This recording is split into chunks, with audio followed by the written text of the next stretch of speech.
2, 1, and good evening and welcome to the Count Porcula pregame show on the Maumelle Sports Network, powered by Natural State Sports. Are you craving barbecue that stands out from the crowd? Count Porcula Barbecue wants to show you why we're different. We're talking certified Angus prime brisket, tender baby back ribs, and mouth-watering pulled pork, all smoked to perfection. Our fresh southern sides and delicious desserts will complete your meal. From tailgating to family dinners, we've been perfecting our craft since 2008. Find us on the Boulevard at 10840 Maumelle Boulevard. Call 501-246-5669. Order online at countporcula.com. Count Porcula Barbecue, you can sink your teeth into. All right, so joining me this week, Coach Moppin, as well as Landon Kennedy and Bubba Johnson. And appreciate you gentlemen joining us. And there will be a quiz at the end. You're going to have to name the entire the entire Count Porcula script when we're done. So make sure you guys get that in. So you need to read it a few times. Let me know. Good food. That's all I know. Right, it is. It smells really good. I joked with Coach last week that it smells like a coach's office when I first walk in here, and by the time we get everybody in here, it smells good again. So it's we're gonna tear some. We got some sausage, pork nachos, and that is the OG salad. So that is some sort of barbecue salad. Looks like they just took the pot of barbecue, the beans, and some lettuce, and put it all together. But that kind of salad. We're gonna dig. Yeah, there's way more meat than anything else. All the protein you need is right there. So, but man, let's just pull the Band-Aid off of it. Let's get it out of the way. Not a great performance last week. BB, you go into that game, new coaching staff. We knew they'd kind of throw some wrinkles at you. But we talked a little bit after. I felt like the defense played well, but it got to a point where the offense just didn't execute. And so, talk about your thoughts about the game and just how you feel is how that how that played itself out. Yeah, I mean it's disappointing. We talked all this week about working to be the team we want to be rather than just expecting it to happen. Embracing hard, and I think sometimes that we just I think that we got a lot of good vibes around the program. We just expect good to happen. And you got to go make it happen in between those lines every Friday night. And you got to execute the things. And I give Coach a lot of credit. BB was definitely more hungry to win that game. They were more excited. They were more they played harder than we did. And as a coach, that's one of the hardest things to say. Because you always want to believe that your guys are going to play harder than the other team. We talk all the time about control the controllables, do your job and trust God with the results. And we didn't do that. We left a lot up there for the man above to decide, and that's just not a great recipe when you pride yourself on being a good team of executing on a Friday night. And so really our mindset right now is we're not a good team. Not until we show it on Friday nights, and we got to kind of stay off of social media, and we got to, kind of just lock the doors, lock arms, and decide what kind of season we want to have. All of our goals are still right in front of us. We still control our own destiny, but, I told the guys I do a lot of championship talk. I do a lot of big boy talking, and for me, all we care about is beating Pine Bluff. Conference championship, great. Playoffs, great. State championship, great. All that will have its time. Right now, we need to focus on executing and being the best Maumelle football team we can be, and that starts with tonight's game against Pine Bluff. We just need to take the field and win, lose, or draw. I want everybody that watches tonight to know that Maumelle played football the right way and as hard as a group of 50 to 60 young men can play, and that's what I want us to come out and do. If we do that, I can live with it. We talked a lot last week in the pregame show, physicality, and how you guys had brought that in every single game. And I'll ask you this question first, just because I want to come to you, and then we'll get to know these guys a little bit. But it felt like in this game that really, and I thought both teams really had a good physical presence, but it felt like as the game wore on, BB just kind of had that extra little bit of step and brought that physicality to you guys a little bit. And as a team, how do you refocus the team going into a week where you got shut out, you really got out physicaled for the ball game, and kind of went against a lot of what you guys want to do? I mean, we talked too about the mindset of moving forward and setting yourself up and owning your destiny. We talked about last week where you want to win these so that when you get to week 10, you're not worried about, well, we got to beat Robinson and then we got to let this happen and this happen. Now you kind of set yourself behind the eight ball. How do you change that? How do you get that mentality back where you want it as you go into this week? Yeah, I expect BB to be a playoff team in our conference. I think that coach is doing some really good things over there, but that really it's it's not the main focus. What I will say is the most concerning thing is the physicality is so hit or miss. It's inconsistent. There are moments where we are absolutely ruthless with our opponent on the field, and that was evident in every game we played. There were moments in the Parkview game where it was like, boy, Maumelle is out there hidden. They're physical. They don't fear anything. And then there are moments where I think I'm watching my son's 9U team, and it's like, good gravy. We'd lay over for a dog that was wagging his tail, And so for me, I want to see that consistency because, like you said, I think there were plenty of moments in the game where we're going blow for blow. There were plenty of moments where I'm sure they were just as frustrated as we were offensively because they're like, man, we cannot do anything, and I'll just say Landon had a big part of that. It took a drive and a half for them to start running midline and just be like, all right, well, rather than trying to block this guy, we're just going to read him. And so when we're watching film early in the week, we're talking about, hey, do you see this? This is excellent. But this needs to be every play. And that buy-in, that play-in and play-out buy-in to be physical, to do your job, to execute the little things, that's the part that's missing right now because the ability and the potential is there, but your character really shows when you're able to either do it or not do it, play in and play out. And really, it's frustrating for me because we got a lot of guys that are going one way. Poor effort and execution when you're only playing half the game is really inexcusable to me. If I'm only asking you to focus on this part of the game, I expect you to be the master at that part of the game. And we got guys that are in situations to be really successful. It's time to step into their greatness and be as successful as they can be. So, I'm going to bring you guys in on this here as well. But, we talk about that inconsistency, and I think I said it on the broadcast several times. It was like one step forward and then 3 steps back. Sometimes it felt like at least 2 steps back. We'd finally get ahead of the chains. We'd make a good play, and then we'd have a bad snap, or we'd have a pre-snap penalty, or a hold here or there. It did feel like the penalties were down in this ball game, but it also felt like the game they came at just horrible times or big mistakes where we have a bad snap. That's got to wear on a team and be frustrating. And I'll go to you, Bubba. I'll talk to you first here because I asked one of the questions is, as a team, you guys come together in the locker room. You guys are out there having to do the work. You're a guy that's just now coming back.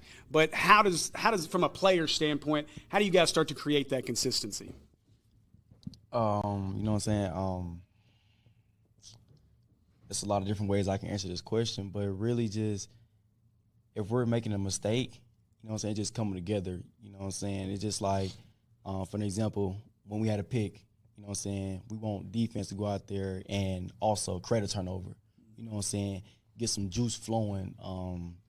I think that we did like a poor job of getting like the juice flowing pretty much that game. But also we got to like bond together as a team.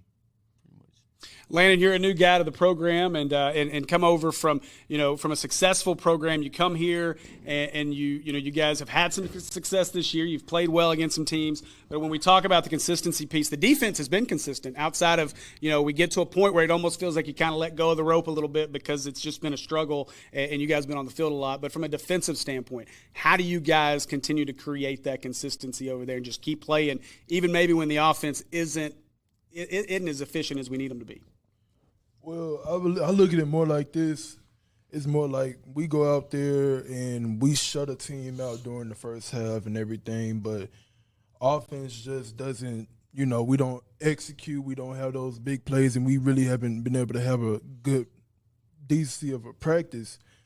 And then we go out on Friday nights, and then we can't make those things happen.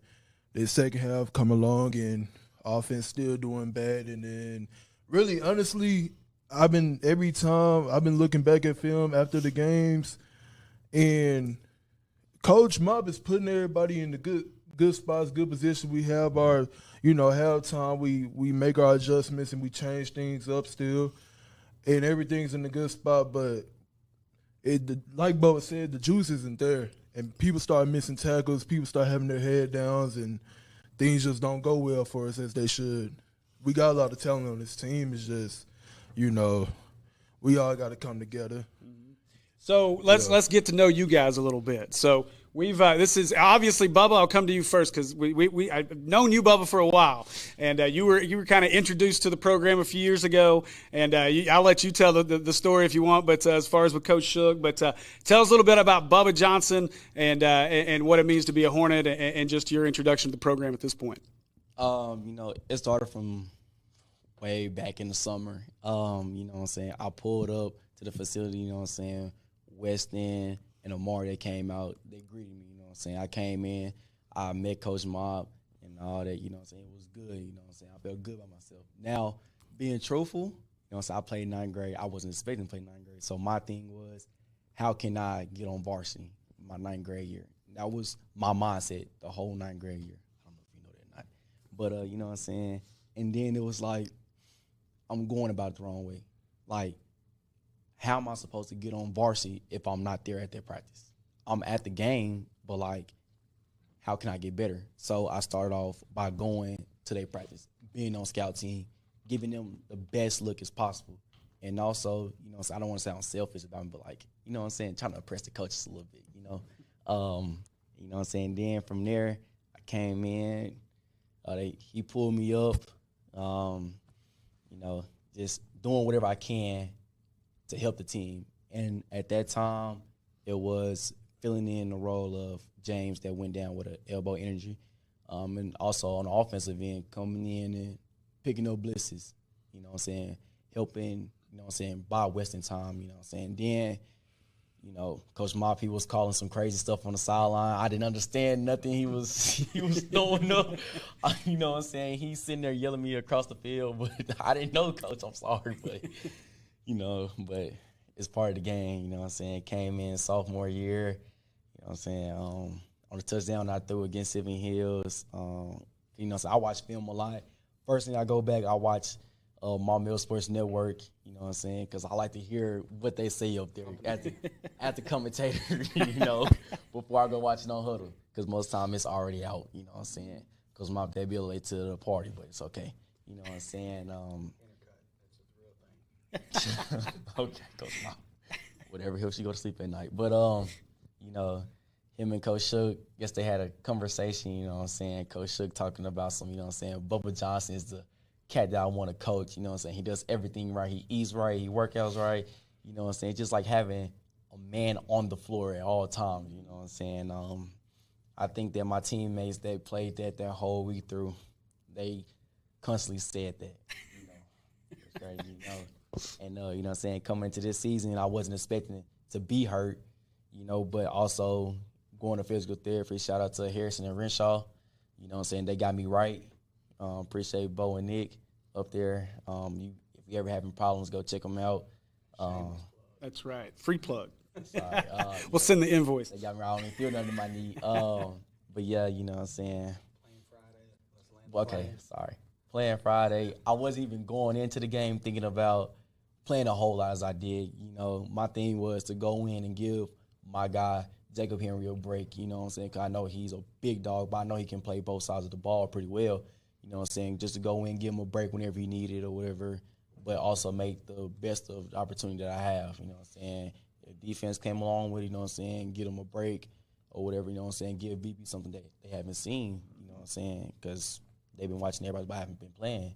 You know, but I think that I made the best of it. You know what I'm saying? I had some mistakes, but, you know, so I'm human, so everybody's going to have mistakes. So. Well, you know, we went – I'll go back first. I want to talk about the comment that Shook made because I know, you know, he made that to us as well. And I remember that conversation, and I thought, you know, that's a guy you want around, though. That's a guy that you want around your team. You know, you want to coach a guy like that, obviously, but that's a guy you want around your team because that's a guy that's going to show you, you know, how to do things the right way. But I'm curious, since you know how that played into your rehab. You know, obviously, long process to get back in and play this year. How did that preparation, knowing you know you're already doing most of the things right, now you got to battle through an injury. How did being prepared by you know trying to eat right and work out and be in the gym all the time? How did that help you get through that rehab process? You know, I think me and Coach Mobley actually had this conversation. How can I affect the game without being out there playing? And I think that was one of the biggest things that I had to learn, you know, the mental side of this, you know, Because, so I'm always out there physically and mentally, I'm saying. I probably watch maybe at least 60 hours of film each week. That's not what your huddle accounts. It's because they're watching Maumelle Sports Network. You know what I'm saying? I got to help out Steve, you know what I'm saying, with the views. So I got to get that money, baby. 3,000 views. We know we got 1,000 of them from Bubba. Yeah, most definitely. But yeah, you know what I'm saying, just going into the mental, you know what I'm saying, how can I help them get better, you know what I'm saying? Also, us, sorry, my mistake. But we're talking about his rehab though. So yeah, my bad.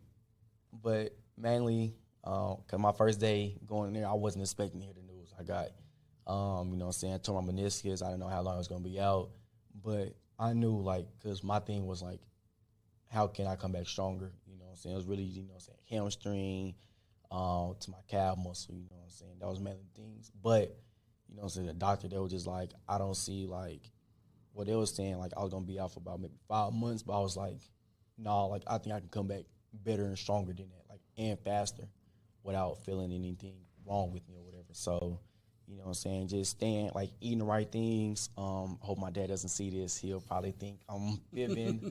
But, you know what I'm saying, eating the right things, you know what I'm saying, working out on my own. He tried to keep me off my leg, but I knew I had to do things to get it back stronger. You know what I'm saying, just being in the bed was the hardest thing ever. You know what I'm saying, being in the bed, you know what I'm saying, watching film from last year, you know what I'm saying, watching practice film, even when I couldn't be there, you know.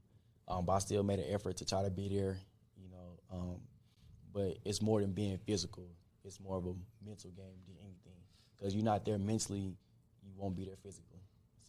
So I know coming out, like, so in pregame at BB, I came out and Coach was, who we have in, out, and he said, well, Bubba's back. He said, well, we're going to ease him in. We're not going to give him a lot of carries tonight and, get a little bit of linebacker in there. And 15 carries later, and I haven't seen defensive stats, but a pretty good day on that side of the ball as well. How'd the workload feel?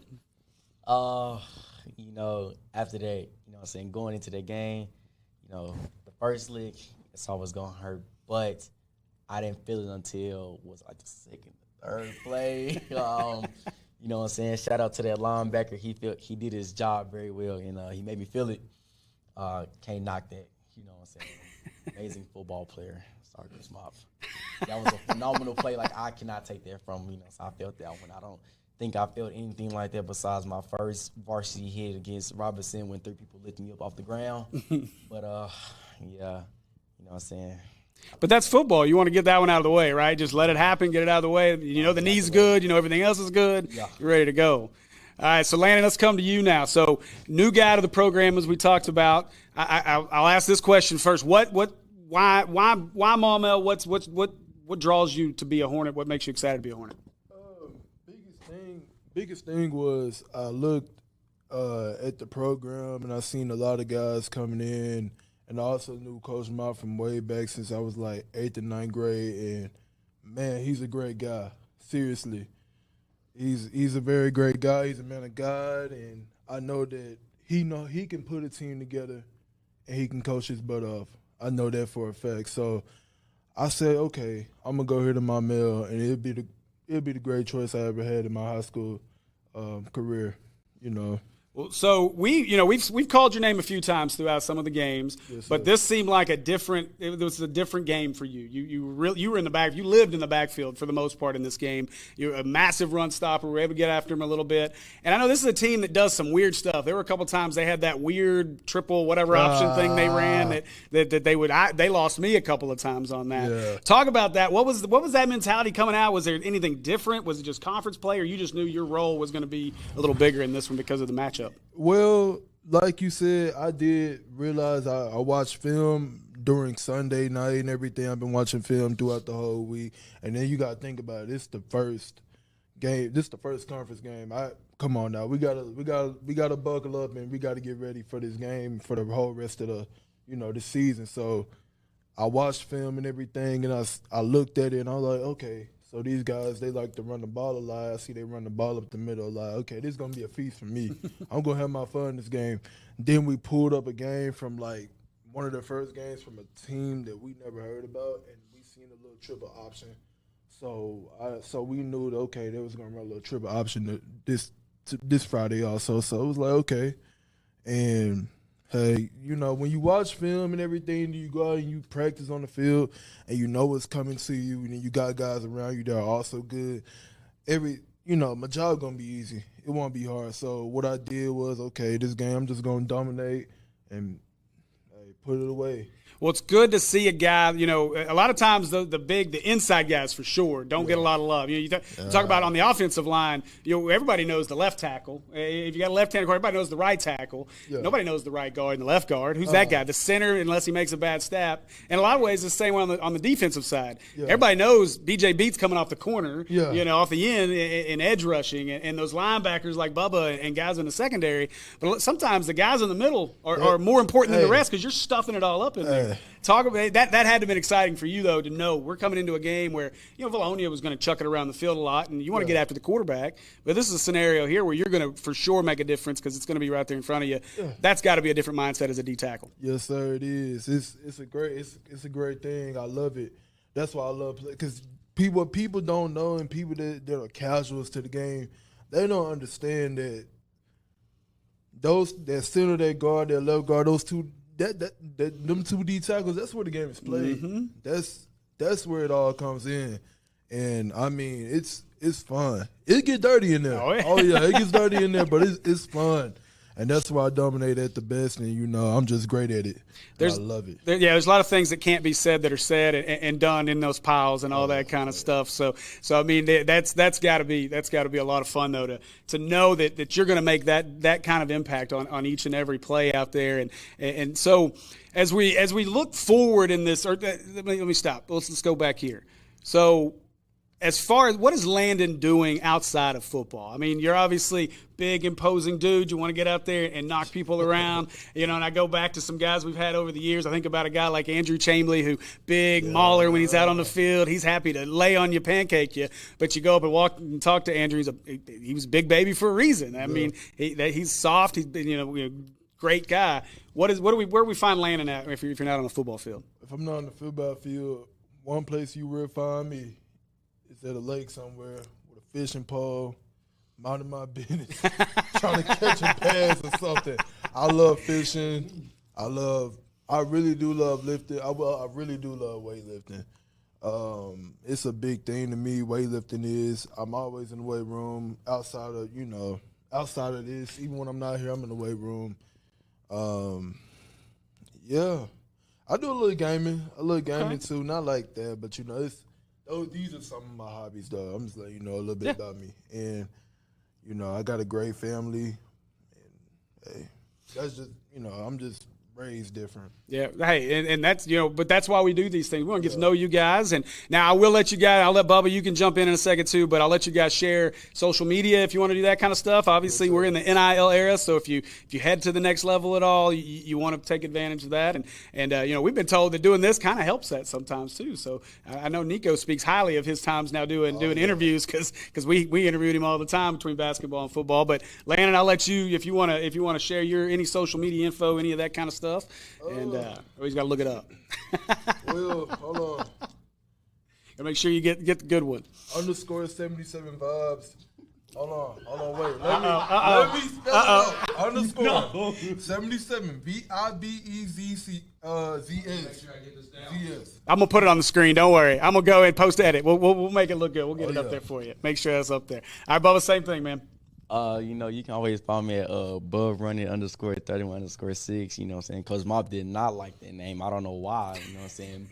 Literally, Bub running, you know what I'm saying? Bubba Johnson run it. I don't know why he don't like. I thought it was creative.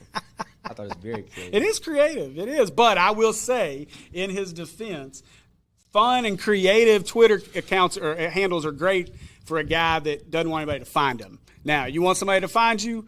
Put it out there the way you want to be found, because that way coaches can find you, anybody can find you. So that is an important piece of it. So, but you guys make sure you give these young men a follow, and we're going to take a quick break as we're going to wrap up here on week 4. And when we get back, we're going to talk some more and preview this upcoming game against the Pine Bluff Zebras here on the Count Porcula Barbecue pregame show.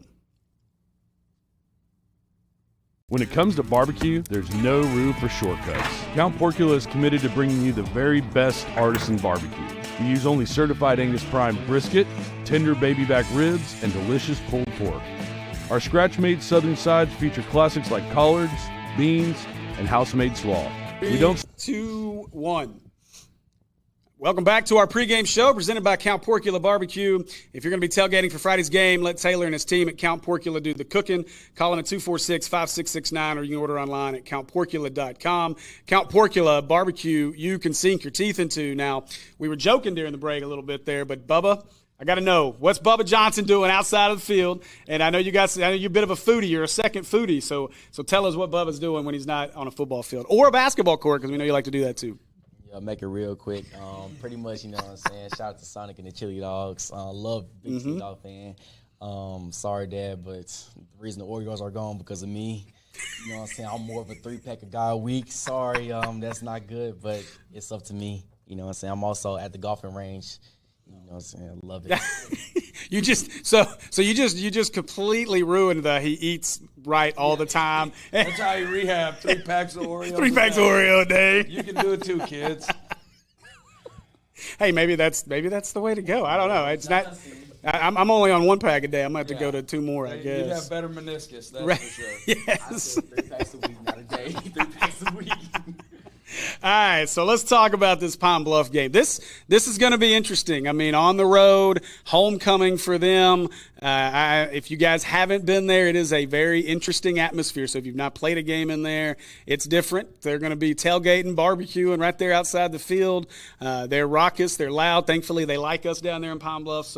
But it'll be an interesting ball game tonight, and I'm curious to see the mentality, because this is a team prior to the Jacksonville game that comes in that I think they've been outscored like 75-6 or something like that. A team that's struggling offensively, and I kind of joked during the broadcast. I said it may be the first team to get a safety at this rate. Both teams having offenses that are struggling. Coach, I asked this last week. This week it feels like it's even more important just from a confidence standpoint for the team. What's the key to getting this offense going quickly? Yeah, I mean, first off, you can reach me at Brian at ringer-roofing.com. There you go. There's my NLI plug. No, I mean, cue up the Spider-Man meme. Really just 2 teams that are looking for their identity offensively, play the game the right way defensively, fly around and make contact, try to be very physical. Coach Will does a really good job down there of getting his boys to fly around and play ball the right way. I know he's trying to build things up the right way there. And, they've got some kind of reassessing to do this year with new faces and new places. But, just like us, we're kind of both at that situation of the season where what you're figuring out goes from, like, excitement and, like, man, if we get it clicking, it's going to be great, to, like, hey, the season's over and we never clicked. And so really just a good opportunity against a really quality opponent to get out there, figure out who we want to be as a man, as a football player, as an offense, as a defense, as a special teams, and just kind of fly around and play the great sport of football in a historic place against a very quality opponent in a conference that is very well respected. And, so for us, we're going to try to play the game the right way. It gets cliche at some point, and I know people are sick of hearing about it, but it really is about Maumelle trying to play Maumelle football. And this is a great example of that, because they have a very, very good defense. And so you're not going to be able to scheme it up and find all these glaring holes and take advantage of different things. You're going to have to put a hat on a hat. You're going to have to be a man. You're going to have to finish blocks. You're going to have to finish runs. You have to stand in the face of pressure and deliver a hard pass. And you're going to have to catch a ball in traffic and make a play afterwards. And that should be unanimous across the board on Friday night. And so big thing for us is, who wants it more? I felt like on Friday, like I said, there were moments that we wanted it more than BB, or we wanted it as much as we're supposed to, and there were moments where we didn't, and that really turned the tide. And so for us, it's coming out on the field, it's recognizing and respecting our opponent, but not fearing anybody. I don't have any fear of Pine Bluff. I like Coach Will a lot. I respect the man. But shoot, I'm trying to get a conference win, so much love to you, Coach, but we got to get a win.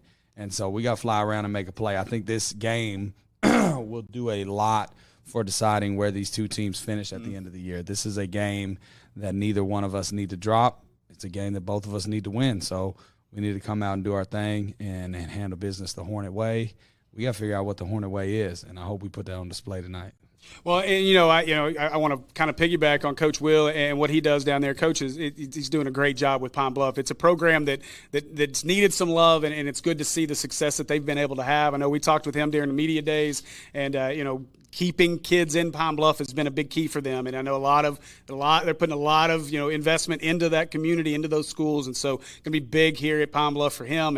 And hopefully he can find some success. Just not tonight, but hopefully he can find some success. But when I look at this game and you think about what the kind of the direction this game may go in.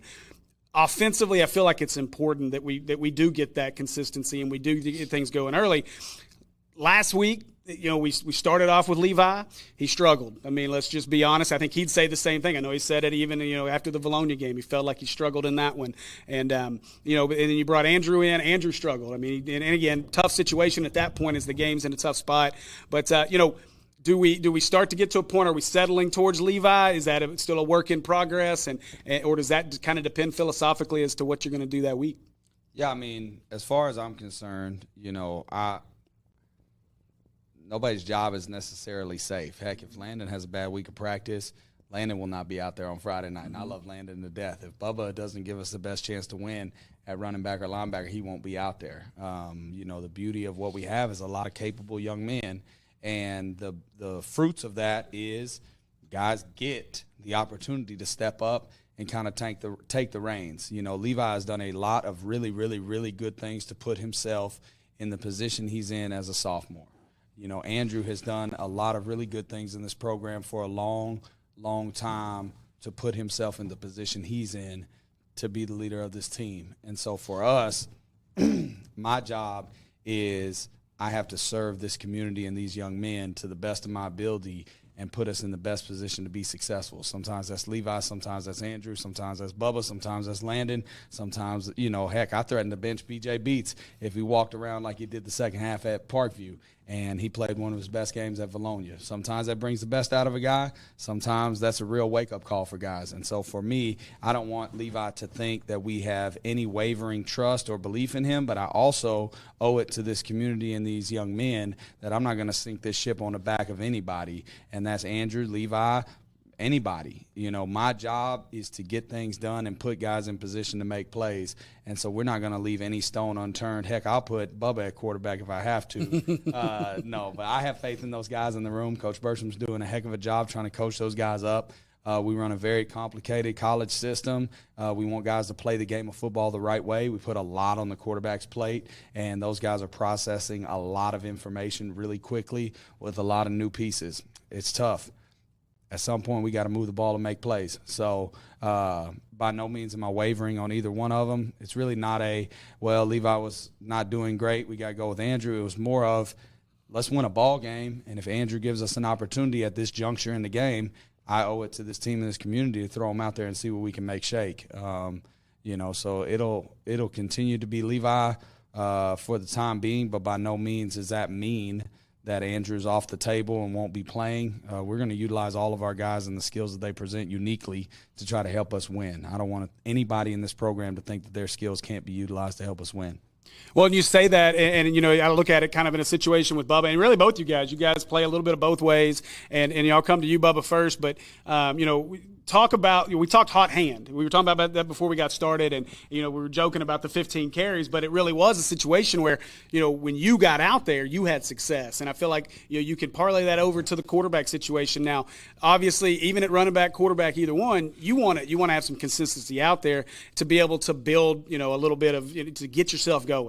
From your perspective, offensively, defensively, doesn't matter. When you come into this game, what is good? What do you feel like is going to be your goal or the key to you having success in this game against Pine Bluff, whether it be offensively or defensively?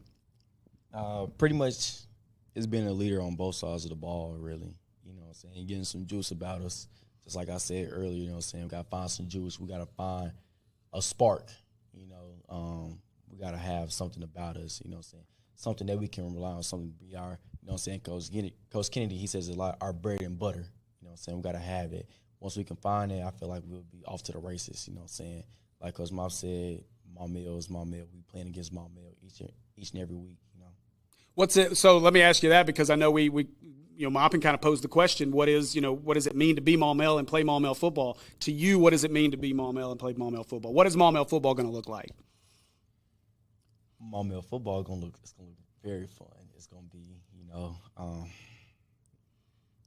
don't know how to explain physical. It. I mean, it's very physical. You know what I'm saying? The most godliest team in the state.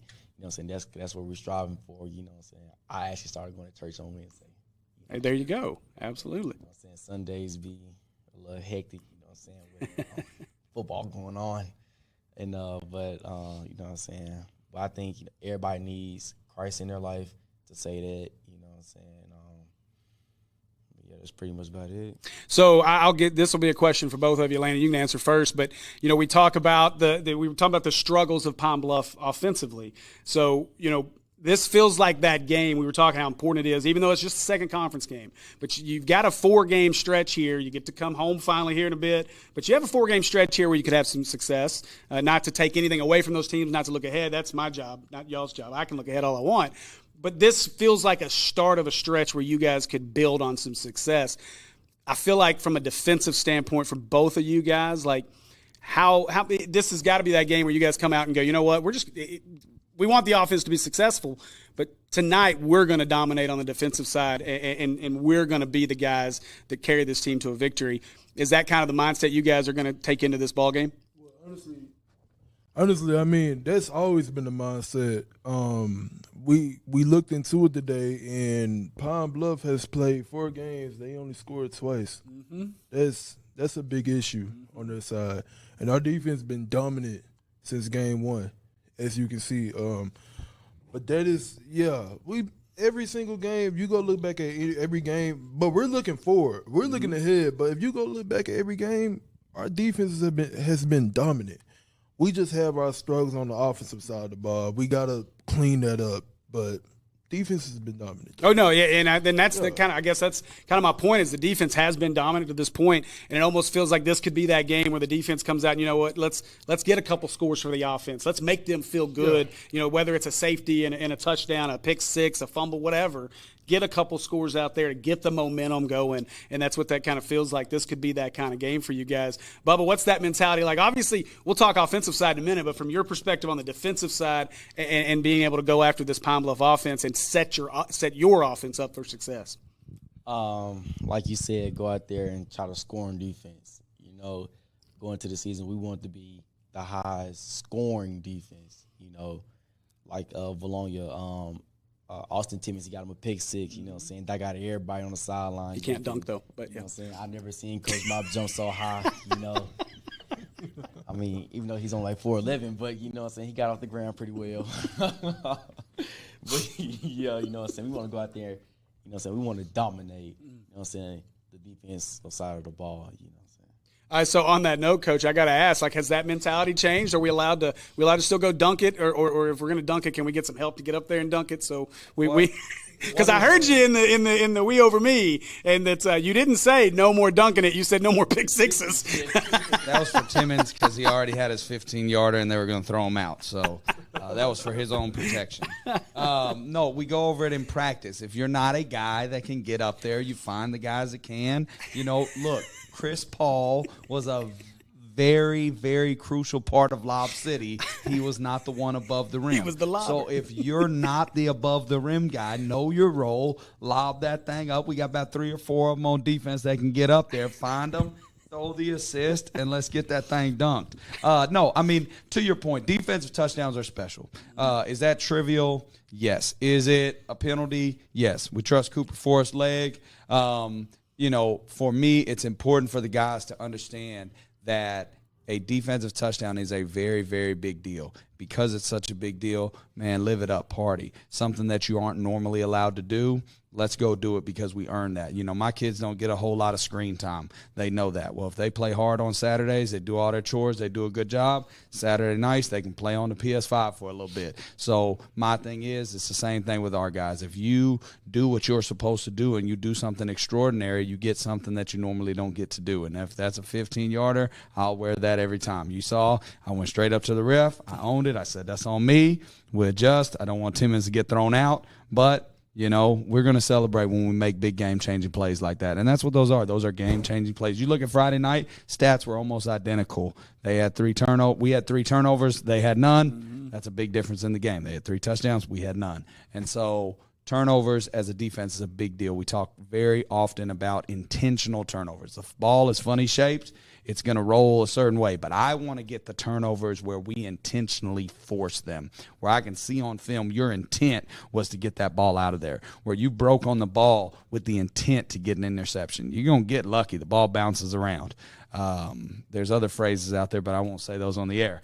So I want them enforcing intentional turnovers. So, Landon, I'm gonna ask you because I'm curious. We got to see your line mate and BJ get the cheap offensive touchdowns, the easy ones. So if we can get you a pick six, a fumble, return for a touchdown, don't this is not me judging, but I don't know if you can dunk. So what's your celebration? My fault. What is my celebration?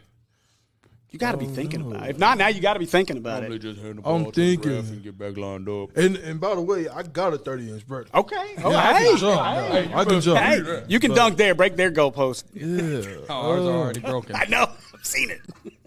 Have you seen that little that celebration Travis Hunter did? Why don't you show us? Oh, y'all, wait, which one? The Heisman one? No, not the Heisman one. No, not the Heisman one. The one where he threw the ball on the ground and crawled to it. Oh, yeah, okay. Yeah, I might try that. Okay. There we go. Well, we'll be ready for that one. All right, before we send it back out to the field, I'm going to ask you guys one more question. Mop, I'll start with you. We'll work it across. What is one thing tonight that will make this successful in a W? If Bubba will stop talking and we can go to the broadcast, that'll make it successful. No. Really, I think just executing, taking the big plays when they present themselves. As good as Palm Bluff is on defense, there are big plays out there. And when they present themselves, we need to capitalize. We saw that all season, double moves against Parkview and other people that were open. We got to capitalize. So really just taking advantage. Coach Kelly used to say for a long time that you go into every game with 5 touchdowns in your back pocket. Well, you got to take the freebies. And so we've got to get the ones that we go into the game feeling good about. And then we got to play sound defense and hold the rope. I don't care if that means until 7th overtime, Hogs, Ole Miss, 2007, 2004, whatever it was. I don't care what it is. We got to hold the rope as long as it takes to get a conference win. And what I want to see is I want our guys knowing that we will not leave that field with anything less than victory. And if we see that, then that's what it's going to take. Bubba, you got anything to add to that? One thing that you think will make this night successful? Get us a W. Consistency, that's the big thing, going there being physical. I think that's about it. Landon? Being physical, go ahead, start lighting the scoreboard up early against a team like Palm Bluff. They're going to be very energetic and electric starting off due to it being a homecoming game and everything. So we got to go ahead and go shut that out, make big plays, and, go ahead and get that W, get those starters out for tonight. But, we just got to be Maumelle football, and we will get the job done. Well, I'm looking forward to it. I'm looking forward to a Kennedy touchdown tonight for sure. And we're going to make it happen one way or another. Even if Bubba got to get it and pitch it to you, just be close. We'll make sure it happens one way or the other. But baby. Yeah, that's right. Well, there's your lob right there. He better show that 30-inch bird. You know what I'm That's saying? right. You go out there and hit by like 11-inch bird. We got some problems. We got to come back and cut some things out, All right, well, listen, we're gonna chow down on some food up here because it smells too good. But I appreciate you guys joining us tonight for the Count Porcula Barbecue pregame show. If you're craving that barbecue that stands out from the crowd, Count Porcula Barbecue wants to show you why we're different. We're talking certified Angus prime brisket, tender baby back ribs, and mouth-watering pulled pork, all smoked to perfection with southern sides and delicious desserts that'll complete your meal. From tailgating to family dinners, we've been perfecting our craft since 2008. You can find us on the boulevard at 10840 Maumelle Boulevard or call 246-5669 or order online at countporcula.com. Count Porcula Barbecue, you can sink your teeth into. Let's send it back down to the field as we do battle with the Pine Bluff Zebras.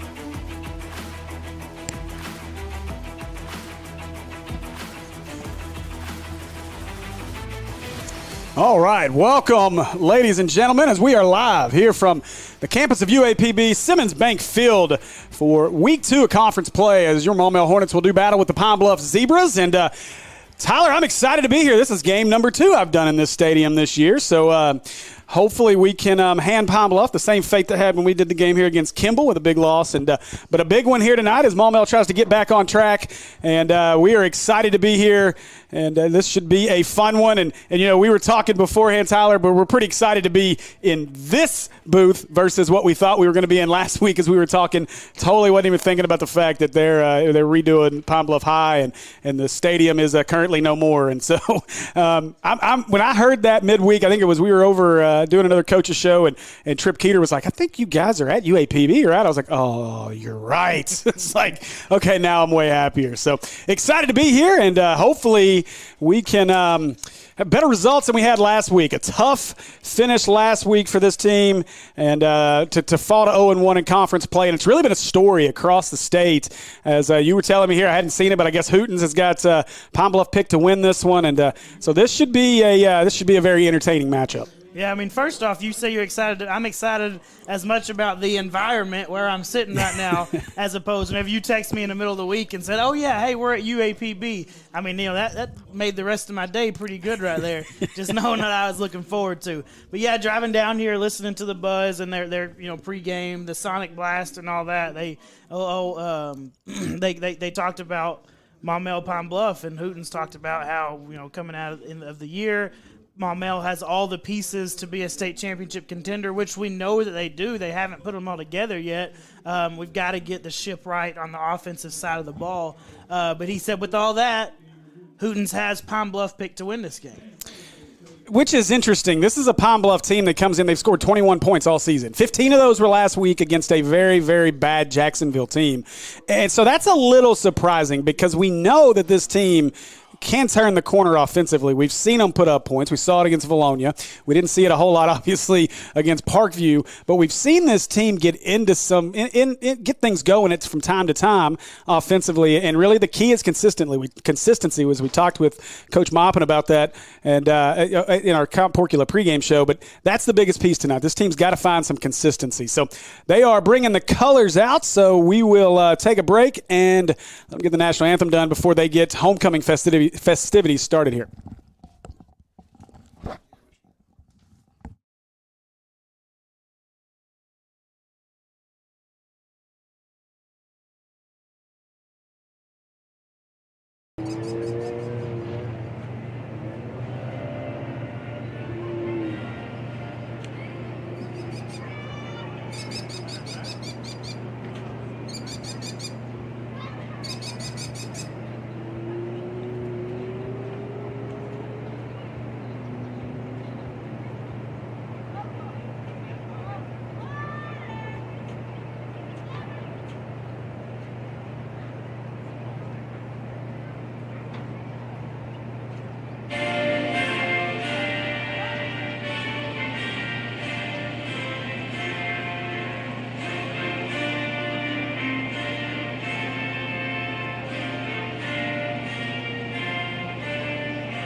All right, we are back as they will take the colors off the field here, and I'll get you unmuted, Tyler. So taking a look at our stats here for the season, I pulled this up just to kind of get an idea, and I was a little bit surprised when I first pulled it up because I hadn't looked at the cumulative stats. I look at the stats every week, but I was a little surprised. This is a team that has gained – looks like 983, well, I'll take that back, 849 net rushing yards, only 349 yards passing on the season. So, again, that's you can't be that one-dimensional, and this is a good Pine Bluff defense as well. So you cannot be that one-dimensional and expect to have success consistently with your offense. And I think that's been one of the big stories as we talk about what the issues are coming into this game against Pine Bluff. Yeah, I mean, you say it's surprising, and really it's not very surprising. We've unfortunately not been able to complete a whole lot of passes through 4 weeks. It's crazy to think that you're under 100 yards a game passing the ball. Having played 4 games, being in the 300 mark.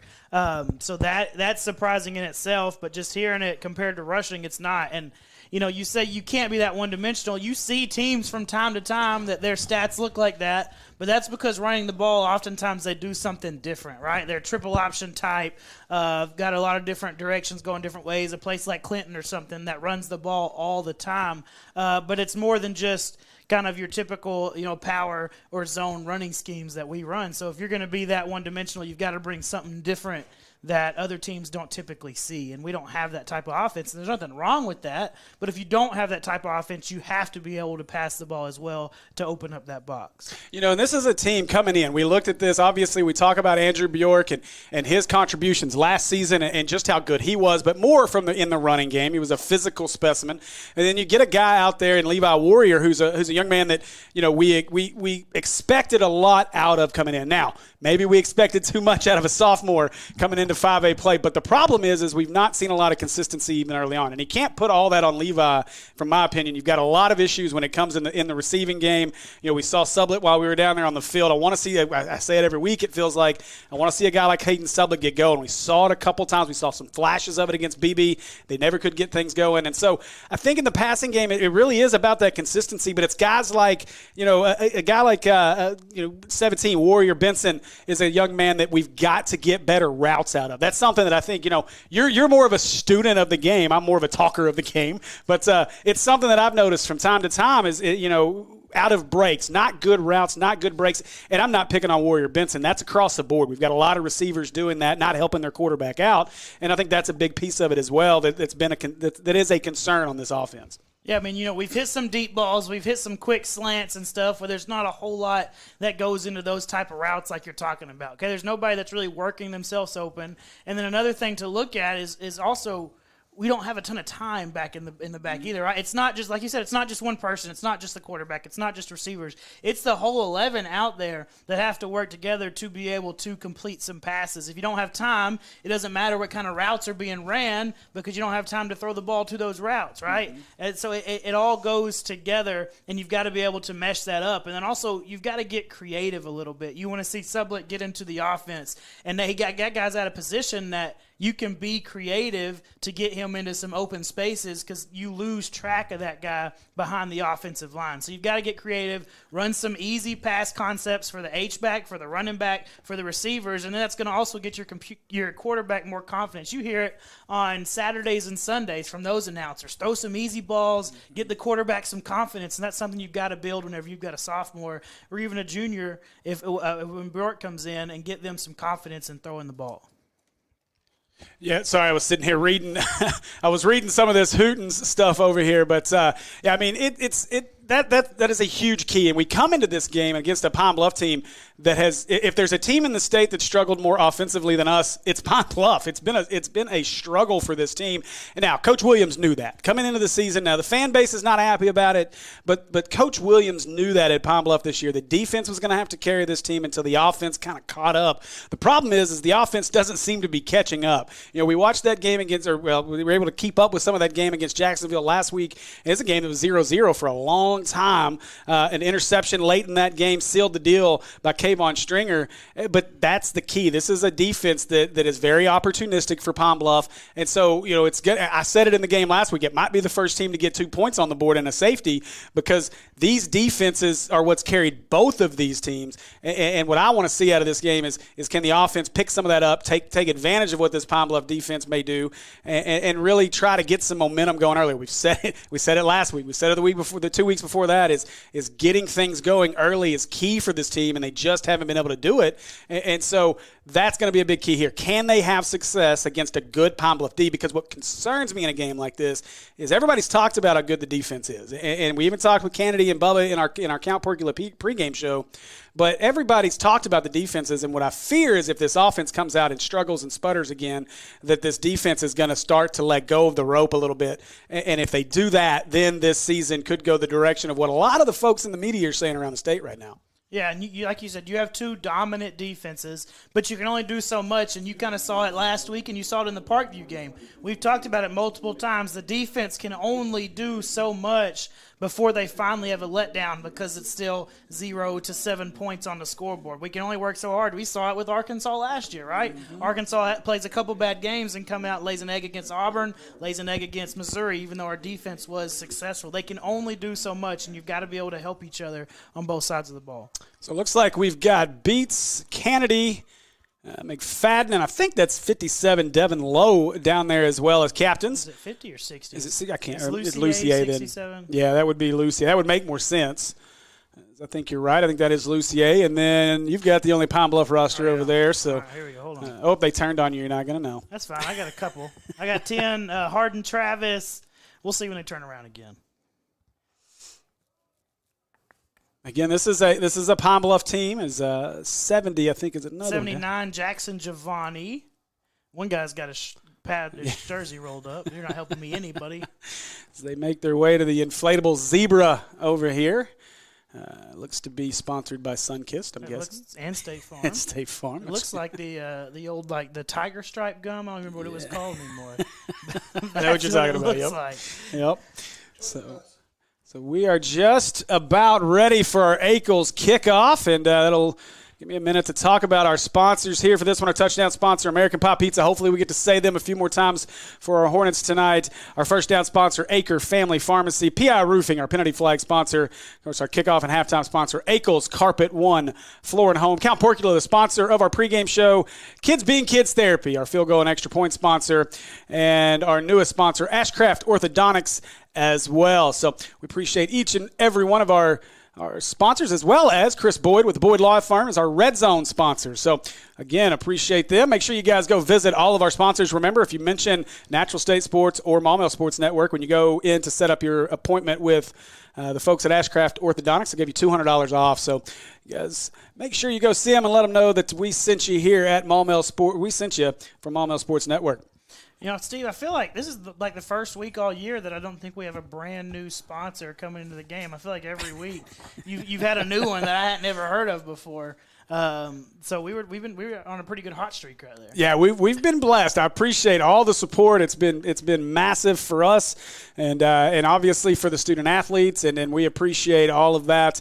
And we hope that we can add a few more, as obviously some opportunities in basketball season, which is right around the corner. As I was over at Jacksonville earlier setting up Robinson, ran into Coach Marcus Adams, the head coach of Jacksonville from Conway, and Coach Adams excited to be over at Jacksonville and excited for his team. And I was talking to Coach Shook last weekend, and you talk about a man that is excited about a basketball team. He's saying words that I haven't heard in about 4 years about this team, and so not to talk him up too much, but not to ruin things or any of that, but jinx it at all. But Coach Shook does sound pretty excited about what he's going to put on the floor this year as well. So if you guys are looking to get involved with sponsoring our basketball broadcast, as Andy Gates will shift from up there on production down to the headset. Heck, we may just trade you guys out and let one of you jump on it, just switch out. But we'll have Andy Gates back with me for basketball season. I mean, now Shook has one or two athletes on that team, just right? Couple, yeah.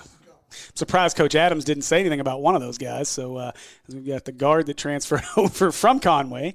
So and then, of course, we've also got a transfer from Jacksonville as well. So 2 Adams ties in there. Yeah. So. But Lanier, he transferred, didn't he? Yeah, Lanier's out at Arizona Compass Prep. Went to one of those academies, Man, their schedule, my gosh, man!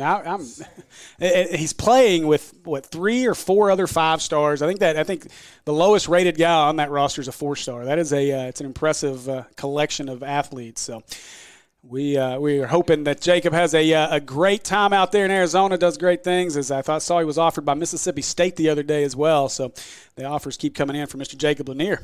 He'll get some better ones at Mississippi State. Oh, he's got a bunch of really good ones. He's got the Arkansas offer. Cal's already made the offer as our Hornets make their way out onto the field. And as my wife, Kristen Henson, down on our camera, she's back with us this week, feeling better, eyes all better. So we're excited and looking forward to having her back on camera. Yeah, we won't mind if Lanier, he can take a year off from Arkansas just as long as he comes back. Yeah. After he gets done over there in Arizona, no big deal. You don't have a second camera? You only have one tonight? You don't have 2? Cam's not here, so you only have 1 camera. Kristen's it.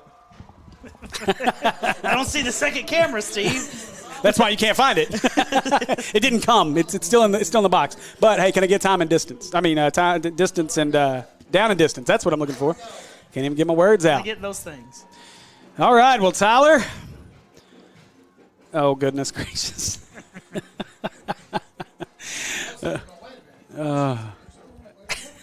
Now you're good. You're good up there. All right, so we are set and ready for our Ackles Carpet One Floor and Home kickoff as the Hornets You don't know. will be kicking. I was pretty sure that's what I saw. You almost stretched it out long enough to where it sounded like you were just going to flow into it. Honestly, I saw Cooper with the ball in his hand, and I was like, all right, we're good. We're kicking. I'm not gonna I cheated a little bit there. I saw the ball. But make sure you go see our friends at any of the 3 convenient Ackles locations around Little Rock. You can call them 501-214-0635 or visit them online at AcklesCarpet1.com. Kick off your next home improvement project by calling the experts at Ackles Carpet One Floor and Home. Yeah, Steve, when you have the defense that both of these teams have, you hope you can set the tone on defense. So being able to give Pine Bluff the ball first, we'll get it at half. Really, hopefully you set the tone. And we're going to talk about it again. We've talked about it, I feel like, 17 weeks in a row now. But field position, right? Can you win the field position battle? And in a game where both teams' offenses have struggled, the field position is going to be extremely important. We're good right there. It's at 5 and 6 back there, I think. I think that's Helms and Barnes back to return. Kick is away, returnable from the 17-yard line. I believe that's Barnes across the 25 and out across the 30. He'll be taken down to the 31-yard line, and that's where Pine Bluff will bring the offense on the field. And Tyler, I think the first thing we got to find out is which one of their quarterbacks are going to come out, whether it's going to be Julius Stribling or they've got 2. One's a little smaller guy, and I'm trying to remember the names, but we'll see who walks out there at quarterback. While we're figuring that out, it was actually Stringer number 3 on the return for Pine Bluff. Okay.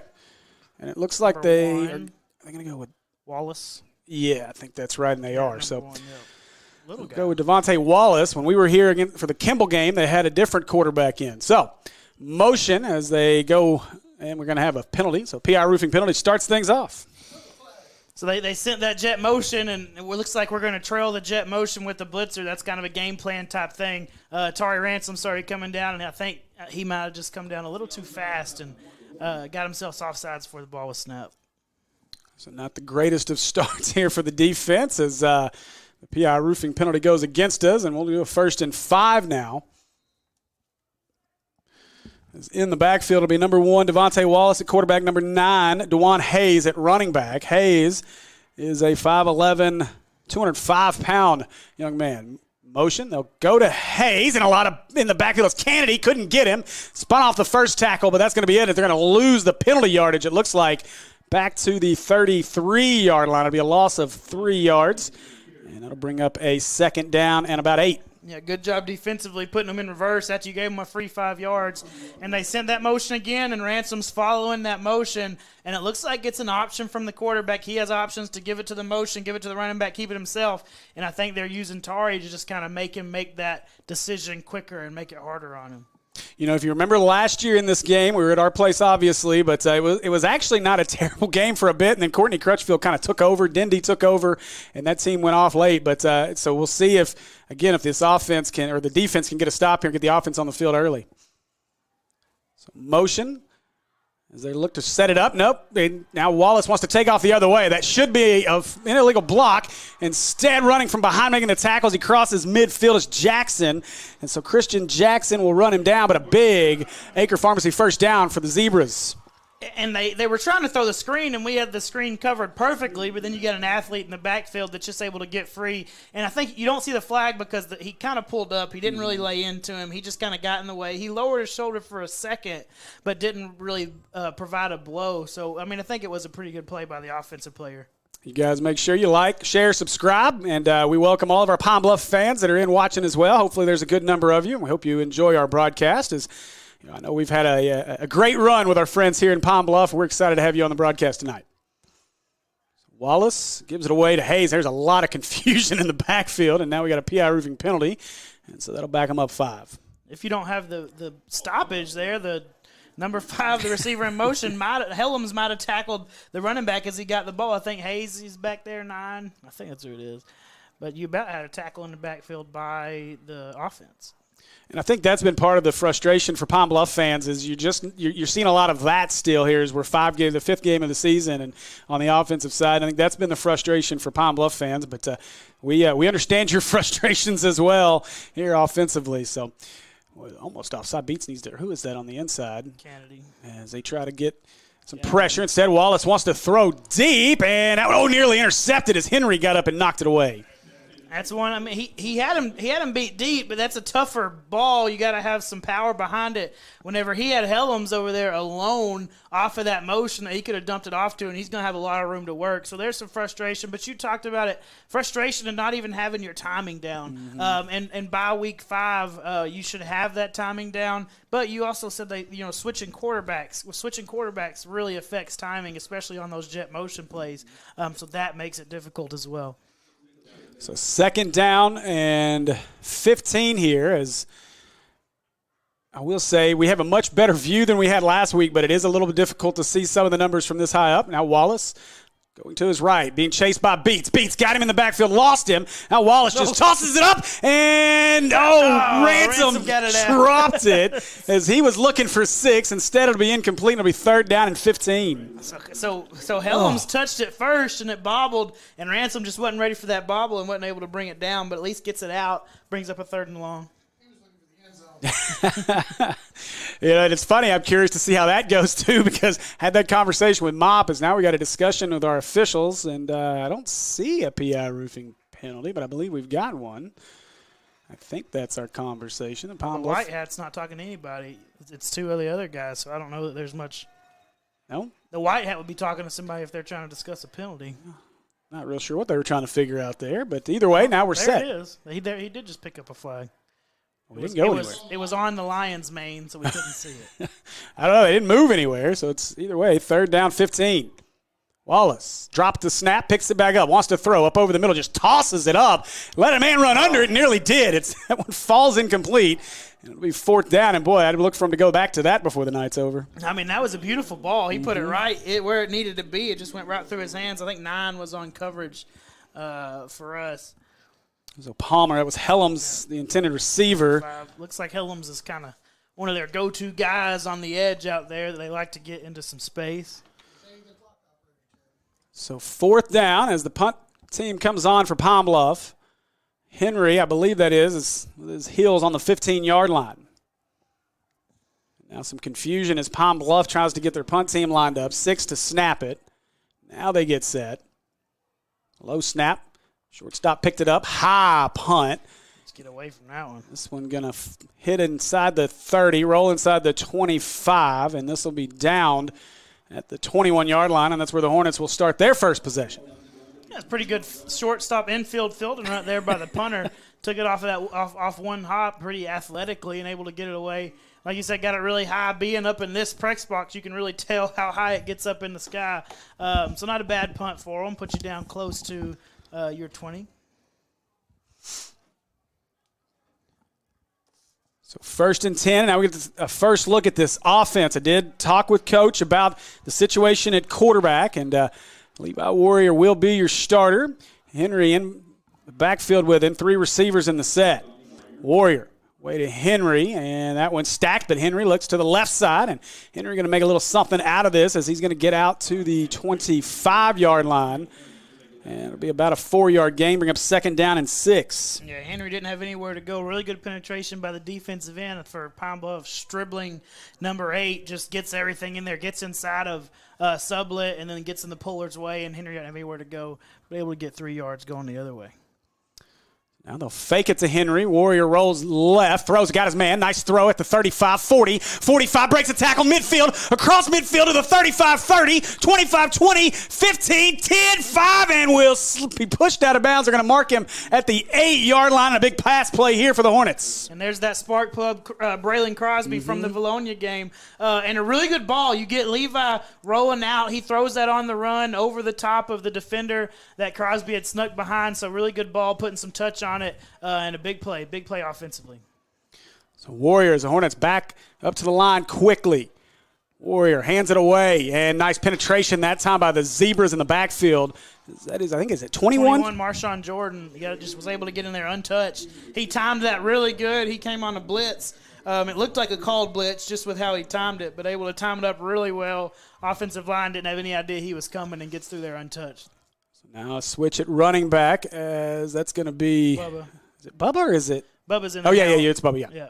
I forget. Wiley's easy to – he's got that big back plate. And he's got a pink shirt on. Yeah. It is October, I guess. Yep. Yeah. And this time they'll go with a little inside pitch, trying to get the corner. He does. Inside 10, 5, 4, 3, 2, 1. Give him 6 as the Coyote scores the first American Pie Pizza touchdown of the evening. Hey, he showed you that you've been asking for him to show you the speed. And, I'm up here pointing, just say cut it up. You got your blocker in front of you, which I guess technically, right, by the scheme of the play, he should have cut it up. But he said, I've got the speed. This guy's not going to get me on the ground whenever I'm running like this. And I'm just going to beat him to the end zone and score that first touchdown of the game. And that's what we want to see. This is the fastest start offensively we've seen out of this offense. As now the kids being kids, therapy, extra point, Cooper Forrest on. Warrior holder. Snap, gets it down, kick is up, and it is good. And so Forrest knocks through the kids being kids therapy extra point. And just like that, your Hornets lead this one 7-0 with 7:59 to go here in our first period. And, Steve, the last thing we expect is for us to get a big play in the air. Yeah. Right? But you have a play we hadn't seen a whole lot of. Rolled him out, kind of get him off of his space. So rolling out's also going to help with the pressure that we talked about earlier. And what's really good about the throw is he's rolling out to his left. He's a right-handed quarterback, so he's got to get his shoulders turned around to be able to flip that ball over the top, put some touch on it. Again, a really good ball, really good run after the catch by Crosby, and then Wiley just shows us the speed to the end zone.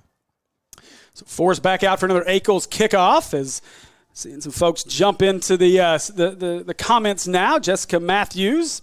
So we are excited to have all of our fans, and you guys have fun in the comments. Keep it clean, but have fun, and load those comments up. Just make sure you hit that like and subscribe button as well. Looks like Jessica's cheering for old Tyree Ransom. Tyree Ransom. There you go, yes. Tyree Ransom. Right, we got it. It took me a second. But, yeah, man, he's a guy that's had some big plays and almost had him another one. So Forrest set to kick this one off. He'll put a foot into it. Going to be returnable inside the 15, about the 11, across the 25, and a big hit by Ransom right on cue. Get up, Ransom, as he put a shot, but Ransom may have taken the worst of that shot. Man, Ransom still not up, and let's hope. Oh, boy, Ransom. Boy, he took a shot. Goodness gracious. Or he delivered a shot, I guess. I'm going to try to go back here and see. So now the concern turns to Ransom, who is in a lot of pain right now. And it was uncomfortable down there. It was a helmet-to-helmet hit. I don't even know. I think it's when he landed. He landed and his head bounced. If you look too, I wonder if this is one of those stinger situations because he immediately started squeezing his hands like they were numb. So let's hope that it's nothing more serious as he is moving, sitting up, and they've got him up to a seated position. His Band-Aid is out there with him, and so trying to talk to him, and he is talking, and he's going to get up. Yeah, he might be a little foggy, though. Yeah, I don't – maybe the last we see of Ransom, unfortunately, is he's had a pretty good start here as now Maupin makes his way over to check on his guy. Just with what they're doing, I really think he bounced. I think his head bounced whenever he landed because he landed after he made the hit. I don't think the hit did a whole lot to him, but after he made the hit, he lands flat on his back. And typically you land flat on your back, your head's going back, and it bounces off that turf, and there's not much give there. And you're going to get some shakage in the skull. I was going to say, there's not much give in that turf at all. And so as they still continue to talk with Tar, he is sitting, as I think you can kind of – no, Kristen's got it off of there as she should. But Tari, we'll keep you updated here as Ransom gets up. And he's going to walk off under his own power, actually jog off the field. So that's a good sign as Ransom makes his way off. It's a fist bump from the ref. He did. I was about to say, yeah. There you go, buddy. That's what I like that guy. Yeah. I mean, they don't want to see nobody hurt either. You always like to see a guy be able to jog off. It's just a good sign that he can jog. I mean, again, like you said, might not see him again just out of an abundance of caution with anything that happens like that. But you never know. It's just that it's up to Band-Aid to kind of figure out what actually happened. We're just kind of guessing. We don't really know what happened. The one thing that I do like is he came off the field. He was able to jog. It wasn't like a slow. They didn't need any help. Nobody with him. He wasn't wobbling. Yeah. So at least from that perspective, it looked better. But keep an eye on that. Let you know if we hear anything, which we won't up here. Although we could just peek in the booth a couple down. So the Pine Bluff offense on the field as Wallace hands it away right side, trying to get the corner. He will, and Palmer going to run him down across the 40. But that'll be an Acre Pharmacy first down for the Zebras, as I believe that was 9-1 Hayes. Yeah, and that's Palmer. Palmer's he's got to set that edge from that safety position. Right, they have got kind of have the 4-2-5, so you got two wide safeties that kind of are setting those edges, and he just came down a little too tight and was not able to keep him from getting outside of him. I know one thing I'm excited about already, Tyler, is, last week as I was working through all our highlight stuff, which I'll hopefully start posting soon, but I do a touchdown highlight clip, and we didn't have any touchdowns for our Hornets last week to put in there. Got you done quicker, I guess. Yeah. So now Wallace backing, he just tosses this one up into coverage, and too much on that one, and that seems to be the offense for Pine Bluff right now as Wallace drop back and chuck it. And had he put it in a good spot, Jonathan, I mean, you got double coverage on that guy right there. Jonathan Williams is tracking that ball, playing center field. Oh, we got a PI roofing penalty, and it's going to be a roughing the passer penalty, it looks like, and it is. I missed that. I looked up. I didn't even realize there was anybody close to him. Nah, the ball was thrown, and we both tracked the ball. It wasn't enough to warrant what he called. Take a look at it here, see if they stay on it. It's Kennedy. Oh, boy. I mean, that's a tough one. Yeah, he did. He just ran into him. He didn't, tackle him or nothing. And it didn't look like he didn't get his head or anything. It was, wow, I thought it was a pretty good hit, honestly. But officials disagree, and so we protect the quarterbacks at all cost. Quarterbacks are the money makers, man. Yeah, that's right. So 1st and 10 after the PI roofing penalty as Pine Bluff crosses midfield here. Still Wallace. And, boy, Hornets all in the backfield on this one. Is a lot of penetration. And they'll pull Hayes down at the 45-yard line. It'll be a loss of 2. Bring up a 2nd and 12. Jonathan Williams is the guy that comes out from the bottom of the pile, but you got is that Forte? You got Forte there. You got all kinds of Hornets back there in the backfield. Now we've got a stoppage. 53 for Pine Bluffs down. Now they do have an injury, yep. Into kind of went down a little bit there. So we'll wait and see as things slow down a little bit here. But looks like his shoulder. Maybe, I don't know. Oh. Let me see what I can find out. I know Darius was calling me. Eastside's asking what's going on with the mill stream. They are. I know there was potentially some issues going on with internet up there. They are there. I promise. They went. They took the gear and went. But let Let me see. I'll have to just shoot a text and see if they need anything. Where are they at this week? They are at Heber. You know, I trusted Tripp to have us all set up, but he's failed me. Tripp went with Mills? No, but he's from Heber Springs. He's a Heber Springs alum and a staple there. And so he likes to think so, at least. Yeah. As he's on the call, the Parkview Sports or the Patriot Sports Network, as they faced a Queen tonight. See, I never know if they're playing Thursday or Friday. It varies. Well, we play Thursday next week. Just remember that. Keep that in mind. Thursday next week. We're going to get a Friday off. Well, y'all will. I won't. Yeah, at least somebody does. Now Wallace gives it to Hayes. Hayes trying to get to the corner and a flag. So we're going to get a PI roofing penalty, most likely a hold. That definitely looks like it's a hold out there on the edge. You wonder, that might be declined 3rd and 13. 3rd and 13 or 2nd and 23. No, neither of them are really good for an offense. They're already moving them back. I'm surprised he didn't think about making them just 3rd and long. But yeah, to your point, I mean, this is an offense that has obviously struggled, although I will say they've at least been able to get some receivers behind our defensive back so far here early. They've just not been able to connect. Hadn't caught them, but they've been there. And so now as Wallace in the offense look to the sideline for the play call. Now they're set. You'll have Hayes in the backfield along with Wallace. Wallace claps his hands, and now they'll look back to the sideline. I mean, you're getting straight man with one safety that's kind of eyeing the running back. Now Wallace drops, long drop, deep drop. Now wants to over the middle, caught, and a good tackle by Henry in space. Good gain there, but it'll bring up a 3rd down and about 13 here. Wallace got popped again back there, and is that BJ this time? Oh, get up, BJ. He's got the sleeves on tonight. That is BJ, yeah, it is. And now BJ's up. The ref said, hey, look, if I blow the whistle, you got to come out and play. He said, no, I'm good. I'm good. That's exactly what happened. Do you need me to stop it? Because I can, but you're going to have to go off. And BJ going to come off the field anyway, as they had already, I think, sent Sublett in to replace him. And so I think they had Sublett on this end now. He said, Coach, I got up because I didn't want to come out. So 3rd down, 13. Wallace empty. Here comes the pressure right up the middle and yanked down by Landon Kennedy for a huge sack on the play. Man, he just don't have a chance. I mean, Kennedy's come through like that nearly every single time they snap the ball. Wallace has just gotten away from him each time. He's made him get out of the pocket. But Kennedy says, I got my paws on you this time. You ain't going anywhere. Listen, Landon was a great interview. I had a lot of fun with him and Bubba on our Count Porcula pregame show. But, Landon is a great kid. I asked him, he's your typical Southern big lineman dude. And you asked him what he does away from football. He's like, I'm probably fishing. So this dude he's a good dude. And it was a lot of fun to interview. As obviously our interviews went pretty long this week. A 20-minute pregame show went 45. So Will's not here to complain. That's right. You guys go back and watch that if you missed all of it. So good punt here. As Henry going to let it bound at the 25 and caught the 23. Hurt somebody now. Stay on your feet, buddy. Oh man. So that's where that one will be downed at. That's where Hornets will start their second offensive drive of the evening. And, again, let's see if we can build off the first one.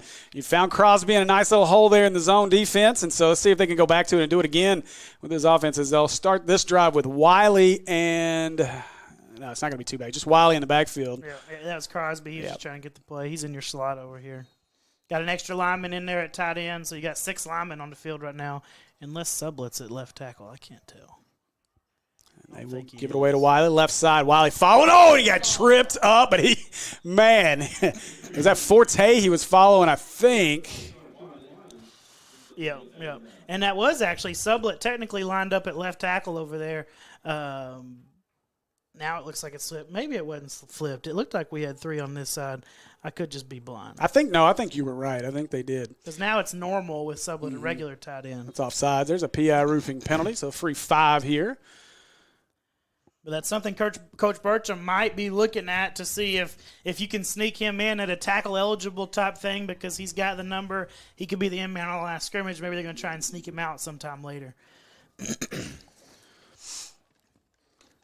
Failed to mention our trip to the Boyd Law Firm red zone on our last drive, so make sure you go see our friend Chris Boyd. 501-554-5744 for your estate planning, new businesses, as well as trusts.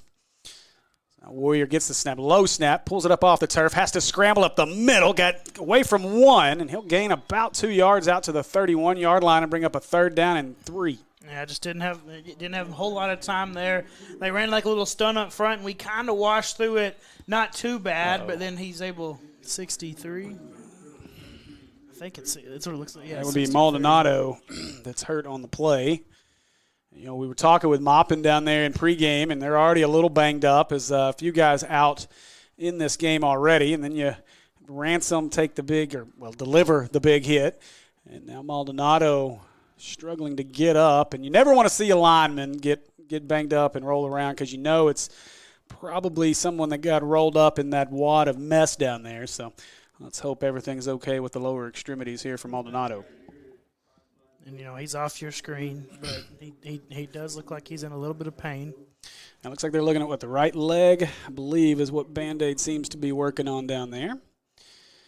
So this will give us an opportunity, since we finally punched one into the American Pie Pizza end zone, to talk about our friends at American Pie Pizza, 9709 Maumelle Boulevard.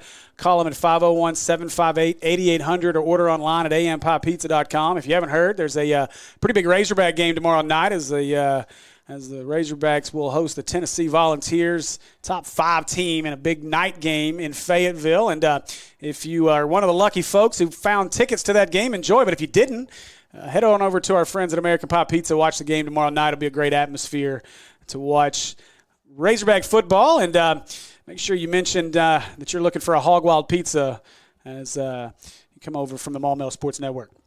It might have got a little bit easier to get tickets this week after the loss, last week. But hopefully it at least lives up to the time slot, right? It's in the primetime time slot for SEC games. Hopefully it at least lives up to that. And it's one of those games where, this is a team, obviously folks are down, frustrated. It's still really early. And if you can create an atmosphere, the Hogs haven't played overly well at home in the last couple of seasons. And so this would be an opportunity to create an atmosphere and really try to will that team to a big-time top 5 victory here at home. Yeah, you got all the pieces to have a good atmosphere. And then speaking of the team, did you see your guy Nico? He got a ratings boost on College Football 25 this week, showing out. He still won't play me. He's busy, right? He was on NBA busy. 2K the other night when I messaged him. I was like, I see you hiding out there on 2K. Why don't you get over here and play? Oh man, I don't play that anymore. I was like, you just scared to get embarrassed. He don't play anymore because they were. They're playing on the field. Yeah, because they kind of had him too low. Now that he's gotten up, he's maybe he'll play it. Hey, I use him all the time. Warrior, he'll follow Bubba Johnson to the left side. Warrior found a seam, but he kind of just geared it down, and he will not get the first down. He's going to be well short, about 2.5 shy. Bring up a 4th down. There's a lot of running for like a half-yard gain, it seems like. Yeah, I thought he was closer than he was. You're right. 4th down, and let's see if they decide to keep the offense. So far they keep the offense on the field. And we saw some of the punt struggles last week. Warrior Benson was really inconsistent. He had a couple of boomers. And then as we got to the second half, it kind of slacked off. Looks like they're going to go for this, or maybe just try to get them a jump. 2:30 to go here in the first quarter. And now a timeout, Pine Bluff, as Coach Williams wants to reiterate to his team, do not jump off sides here and give them a free first down. That's an interesting timeout. You didn't jump off the first time. Like, if you wanted to make sure they didn't jump off, then you kind of call it before the first freeze check. I guess he must have thought they were going to run a play. I don't know whether or not they were going to. I know Coach Mott, he trusts his defense, so I don't know that he's really worried about putting his defense down here this close to the end zone. If they don't get it on 4th down, let's see if they're trotting Levi back out there or not, but it doesn't. I don't see either. Yeah, there's Warrior Benson now, so it looks like they probably are going to punt this. You make Pine Bluff waste a timeout, if anything. I feel like we're missing some guys. I don't think there's 11. There's not 11 on the field. Else. I still don't think that's 11. Maybe I'm wrong, but it doesn't seem like 11. But I do believe we're going to see the punt. Now the question is, do you see the fake punt? Hey, that's one thing Arkansas did do. They ran a good fake punt. They did not run a good fake field goal. I don't even know what the plan was there. It's like ones we saw a couple years ago where you run it, but like what were you even trying to do? The fake punt was pretty good. There we go. Now I think we got 11 as another one runs on at the very last minute. So maybe we got 11, which Pine Bluff, same issues. They're finally getting all 11. And now Warrior Benson set in the punt position. And so maybe some gamesmanship between the coaches here, Tyler. I don't even know what's going on. Benson got it. Oh, my goodness. Kicked it straight up in the air. This one's coming towards us. Bounds at the 46. It'll take a little bit of a Hornet bounce out of bounds at around the 47-yard line. And so great field position for the Zebras. Like a 14, 15-yard punt. I mean, I think Coach Maupin's like, if that's what I'm going to get, we'll just go for it next time, right? But it's crazy. There's got to be something mechanically. I don't know if he's rushing it. That one, he had a guy that was getting close to him in his face, and he's just trying to get rid of it. But we've seen him boom some punts. It's just a matter of being consistent on that, and obviously that time the consistency wasn't there. Well, and again, the process wasn't there either. You know, you skipped it back there. You had a guy have to play middle infield to play it, and so that obviously throws the timing off. So here we go. 1st and 10 Zebras as Wallace still in a quarterback with, I believe, Hayes next to him. Motion. Jones fakes to air, being chased by Kennedy. Now Wallace wants to try to go outside, and nice play. Oh, he couldn't make the tackle. Got off the ankle tackle. Breaks another, and down to the 41-yard line. A nice gain there, as that was JG was one of the missed tackles. Timmons was the second one. I thought he was going to get him wrapped up there, and I think finally, who is it, 18, Jackson that comes in and gets him out of bounds. But the fake, the guy wasn't even close enough to get the fake. Now, I will say, on the defensive side of the ball, when you're looking at it, you can't tell, right? You don't know how far he is away from him, so the fake is still relevant there for the defense. It doesn't matter what we see. It matters what the guys down there on the field see anyway. There's a lot of air. That's just so you don't fumble the ball. You don't want them too close. If it's a fake, they'll hit it. Now Wallace, way to Hayes. Hayes got away from the first penetration. And he's going to be about a yard shy of an Acre Pharmacy first down to the 38-yard line. That's what Anthony Kennedy came in there. He came in there quick, and that's I think Coach Maupin just depends on what his job is. I don't know if he's a quarterback player, running back player, but if he is a quarterback player, you don't want to come off. You want to slow down, throttle down, so that you can make that tackle and not run yourself too far upfield. I have to check. I haven't heard back from Darius and. Hopefully they got things going up there at Heber. Maybe that's a good thing. He's busy. Yeah, I hope he's busy. If he texts you back real quick, then that's whenever it's kind of – or maybe he's on the phone with Will. That's also a possibility. On motion. That's 2 in motion. That 9 wasn't set yet. Trying to get around the corner. They do. Going to be finally pushed out of bounds as that was Helms. Palmer took somebody out down there on the sideline. Got to pay attention. Guys standing down there. Yeah. So Helms with the Acre Pharmacy first down. And Pine Bluff got a little something going here. They're inside the 30 to the 28-yard line. Now, I will say, I'm pretty sure missed an illegal motion penalty there. Running back wasn't set before Helms came into motion, and then Helms never got set once he came into motion, but whatever. So 38 seconds left, 38.8 here as Wallace – it's the snap, wants to throw, looking left, throwing left, just chucks it up there. And, oh, wow, that one caught. I'm not sure what Jackson was doing. That one caught by Jason Jones. And Pine Bluff answers with a 28-yard touchdown into the American Pie Pizza end zone. And I think we just missed it, like right after the ball was released. Jones gets a little push off on Jackson, and Jackson, he just kind of rolls with it. Like he gets pushed off, and then he keeps running that way. He doesn't correct, so he keeps running away and gives more distance between him and the receiver to where he's 10 yards away, it looks like, when the ball's there. But you have a little push off, which is obviously illegal, but the push off was so early in the process that you're not really going to find too many offensive pass interferences there. Oh, bobbled the snap, and the Hornets will fall on the holder. And so this kids being kids therapy extra point is no good. And with 30.6 seconds left here in the first, your Hornets hold a 1-point lead, 7-6 over the Pine Bluff Zebras. So for a game that we expected fully to be a defensive struggle, we've got a touchdown from each team in the first quarter.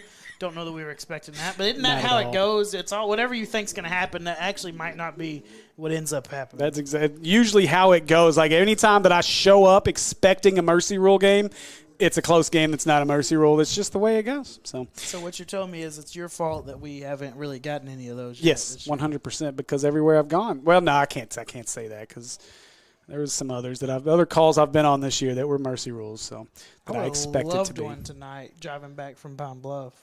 Yeah, right. I know, and I was like, everybody's on the road really except for Sylvan Hills this week. So, and boy, did they have a tough one as they welcome the Benton Panthers. Pretty stout competition. Yeah. And so we'll see if maybe they can shock the state and turn things around over there. And who did they have? Was it Russellville last week? No. So last week they were at Marion. Okay, so the week before they had a chance. I thought they were going to get one against Russellville. Yeah, they should have got the Russellville game. So set for our Ankles kickoff here. I think that's number 12, Antoine Miller, set to kick. Miller. Line drive, going to be returnable from the 15 as that's Henry. Henry across the 20, 25, 30, 35, 40. Got a big seam, but he runs into a blocker at the 45. And now the rest of the Zebras will pile on top of him and take him down. But a great return by Henry out to the 47-yard line. Henry, he just needed one more cut. If he had time to make one more cut, just one more step to the right, that's to the house. He had a couple of his blockers kind of got in his way a little bit as he was going through there, so slowed him up just a tad and just enough for Pine Bluff to get in position to make a tackle. So Hornet offense on the field. 15 seconds to go here in our first. But still a good return. Almost puts you in plus territory to start the drive. It's always a good place to be. There's now a late addition as Jackson runs on the field.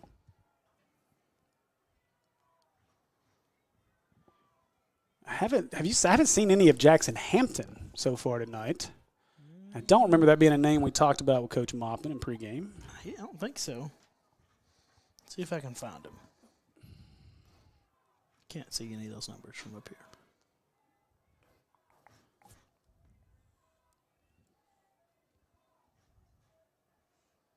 So now we'll finally get the snap. Warrior high snap. Somehow brought it down and now lost it. And I believe, let's see. It's still out. I think we got it. I think it was that sublet that ends up on top of it. It squirts out. Wow. We get like a yard on the play from the ball squirting out from underneath guys. Somehow sublet ends up on top of it. I'm not real sure how, but we do. And so now that'll do it. That'll be the end of our first quarter. So after a quarter of play, your Hornets lead this one here at Simmons Bank Field at UAPB 7-6. We'll be back with more Hornet football on Maumelle Sports Network after this. Come see us today at American Pie Pizza. Enjoy our pizza by the slice daily from 11 a.m. until 2 p.m. Or catch one of our daily specials like $2 Tuesdays and get $2 off any large pizza. Are wings more your thing? Monday nights are Wingtastic Mondays. So get all the wings you can eat for just 69 cents a wing. And don't forget about the incredible cheese dip. Then to finish it all off, be sure to grab a Pizookie or one of our other amazing desserts. So head over to 9709 Maumelle Boulevard and let our friendly staff serve you today. Call ahead at 501-758-8800 or order online at www.ampiepizza.com. Live free and eat pizza at American Pie Pizza.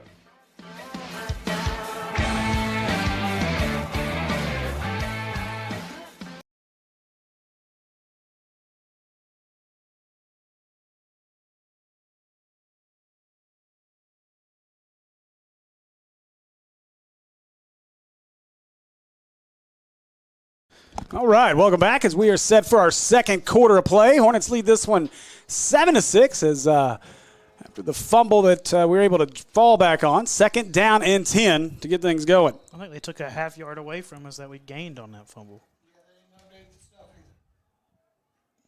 Now Warrior drops those over the middle. That ball got tipped at the line. He's looking for Sublet to bring up third down. He's looking for Sublet, but he's got a linebacker right underneath that route. Again, if it's not tipped, I don't know who's going to catch that one.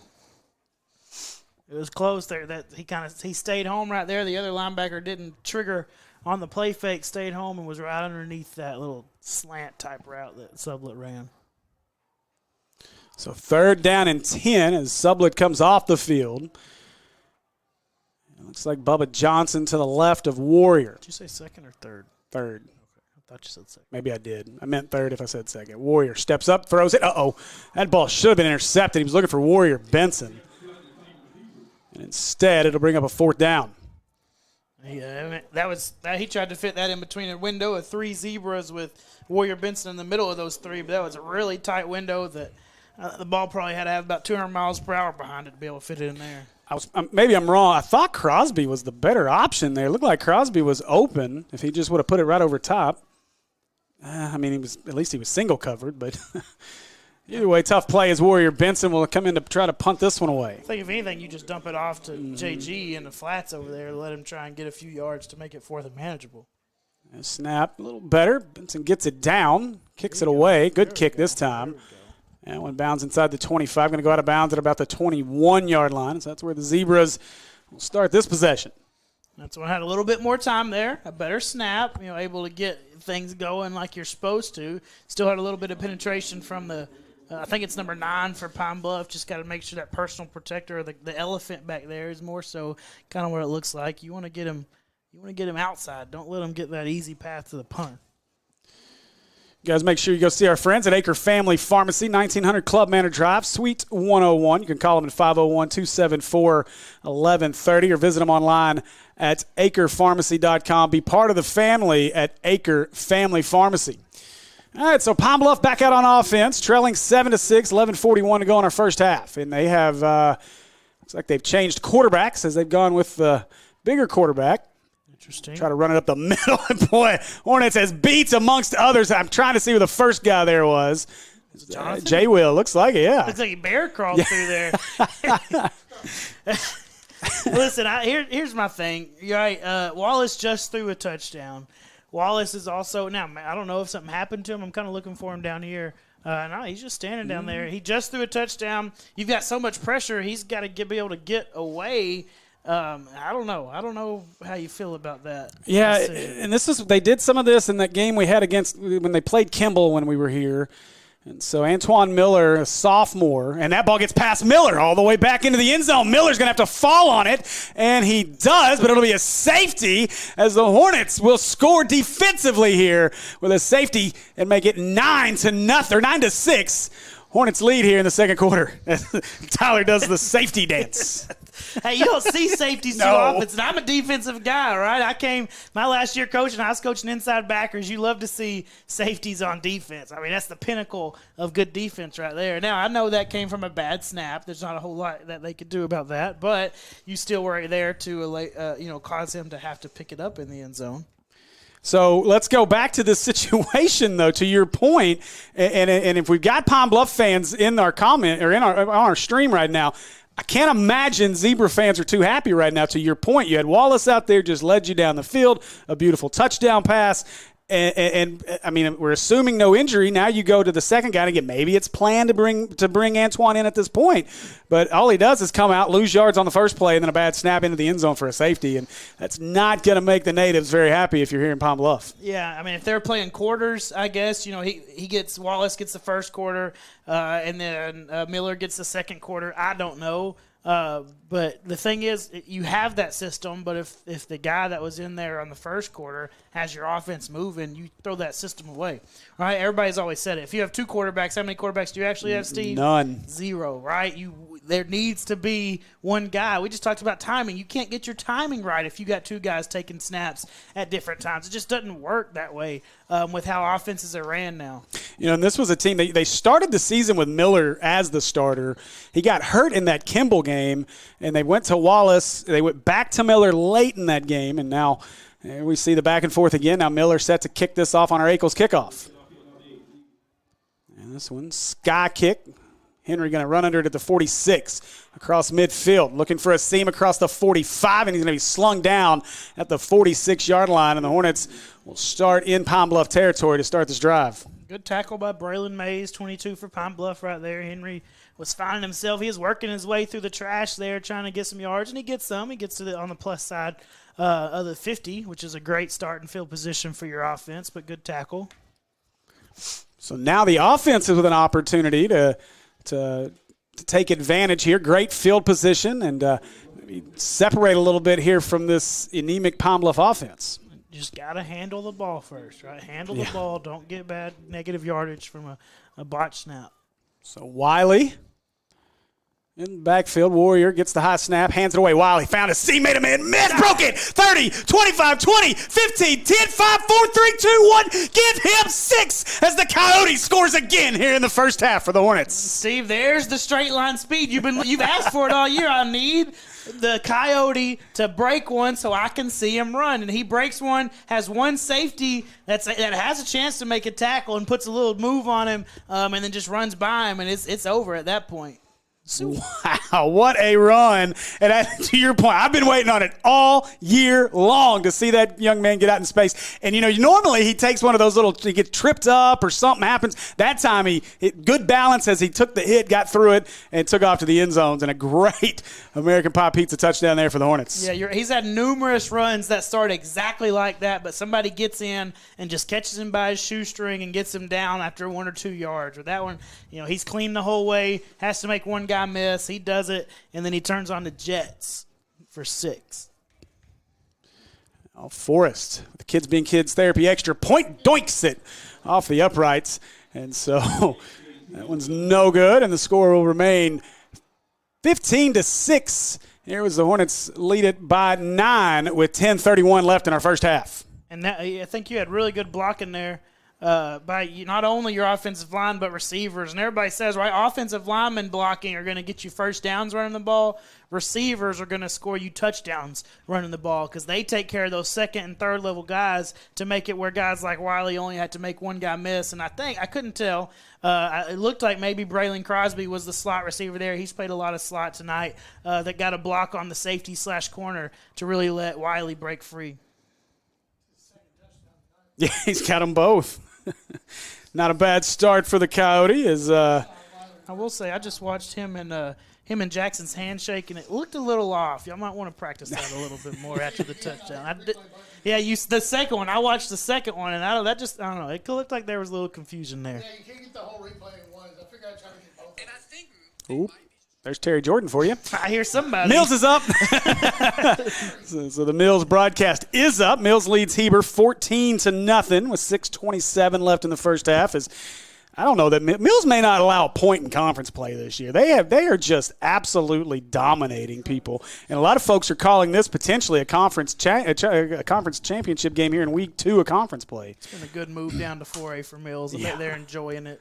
So our Akel's kickoff will be fielded at the 10, out across the 15, looking for space to the corner. Across the 20 and cuts inside and ball came out, and he's out of bounds when he picked up. It was Henry who grabbed it. And now, as our officials say, out of bounds. Henry just took off with it. He's still running. Coaches, he definitely stepped out of bounds. He definitely stepped out of bounds. You can't see it from over there, I understand, but he was definitely out of bounds. We'll see it here on our delay here in front of us. We do have a PI roofing penalty on the play as well. I think we're going to get a hold. Yeah, I'm pretty sure you got a hold. God, I just wish Henry, he at least could have picked it up before he stepped out of bounds, but I think his foot was out of bounds as he picked it up. Yeah, so it's going to be Palm Bluff's ball. That's tough to see from your side of the field, Coach, but definitely out of bounds. Well, and give Jacob Henry all the credit, too. He sold it. You got to sell it. I mean, what they say in college now, they sell the refs in college and NFL, don't blow the whistle if you're not sure, because then we can go back and review it, but we want the play to keep going. So Henry said, I'm going to make sure the play keeps going and make them make me stop. So as our officials, we're going to walk off our PI roofing penalty. And so Palm Bluff will start this, looks like all the way back at the 18-yard line. And I'm jumping around our different networks here as, let's see, Robinson at Jacksonville. And with 7:13 to go in the first half there, Robinson up 21-0. And that game is one that's one I do expect to be a mercy rule, most likely over at halftime or really early in the third. And now Wallace back out at quarterback, empty as they'll motion Helms. That's where they go with it. Helms makes the catch. Williams trying to race him to the sideline. Helms cut inside. It's a good move. Out across the 30. That'll be enough for an Acre Pharmacy first down for the Zebras. Jaden Gabriel, and looks like Henry there on the tackle. But Helms is the receiver they're trying to get the ball to, trying to work it to 5. And you kind of see there right there. They kind of just dump it off to him, a little bubble type route, and able to make a few guys miss, able to outrun Jonathan Williams to the sideline and get a first down. Oh, my gosh. Oh. There's 10 minutes in the first half left in that ball game. Holy moly, Benton. 42-0 with 10 minutes left in the first half. That's not great. Helms again motions out and trying to get around Timmons. He does. Now Timmons gets back in the play along with Henry, I believe, and they'll sling him down maybe a yard on the play. Steve, get ready for a little bubble and go right there. Mm-hmm. They're gonna stock block the receivers and then let one break out after they've all crashed down. So just be ready for that after they throw that bubble a couple times to Helms. They're gonna try it. You don't run that many times and not have that in the playbook. Got to feel bad for J.J. Houle and this Bears team. As a guy who's got kids at Sylvan Hills, I root for the Bears, but man, that is a tough first half going on over there at Sylvan Hills. They're gonna have to call a timeout. As they are struggling to get anything in. Now some miscommunication, 2 seconds, and now a timeout. So they will burn a timeout with 8:45 to go here in our first half, as looks like Benton just scored again, and they did, so 49-0. They're half a hundy, and they're not even close to halftime yet. That's not enjoyable. No. It's not enjoyable.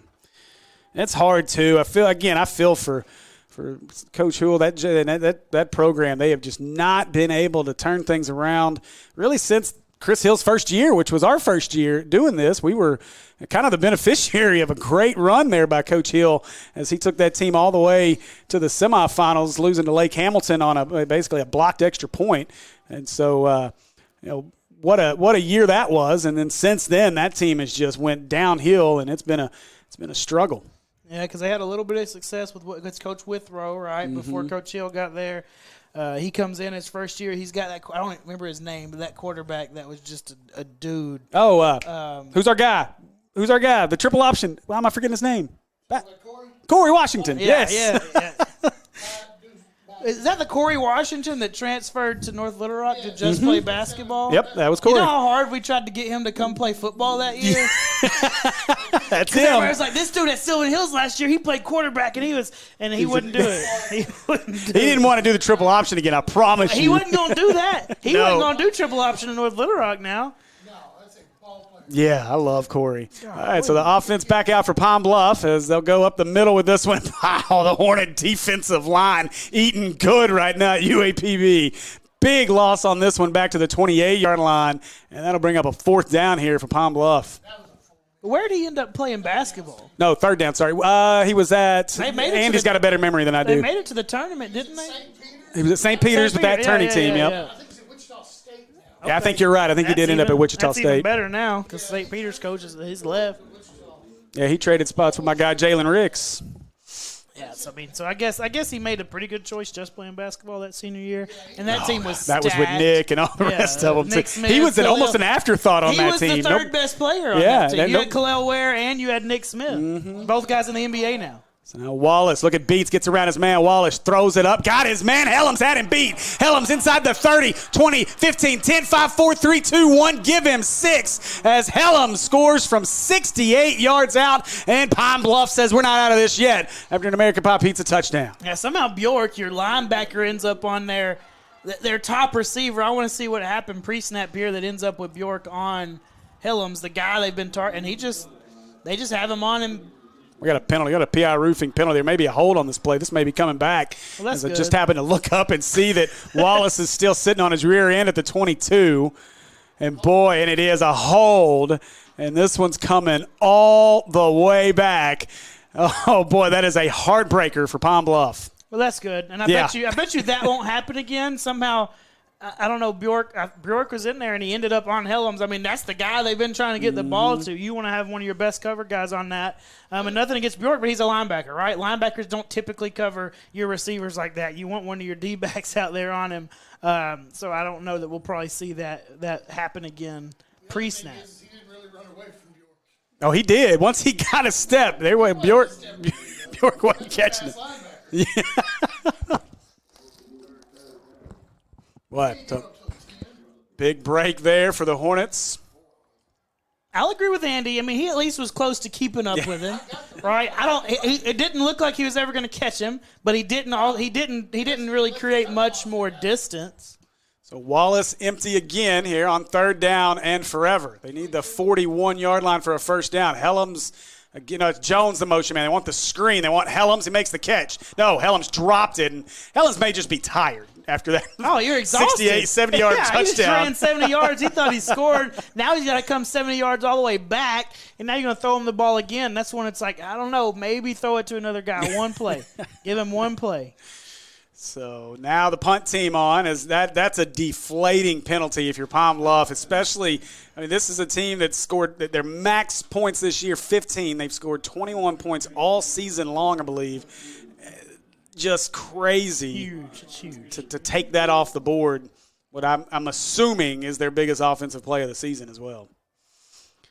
So they'll punt this one from back around the 18-yard line. And I didn't even go back and look at the hold. I wonder how bad the hold was. I don't know. We may not. Now Palm Bluff can't find 11 players. But no clocks are running either, though. No, you're right.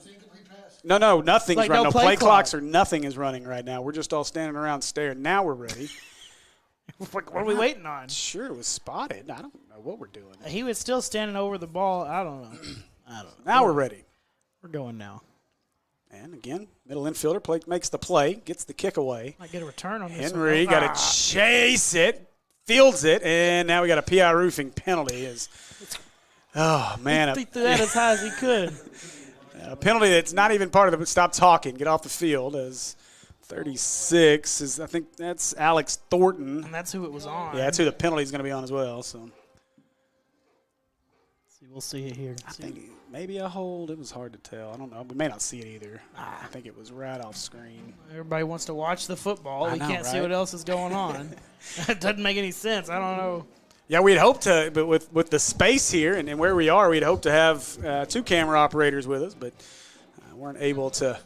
Well, we had some issues across the network. So, hey, if you are interested in being a camera operator for us, come on down. We're about to be back at home soon, so we'd love to have you with us. Thursday night, obviously, a big one, so give us a shout. I do have a meeting that I got to schedule with Maumelle High School to start talking with some folks in the Pathways program, so looking forward to that. Oh, yeah, that's where you can get them.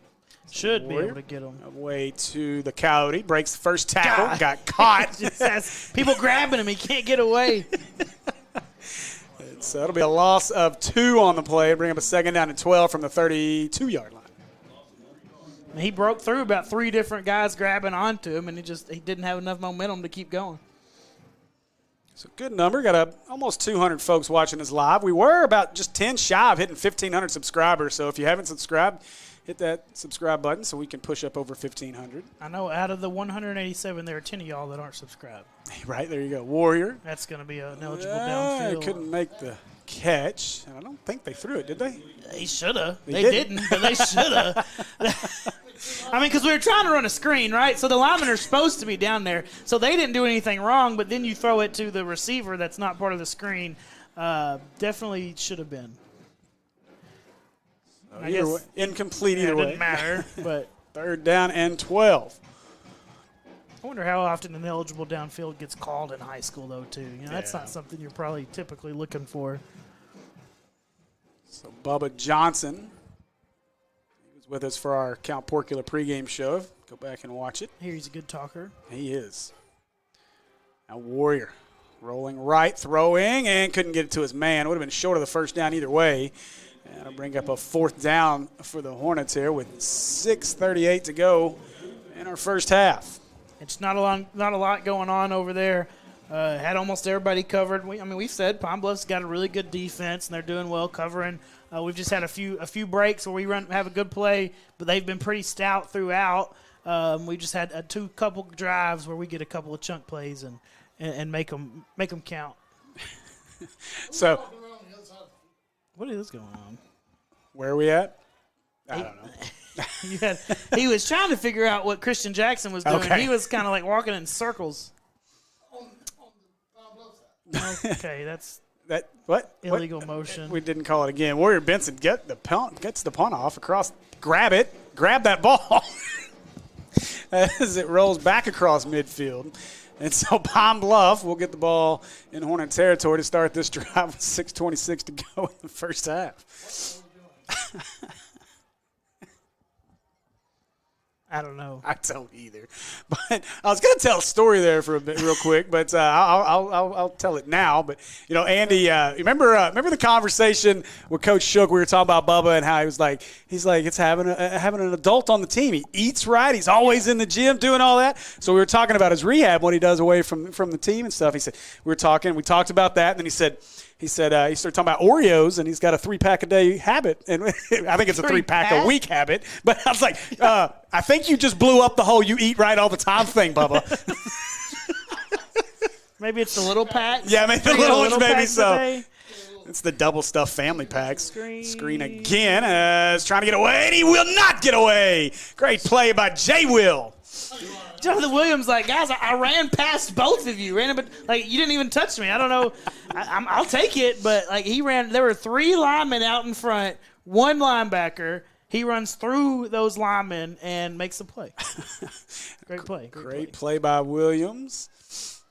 It's whenever the receiver gets up and is like, guys, what? He's like a linebacker since the first time I saw him play basketball.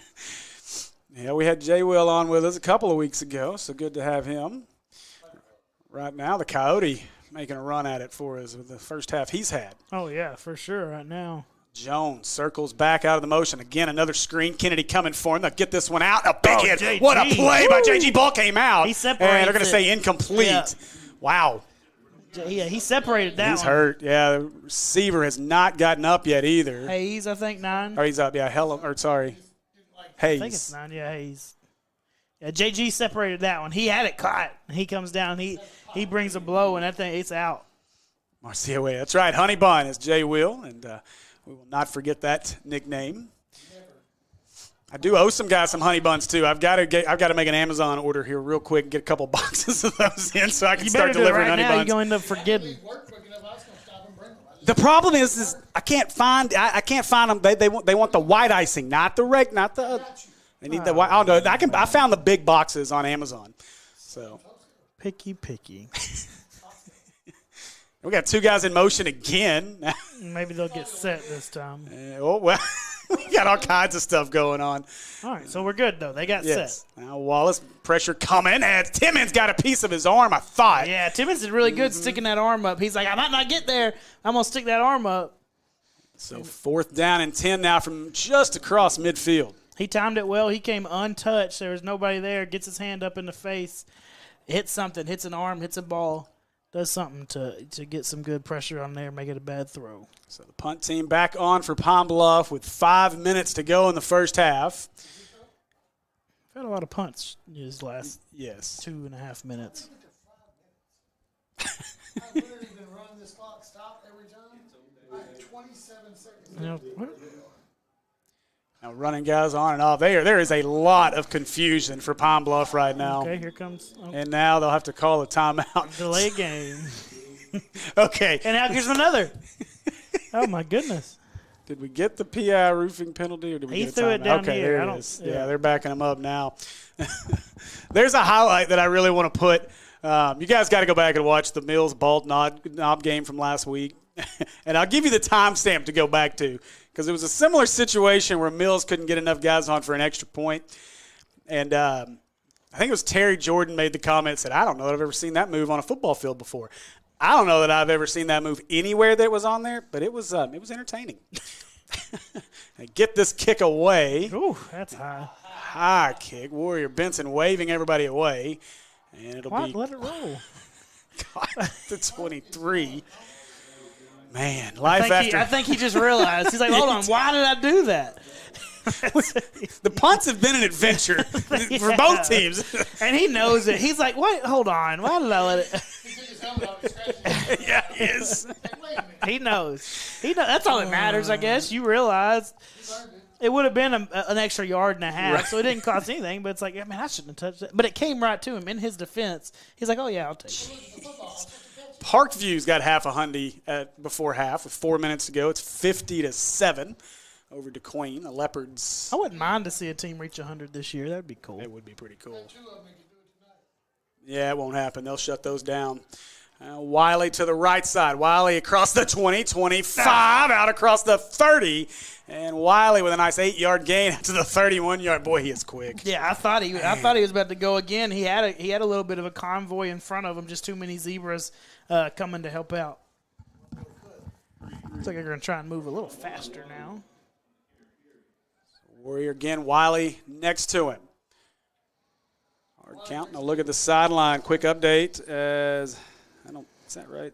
I don't think that's right. Oh, it is. Wow, 14-0 still. Mills over Heber Springs as they are 20 seconds from halftime.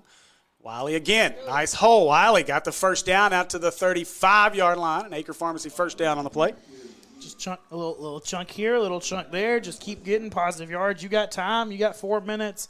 You got time to run the ball. 5 yards a pop. I mean, you'll take that. And you get the ball after half. They're not stopping it for first down. 350. Did they not at all? No, they haven't. That's part of the reason why they've been so jammed up on the clock. And clock guy's right there. Go tell him. Do a better job. I don't think he heard you. Warrior throws. Got Warrior Benson and trying to break a tackle. He does. I'll tell you one thing. We dropped back. I heard a lot of people yelling pass down there. I did too. That's the first time I've noticed it, but through the press box, there were a lot of pass screams coming from down there.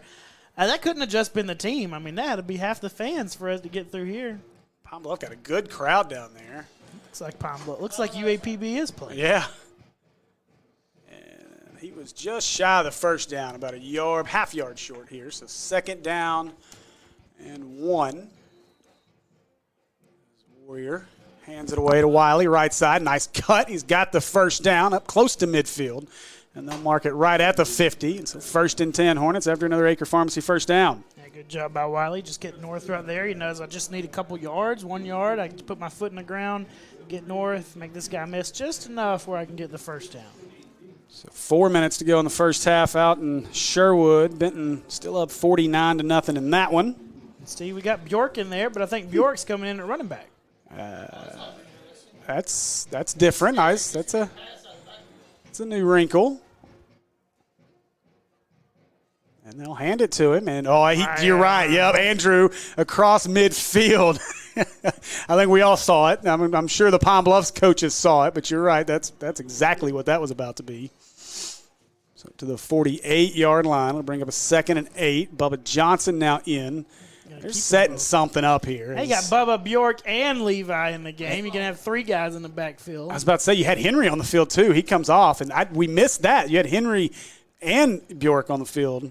Now they're both in the backfield. That's Bubba and Andrew, yep. Now Warrior. He'll give it away to Bjork. Option. Bjork pitches it, taking a page out of the BB book. It's Johnson inside the 45 to the 43-yard line.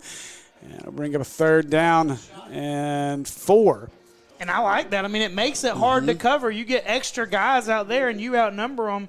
You get a good pitch, and Bjork did really good with the pitch, and was able to get good chunk right there. And there's still a lot of stuff you can run out of that, too. So I'll be curious to see how much that evolves. These guys are really close to both being on the line down here. Yeah, neither one of them's off, I don't think. I think they're both on the ball. The slot, I think Crosby's supposed to be off, but there's not much difference. Now Warrior gets it, wants to throw. Got his man, spin move. He's going to be right at the stick. Should be enough for an Acre Pharmacy first down. I think he gets it. As that was Warrior Benson on the catch. And right it is. It should be. And it is. Yeah. So another Acre Pharmacy first down. We're almost under a minute now, and we're going to have to – now they're – he asked. Still got a full complement of timeouts. And there goes one. Now they use it? Yeah, no, the refs called a timeout because the clock didn't stop. They haven't stopped the clock for a first down. And almost the first half. Right, and I think the Maumelle coaches noticed it now that it matters. They're looking at it and they're complaining about it. Like, why is it? I bet they run 2 to 3 minutes off the clock that we should still be back. Yeah. Or we got an injury. What? Some on the sideline. What are we doing? The sticks are laying down. The sticks break? broke. Just the last drive. The sticks. Yeah, look at it. It is broke. That's time for a new one. Just the last drive that Pine Bluff had, there was 27 seconds difference between stopping the clock. That one's just going to be the first. That one's just going to be the line of scrimmage marker. They're going to take the thing, take the cushion off of it. It'll be the line of scrimmage marker. A 5A Central update in the second quarter. 5:26 to go. BB leads Whitehall 10-6. As BB looks to stay undefeated in conference play. I don't know why I got some Oklahoma teams on here. Yeah, well. Man, we got some teams putting up some points tonight. Greenwood also at the half a hundy mark before halftime. 15 seconds to go. They lead Russellville 49-0. That's not half 100. It's close enough. High school football in the first half, it's close enough. Oh, no. Whitley said, Allen says those sticks actually broke at the UCA UAPB game. They're just still trying to – they taped them and the tape didn't help. Come on now. So they fake it to Wiley, and that's Bjork at quarterback. That's an interesting – it's an interesting time to start doing that now. Quarterback run with under a minute left. You're still close to the 50. You still got 45 yards to go. Well, before that you had 40, I guess, before you lost yardage there. But that's one where you probably kind of want to keep it in the air a little bit just for the sake of time. You don't got a whole lot left, and now you only have 2 timeouts though. Yeah, especially now you're well behind the sticks. You got a 2nd down and 15 situation, and I mean, look, if we called it out at the Pine Bluff side, we got to call it out on this side. The offense has actually been moving it really well. I do like a few of the wrinkles with Andrew in the backfield, but that was one of those plays that I think Warriors throwing it well tonight. I'd have kept him in there with his arm. Yeah, he's threw past couple of possessions. He threw a couple. He put a couple into bad spots. Could have got picked off. Pine Bluff dropped him, but I mean he's not been bad by any stretch of the imagination. He's thrown some really good balls, and then he's had a couple questionable ones. But it looks like we're going with Bjork now. But you got 45 yards to go, and even to get into field goal range, I mean, you got, 25, 30 yards to go. So you're going to have to get some yards with 47 seconds left, and that's being generous. Looks like Robinson's driving. About 40 seconds left in the half there. They lead 42-0. So Chris Gay is solo over there tonight. As that half 100 too. No, that one's not quite. They need this one more touchdown. Okay. They were at 49-0 last week too, though at half, or 42. Then they scored 1 touchdown in the second half, 49-0. They got Braden, the kid that came over from North Little Rock. Yeah. Quentin Murphy went to Parkview, but and I need to look and see if he's playing tonight. I know he had a dislocated shoulder in the Bryant game, but it's not comfortable. No. So Bjork, as they bail on the coverage, Bjork fakes, throws, got his man caught, but tackled immediately at the 42-yard line. Oh boy! You got it's Christian Jackson. He's like, hey, Coach, ain't nobody even. I don't even know they know that I was here. And so now they may just let this run down and just heave it to the end zone here. 27 seconds. They can run it all the way down. They don't have to snap it again. I'd like Christian Jackson run whatever he just ran and do it again right down the seam. What are we doing? Instead, they throw quick on 3rd.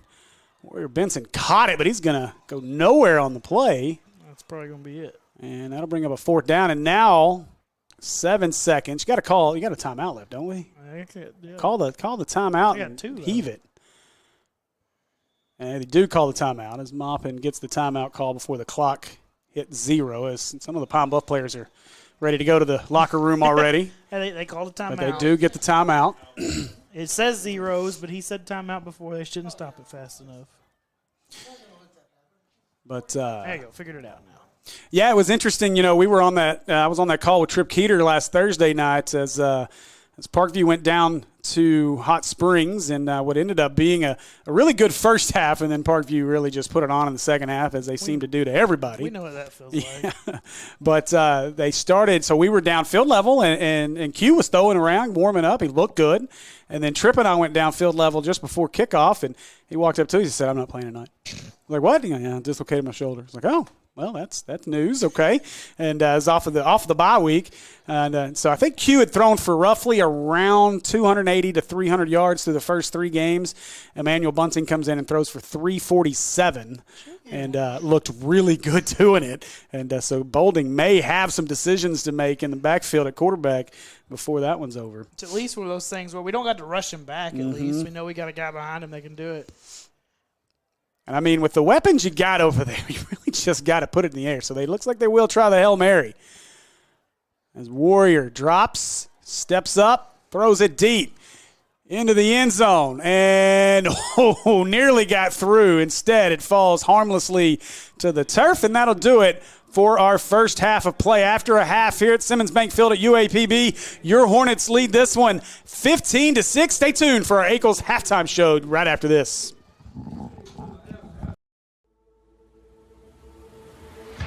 Come see us today at American Pie Pizza.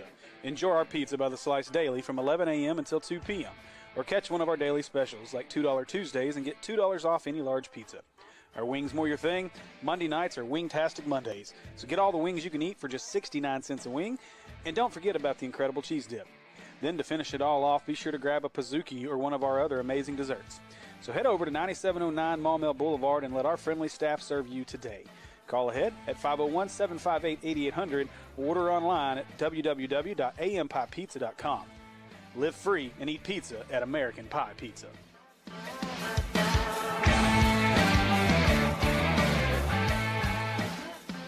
My name is Brandon Aker. I'm the owner and pharmacist here at Aker Family Pharmacy in Maumelle. So here in our pharmacy, we like to focus on a hyper-personalized relationship with our patients, and that continues into our service sets. So we offer free delivery, curbside vaccinations, as well as custom compounded medications, including extended hours as well. I think you don't know the level of intimacy that you're going to get with your patients until you really get in it, and I can't imagine doing anything else.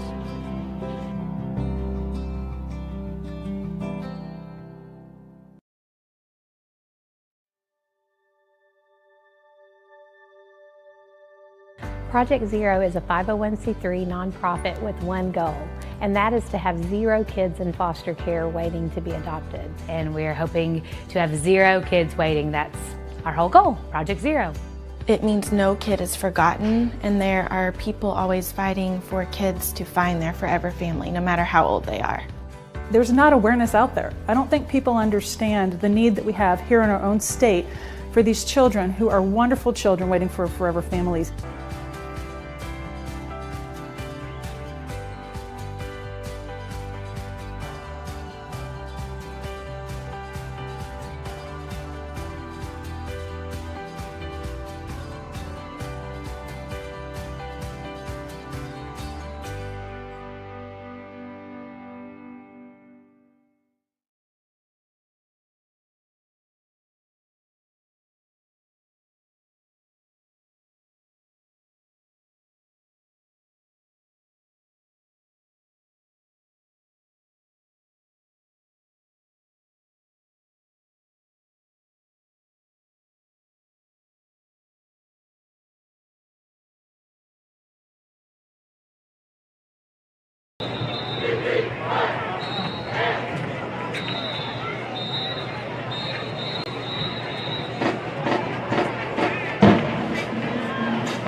Ladies and gentlemen, your 2024 Zebra Homecoming Court.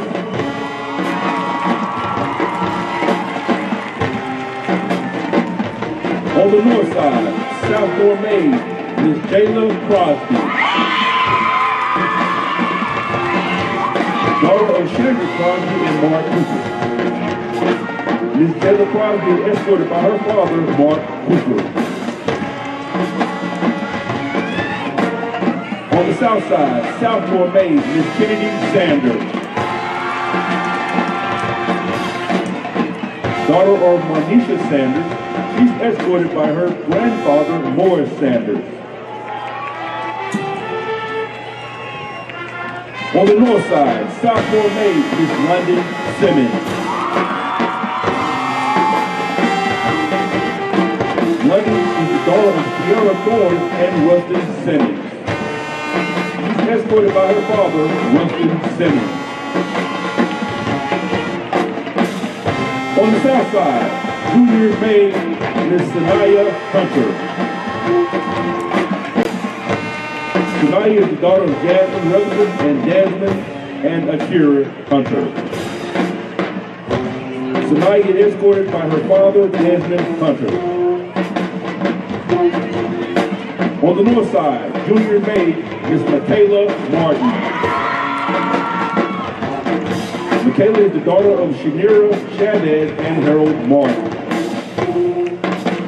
She's been escorted by her father, Harold Martin.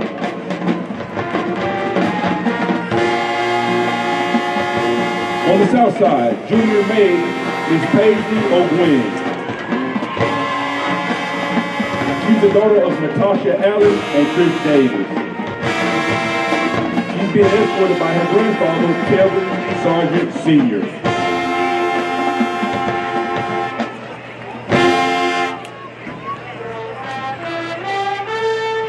On the north side, senior maid, Miss Amaya Jones. She's the daughter of Ashley and Freeman Cartwright. She's being escorted by her father, Freeman Cartwright. On the south side, senior maid, Miss Michaela Lano. She's the daughter of Emily Tyler and Kendall Lano. She's being escorted by her father, Kendall Lano.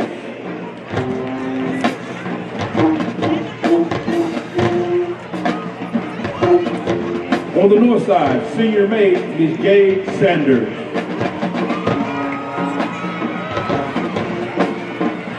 She's the daughter of Jimmy Sanders and Precious Sanders. Jade is being escorted by her father, Jimmy Sanders.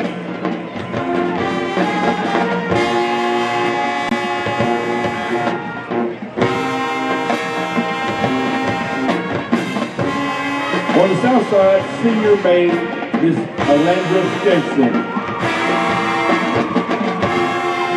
She's the daughter of Ryan and Kiara Stinson.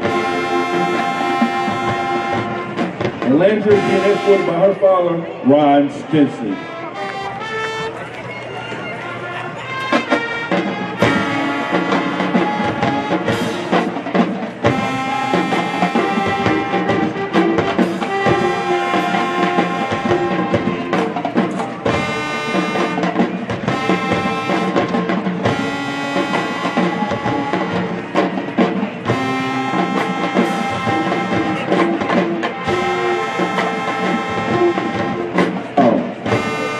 Ladies and gentlemen, the 2024 Pine Bluff High School Homecoming Queen, Miss Deborah Rawls.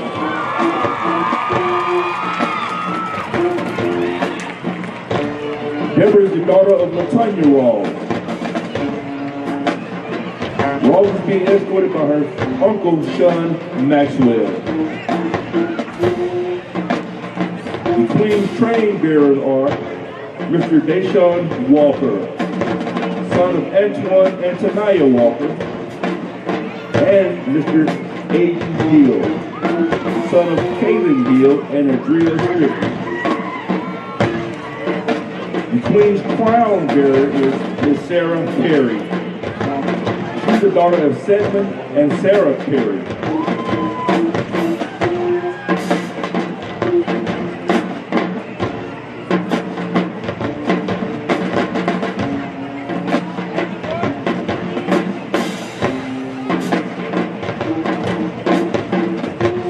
Mr. Ronald Laurent, principal of Pine Bluff High School, will crown Queen Deborah Ross as the 2024 Pine Bluff High School Homecoming Queen.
All right, welcome back, ladies and gentlemen, here as we are live from Simmons Bank Field at UAPB for our Eagles halftime show. As your Hornets lead this one 15-6. Hope you guys enjoyed the band as well as homecoming festivities here for Pine Bluff. And I'm excited to see the future of Pine Bluff High School and the Pine Bluff schools as they continue to try to invest here in the city of Pine Bluff and in the Pine Bluff School District. I know, Coach Williams doing a great job with this program. A little bit of a down season so far this year, but we had the opportunity to talk with him during our Big Kev football media days, and one of the questions I asked him was, how important is it, obviously to keep guys like a Courtney Crutchfield and Austin Dindy and those guys who came through here over the last couple of years in Pine Bluff. And, we talk about the rivalries along 530. They start up at Exit 3 on Dixon Road with Mills, and these schools kind of continue to trade off players as now with the quote-unquote transfer portal continuing to grow in the state of Arkansas, you're just going to continue to see that. So Coach Williams doing a good job really trying to get kids out and keep them here in Pine Bluff. And while he's got his work cut out for him, he's done a good job so far, and so excited to see where that goes. And that leads to them getting to play on a college campus here for this season. So good luck to them the rest of the year. Just hopefully they end up on the wrong side of the scoreboard here the rest of the way on this one.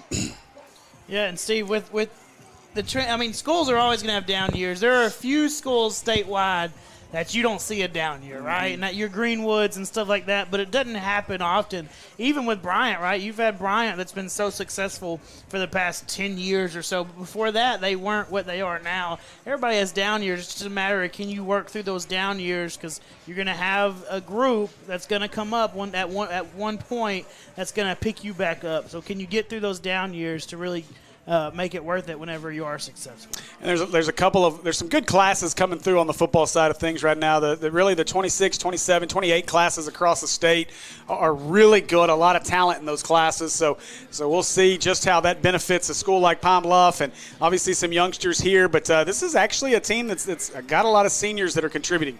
Let's take a look at the stats here. Jim Ashley sends them over, and our total net yards in this one, 162 yards for your Hornets, just 57 yards for Pine Bluff. Total net yards rushing, 70 yards for the Hornets. Just 7 rushing yards in that first half for Pine Bluff. Passing, though, net yards 92 for the Hornets, just 50 for Pine Bluff. So offensively, got a little bit going. Still some left there that's leaving some stuff out on the field, but it was good to see the offense get going early, Tyler. Yeah, you're seeing some improvement, right? You're seeing them build upon something, right? If they'd have played like this last week, I think we would have seen a few more points on the board, because honestly, I think Pine Bluff's defense is probably better than BB's defense. If you just look across the board, it's just a matter of can we execute? So we're actually executing here. We've had a couple possessions where we've executed a game plan, completed some passes, had some good runs, and it's just can you continue to do that consistently? Yeah, both teams pretty even, 5 first downs apiece. Both teams 1 out of 5 on third down. Both teams pretty equal on time of possession, 11:04 for the Hornets, almost 13 minutes for Pine Bluff. So really outside of, and really the scoreboard's pretty close too, 15-6. The difference is the safety really at this point. I mean, obviously a touchdown, but the safety could potentially be the big difference at the end of this one. And then as we look at our individual stats, Marshawn Wiley leads the way on the ground, 6 carries, 61 yards, 2 touchdowns. touchdown. All right, now, Jim, Ashley, you got to fix this. You got the wrong guy on one of the – oh, never mind. That was a receiving touchdown for Marshawn. Just kidding. Take it back, Jim. Not talking trash about you. Yeah, you did. But Bjork, 2 carries, 5 yards, and then a little surprise as Henry, just 2 carries for 4 yards. Bubba Johnson, nothing doing for him either in that first half. Levi Warrior, good first half. 4 out of 8, 88 yards, 1 touchdown at the 67-yarder. And then leading receivers, Crosby, the big 67-yard catch there on that first drive. And Warrior Benson, 4 for 17, and then Wiley, 1 for 8. For Pine Bluff, Devontae Wallace, 3 carries, just 11 yards. Helms, 1 for 10 yards. Hayes, 5 for 7 yards. Your starting running back, 5 carries for 7 yards. And then in the passing game, Devontae Wallace, 5 out of 10, 50 yards and a touchdown. And let's see, Jason Jones, 1 catch for 28 yards and a touchdown, and Helms, 2 for 22. That rounds out the stats for Pine Bluff. You know, Steve, the thing to point out, you talked about Jacob Henry only having a few carries. But keep in mind, right, Tyree went out early from one of his like safety, robber, rover, whatever you want to call it, position. So that's going to all of your safeties on the back end. Also, Keytron Green's out. He got injured last week, so he's going to be out for a few weeks. So you're down 2 safeties already. So I think they're having to rely on Jacob more on the back end of the defense, and then you can bring Wiley in, and he doesn't really get many snaps on the defensive side. I don't know if we've seen him get any, right? So he's kind of got the fresh legs. You can let Jacob be fresh on defense, Wiley be fresh on offense with kind of where you're at the safety position right now. Well, and, we talked a little bit about this with Coach during our Count Porcula pregame show, but as well as Bubba Johnson. But you're also going to ride with the hot hand, and Wiley was the hot hand in that first half. We've waited. I personally have waited to see Wiley get out in space, and he was finally able to do that on the big touchdown run. And so they're riding the hot hand there through the first half, and we'll see if they try to lean a little bit more on the bigger bodies of Henry and Bubba Johnson in the second half. Yeah, that's the thing. Different game plans, different defenses call for different types of running backs. And the good thing about this offense is you've got different types of running backs. You got the little speedy, shifty guy in Wiley. You got the bigger body, thicker guy that's going to lower his shoulder with Bubba. And then you got Henry that's kind of a combination of both. So you've got each of those different types so you can use the one that you need in a certain situation. So a reminder to go see our friends over at Akel's Carpet One Floor and Home, 3 convenient Little Rock locations. You can call them 501-214-0635 or visit them online at akelscarpet1.com. Kick off your next home improvement project by calling the experts at Akel's Carpet One Floor and Home. And we are 14 seconds away from our second half kickoff, and I think one of the big things that I am interested to see in this second half is where Pine Bluff goes at the quarterback position. I got to believe they'll stick with Wallace with the way things went with Miller in there, but I'll be curious to see if they try to mix that in anymore here in the second half of this one. Yeah, I think you got to go with Wallace. He's the one that's put you on the board. And really, if you don't have the holding call, he's the one that's put you on the board twice, right? He's the guy that's led those positive possessions. I think you got to stick with him. And then, you can question what are we going to see, right? Because we had Andrew come in that last possession, which, we questioned that just like we questioned Pine Bluff changing quarterbacks. Not sure what the idea was there, but is Levi going to come back out again, or are we going to let Bjork get some touches? I don't know. Are we going to see more Levi and Andrew in the backfield at the same time? Yeah, see, I think that's the wrinkle I'd like to see a little bit more of, especially if this game continues to stay relatively close, is maybe give that an opportunity. I don't know that I think you got to stick with Warrior. I think the key for Levi and these receivers, if that's who you want to go with and that's who you trust back there, let him get the reps and let him get comfortable back there at quarterback. I think that's going to be key to his success and growth through the rest of the season. Yeah, if that's the guy you think you want throwing the ball the rest of the year, next year, you're going to pick him and stick with him, right? We've said it already, 2 quarterback systems, they don't work very often, okay? And the only time they do work is if you've got 2 really good ones, okay? And that doesn't happen often. At any level do you get 2 really good quarterbacks that can both do the same things. You got 1 quarterback system is where it's at. It's consistency for the offense, and consistency is key. And switching that signal caller, the most important player, the most important position on a football team, even though it's the ultimate team sport, that quarterback is the most important position on offense. And you keep changing that up, it's going to make it difficult for the offense to get going and get some flow. So we are just about set for our Akel's kickoff as your Hornets will possess the ball first. And they've got it teed up, and now we've got a stoppage. little extra discussion. Now we're ready. Oh, they want the radio. They want the music off. They still got the music playing. Hey, now it's off. All right. Quickly here in our comments says Jared McMillian asks how they can do the cameras. Do me a favor if you're still watching. I hope you are. Shoot me a text 501-960-2255 and we can chat a little more about that. Everybody text him. Everybody listen. All 177 text that number. He was offsides. Yeah. I want him to get 177 text messages right now. I'm waiting. He's gonna do it. I'm waiting. I mean, hey, I'd feel awful special if one person texted, honestly. Although I'd be like, who would this? So look at the time, You got to put that back on. Let's see if they do. I got to go back up. Let's see if they did. Look at them. Look at them go. Look at them go. I don't see any text messages yet. No. Disappointed. Might need to tell them the number one more time. Oh, they need it one more time. Jared, if you're interested in being on camera, 501-960-2255. I've been told to talk fast, so I slowed it down that time. Yeah, they got it now. They got it. Somebody's gonna text you. No excuses. I trust somebody. My phone number's all over the place out there. We're gonna play football here eventually. Turn the music. The music still. They just told you to turn it off. Hello, knock on this window over here. Somebody go tell that booth down there. There's nobody in the booth. That's the problem. There we go. And now another PI roofing penalty as the kick goes out of bounds. And so it will be Hornet football. Whitehat's not very happy right now. Wow. He's like, can somebody get your guy? Get him to turn the music off. Look, the maddest white hat I've ever seen was a couple of years ago, and I was over at Mills, and I was supposed to be. Oh no! Hey, Jared, yeah, see you, buddy. I'll get back with you here in just a bit. But man, only Jared. Well, Jared. Here we go. It starts. Let's go. They're calling penalties and everything over here. I know you. I know you would in the chat. I know you would. That would get you. That would really get your messages. They're gonna make them kick this again. We're gonna do this all over again, Andy. We're gonna Ackles kick off once again. Hey, you guys go see our friends over at Ackles. Here it comes. Oh boy, they're still coming. Let's go. I feel the love. I feel so special. So our guy Jared's still watching though, so he's the first one to do it. That's good. It's a good sign at least, you know. For bring on the text messages. Gosh, I would love for you to have 100+ text messages by the end of this game. Hey. I don't think that one came through the microphone. I bet it did. Be surprised what comes through these microphones. I didn't hear it in mine, at least. I can make that happen. Now that one I might have heard. So they've got it teed up again. We'll try this again for our Ackles kickoff. Hey, at least we're getting compliments. We're great. That's what I'm talking about. Yeah. Feel free to put that one in the actual comments too. My wife says we're not even funny. So. I know. I'm still upset. I'm still hurt over that one.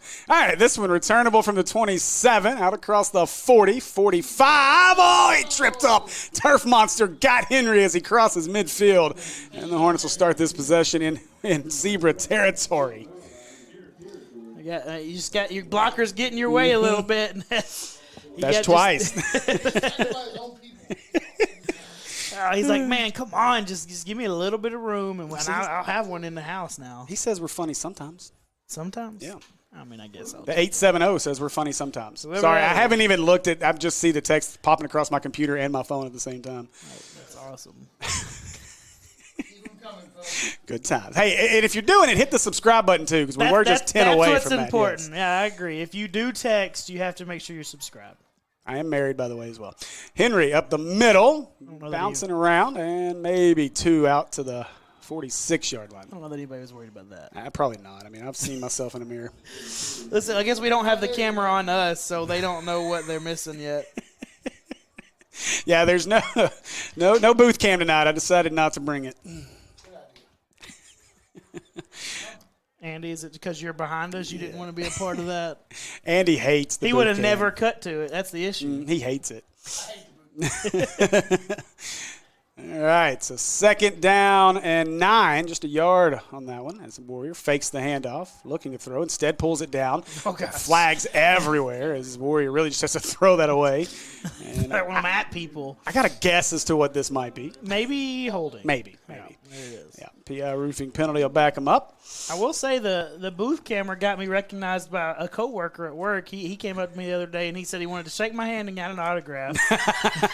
Mr. Foster, he actually was the district employee of the year last year, so I don't know. He's the celebrity, not me.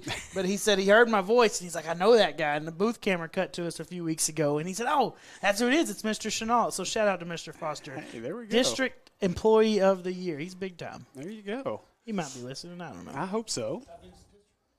It's Conway School That's a District, big one of the district. biggest in the state. I'm just glad he was watching us. Heck yeah.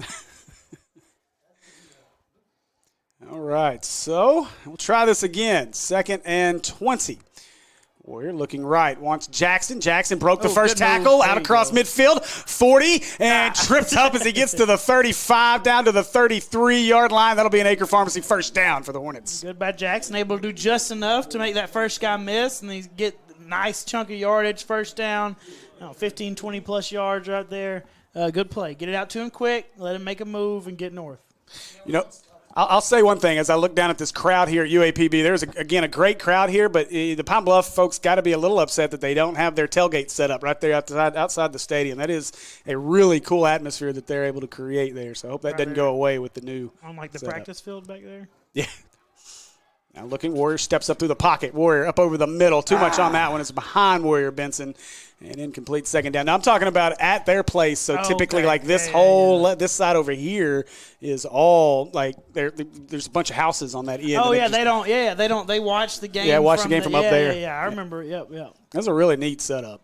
I will say, Levi, bringing Andrew in right here on 2nd and 10, but you saw a little bit of growth from Levi. He didn't complete the pass, right? But he had people running past him, and what does he do? He steps up into the pocket. He has protection, right, so he's able to do that. But you see growth. He doesn't immediately bail out. He steps up because he's got some room in the pocket and releases the ball. It's not completed, right, but you still have some growth from Levi right there. That's good work. So Andrew in at quarterback.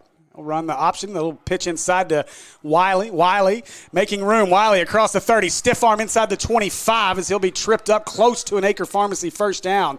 And he may have got it. I think he does. Let's see. And he does. It'll be an Acre Pharmacy first down. Yeah, good run by Wiley. That's the same thing he scored the touchdown on down here earlier where he's able to just outrun a guy. It gets clogged up and it gets stopped. The pullers get stonewalled right there, so he cuts it up, and he has to make another couple cuts to be able to get north and get some yardage there, but really good run. So 1st and 10. Andrew's still in at quarterback. They'll run the same play. Wiley again. Wiley thought about it. Now he does hit the hole. Wiley behind Sherman inside the 10, across the 5, and he gets hammered down at the 4. And that'll be another Acre Pharmacy first down for Marshawn Wiley. And we got an injured Zebra down around the 5-yard line as well. I mean, Wiley's got the corner out here, 15, spinning around in circles trying to keep up with him. You don't know which direction you're going to go, young man. I don't know. And he's able to make a really good play. Gets good blocking there. Hey, they had to cut it up north again, but that's really how that's designed. That's designed for him to get up there. He had to make that decision. He wasn't sure, like you said, but he finally makes the decision, gets north, gets close, down inside the 5. And we've got to give the Big Uglies some credit, too, as Caden Sherman was out in front initially, kind of at the second level helping out, and Wiley was able to play off of that to get inside now down into the Boyd Law Firm red zone. There are 8 guys on the right side of the football. Who redirect snapping? Is that Henry or is that – who's that? It's Hampton. And what a play as that was Palmer. Yeah, it's Palmer. Hampton. I knew it was 9. I just said the wrong name. Hampton, and we still hadn't seen Hampton, so maybe there is something.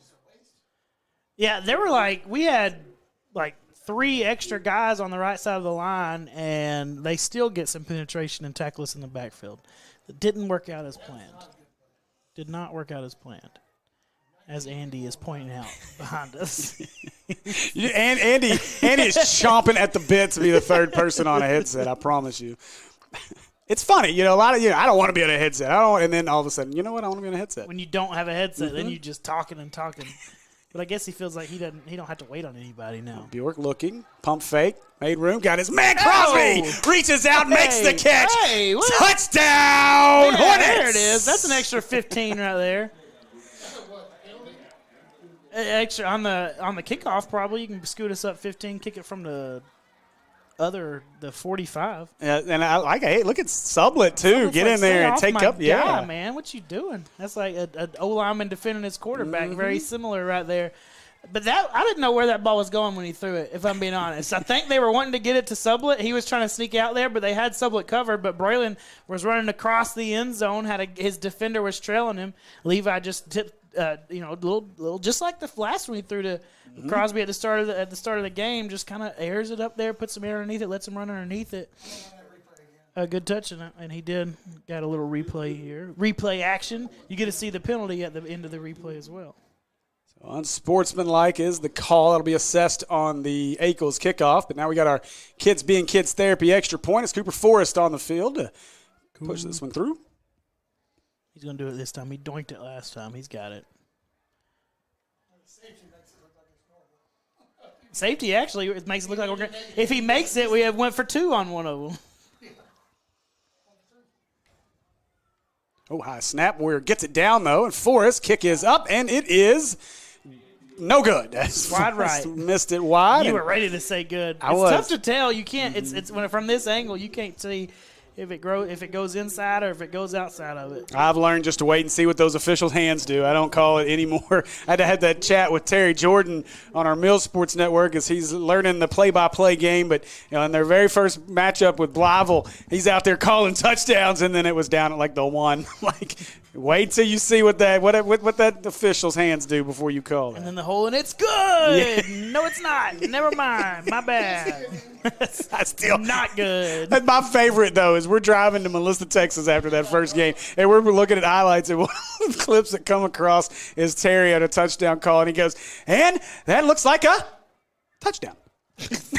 Yeah, the pause. Is it? Yes, it is. And now my excitement's gone because it took you too long to put your hands up. The other 45. Yep, you had that 15. Well, and this is an opportunity to use Forrest as a weapon. And onside kick. That or sky kick it just inside the 10 here. Do it, Moppin. I know you want to. You thought about it. Oh, defense has played well. Mm-hmm. You onside kick it, you're at least they're going to get the ball on the 35. Every time we've kicked off, they've ended up about to the 35 anyway off of a return. There's no reason not to. As was so astutely stated by the producer. So our Ackles kickoff here as we await it. Oh, now Palm Bluff's coaches don't know what happened. You got a 15-yarder down there, bud. They must not have seen it. It's like us missing the coin toss. Oh, they got to back up too far. There we go. Nope. Oh, they're going to actually – come on, Moppin. When you go back – oh, no. When you go back and watch this, Moppin, come on. Now, I need you to do onside kick it right there. I mean, it's a 2-possession game. It's not like we're not running away with it yet, right? You can still get your offense. It's also a reason to practice an onside kick, too. Well, and I mean, to me, if I'm going to criticize it, my thought is I would have just sky kicked that and made them field it around the 10. You're going to have your team down there ready to make a play and potentially pin them inside the 10. Nobody went and got the ball. It's still sitting between the A and the P. Nobody's still sitting. They're pointing at it, but nobody wants to go get it. Coach. Where's our golden retriever? Coach, it's over there. Where's Juice? I'll tell you what. Well, here's what Moppin wanted. Moppin's like, we're not going to give them a chance to return it. Put it on the 20. Make our defense go to work. We know they're going to go to work. I don't have to worry about them returning the ball. That's what he's going to say, right? That's the coach thing to say. I just want to see you do a little. It's more fun to watch an onside kick than it is to watch a kick into the end zone. That's all it is. Don't worry. I'm putting it in my notes for the pregame show. Coach, why did you do this?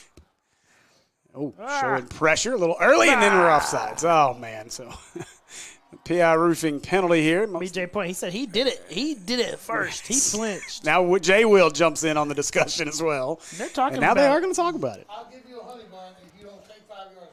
I'll give them a honey bun if they talk them into this. BJ can't give away. Oh no! Oh wait, where'd that flag come from? Okay. I think Anthony Kennedy had it. He picked it up and put it back down. He was like, I'm going to keep this as a souvenir. No, never mind. Just kidding. He saw me grab it. Dang it. All right, here we go. Here's our call. Offsides. So no honey buns. Sorry, fellas. You didn't talk him into it. BJ, man. That's what he did. Man. BJ still owes me a game in NCAA. BJ's not telling him he can have a honey bun because he hadn't even got his honey bun. Yes, he did. Yet. He did too after the first game. I don't believe it. Now I owe more honey buns though. Man, he moved. Now you got -5 yards on the stat line. All right, so we'll try this again as Wallace is back in at quarterback for Palm Bluff. 10 seconds, Coach. You better. After all the back and forth, we done lost track of the fact that we're playing football again. You have a play. Wallace gives it away. And look at Henry. Wait on him in the hole at the 30. It'll be enough for an Acre Pharmacy first down. It's Hayes on the carry. Henry, he fell down before he was able to make that tackle and had to stand back up to finish it up. But he wraps up. That's a strong core, though. Gets him down, yeah.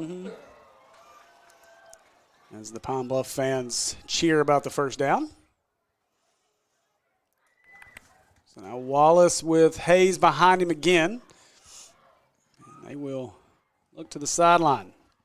I'm waiting on him to come back to that little bubble play to Helms where we really came crashing down. Let's see if they bring it back out of the bag before too long. Motion Harden. Wallace looking left, pressure coming, steps up, and BJ beats at him. Kennedy with him, and they'll bring him down. It'll be a sack back at the 29-yard line. Now they're trying to run. They tried to run 5 Helms on a wheel route out here from his slot position, and I mean you just don't have time to do that. You can't throw that route. You're running too much left and right as opposed to vertical. If you're trying to throw a deep ball, you don't have time. They didn't have time all day. You got to do something that's a little bit quicker than that. 3:11 left in the third as Mills leads Heber Springs 28-0. Now a lot of time, under 10 again as Wallace motion. They'll hand it away.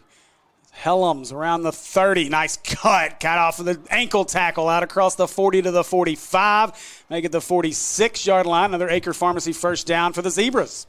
Jonathan Williams finally chases him down from behind to get him down. No real outside pressure there to make him cut it back up, and that's where Tyree Ransom would have been had he not got knocked out early in this one. And that's you kind of see something right there.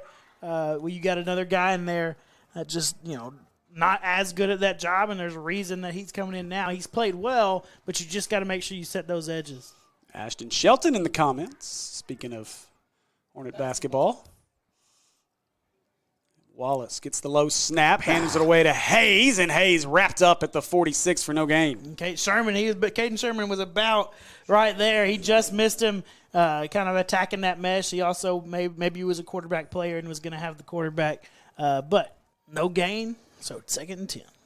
Here's an important score out of the 5A Central. Whitehall leads BB 14-10, under a minute to go in the third. Looks like I talked Matt Jenkins and the BB crew into sitting in the stands over there too, as they didn't want to cramp into that press box. Oh yeah, they didn't want to feel at home. Now Wallace. He wants to throw right. Got a couple of blockers, but they can't hold the block. Jones broke the first tackle, broke another one, but now the Hornets swarm him under for a loss here at the 45. And the swarm stung too hard there, as we're going to get a personal foul at the end of this one. Negate the good play. That was close. Yeah. I don't know.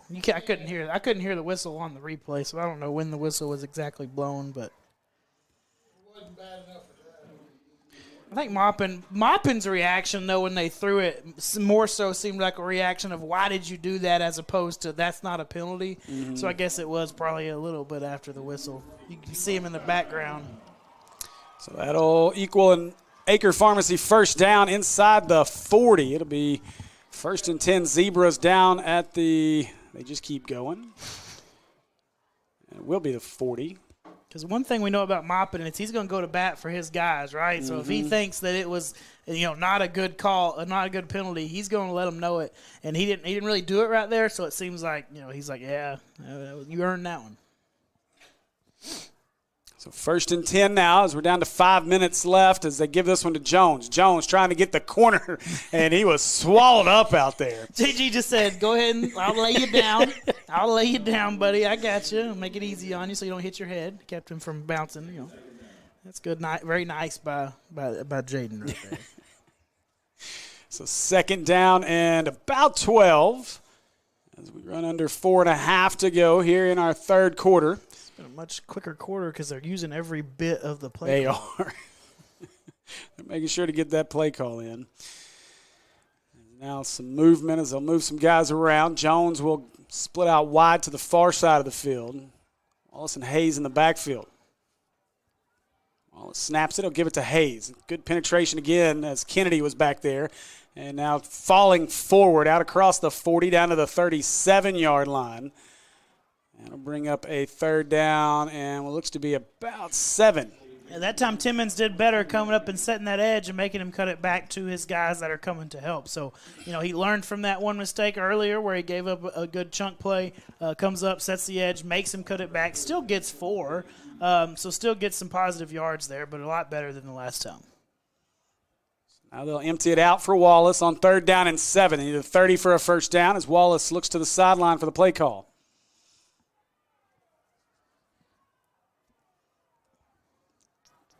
Now Wallace snaps, looks, throwing up over the top, and nobody home as he was looking for Jones. Good coverage out there by the Hornets on that one. Yeah, just put too much underneath it. I don't know. Jones looks like he either cut it short or he just kind of got pushed off his route and wasn't able to get where he wanted to get. And he's telling Coach, he said, that's on me. So he just didn't get to the right spot right there. So a 4th down, and Palm Bluff, obviously no man's land here, will leave the offense on the field. That's all you can do right here, down 2 scores. You've used up almost all of the quarter's clock on this drive. After our touchdown, I mean, they've used every second of the play clock each play. Hornets nearly didn't get lined up. Now Wallace looking, wants to throw into his man slipped. He was looking, I think that's Helms. No, it's not. I think maybe 6. We'll see. I think that might be Glenn Barnes, as he's. Could be 5. I thought 5 was over here, but maybe that was 2. Maybe we can't see. I know I can't. I think it's 5. I think it is Helms. You're right, yep. And I think Helm slipped because he had to come back so far. I think the ball wasn't put in a great spot, so he tries to adjust and come back and get it. And even had he caught it, I think it was probably behind the stick, so he would have been down with how he was falling. So after the turnover on downs, the Hornets will take over from the 37-yard line. Warrior back in at quarterback. He's got Wiley next to him. 3 receivers in the set.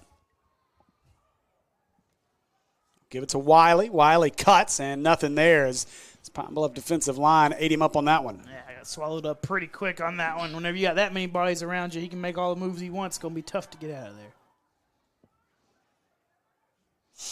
A reminder of our field goal extra point sponsor. Well, I'll get to that in a minute. I don't have time. I thought I had time. I don't have time. We'll skip that. He said, y'all are taking all the time. We're not going to take very long. Should have done that last time. Now, Warrior off sides. That's a PI roofing penalty as the poor defensive tackle just couldn't stop his momentum. I mean, had he not stood up, he's not going to cross. I think he stepped forward and he thought that he had already done it, so he's, oh, man. But he doesn't go forward until he stands up and takes another step. Then he's off sides. So 2nd down and 5. Hey, once that big body gets moving, it's hard to slow it down. And so now is Warrior. Wiley still to his right. 3 receivers in our set. Warrior, he'll hand it away. Wiley following his blockers. Lucier out there. Goes around Lucier across the 45 to the 46 and slung down. And they're going to call him a yard shy of the 1st down. It'll bring up a 3rd down. I don't really know how he got out of kind of where he was. Oh, almost lucky. Who is that? Kit Sherman. He about got a little block in the back right there as he was going down. And then the guy was asking. He was like, I don't know. I don't know. I could just see him because his hands. He was just doing this. It's like I didn't mean to. You just were right there. So 3rd down and a yard as they go to Bubba Johnson now in the backfield. It's nice to see these waves of running backs. Now they'll give it. Johnson trying to get to the right. Johnson going to fall forward. He's got the Acre Pharmacy 1st down as he's out to the 48-yard line. And a new set of downs here for the Hornets with 1:30 left in our 3rd quarter. Yeah, he gets just enough to get the 1st down. Had some penetration quick on Harris right there. He's able to just get enough in between him so that Bubba can make his cut, get north, and get about 1.5 yards.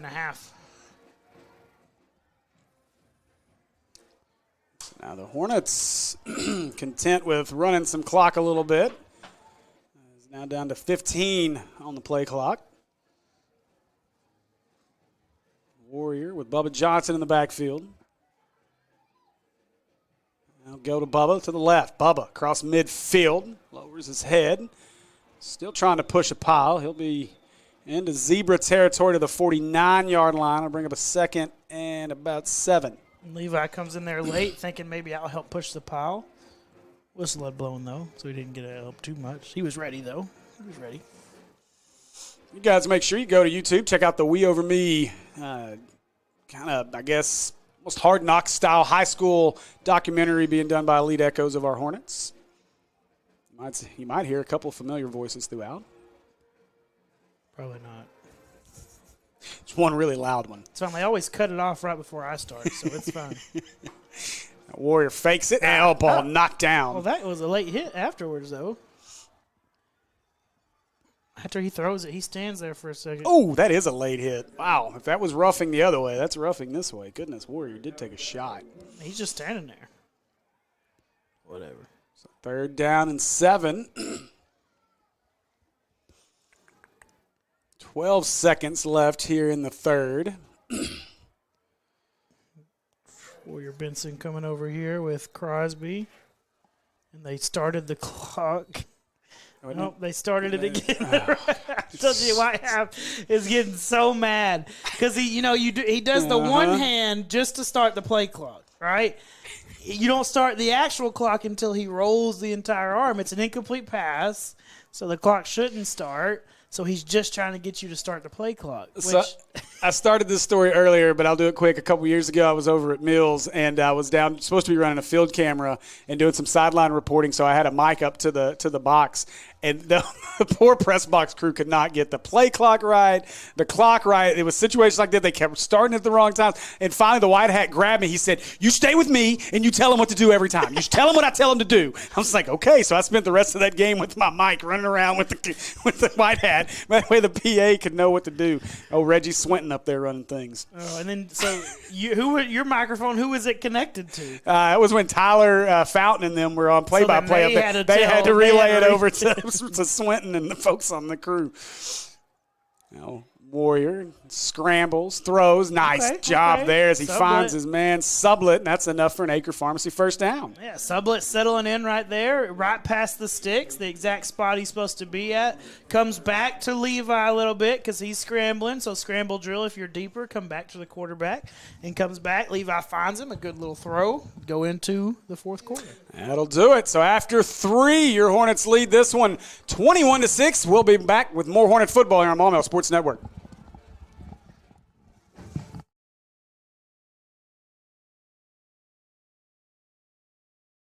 Hello? Hello, roofers are us. Hello, your ad says same-day leak repair. I called yesterday and nobody has been out. That was a typo in the ad. It was supposed to say someday roof repair. Who you think we are? PI Roofing?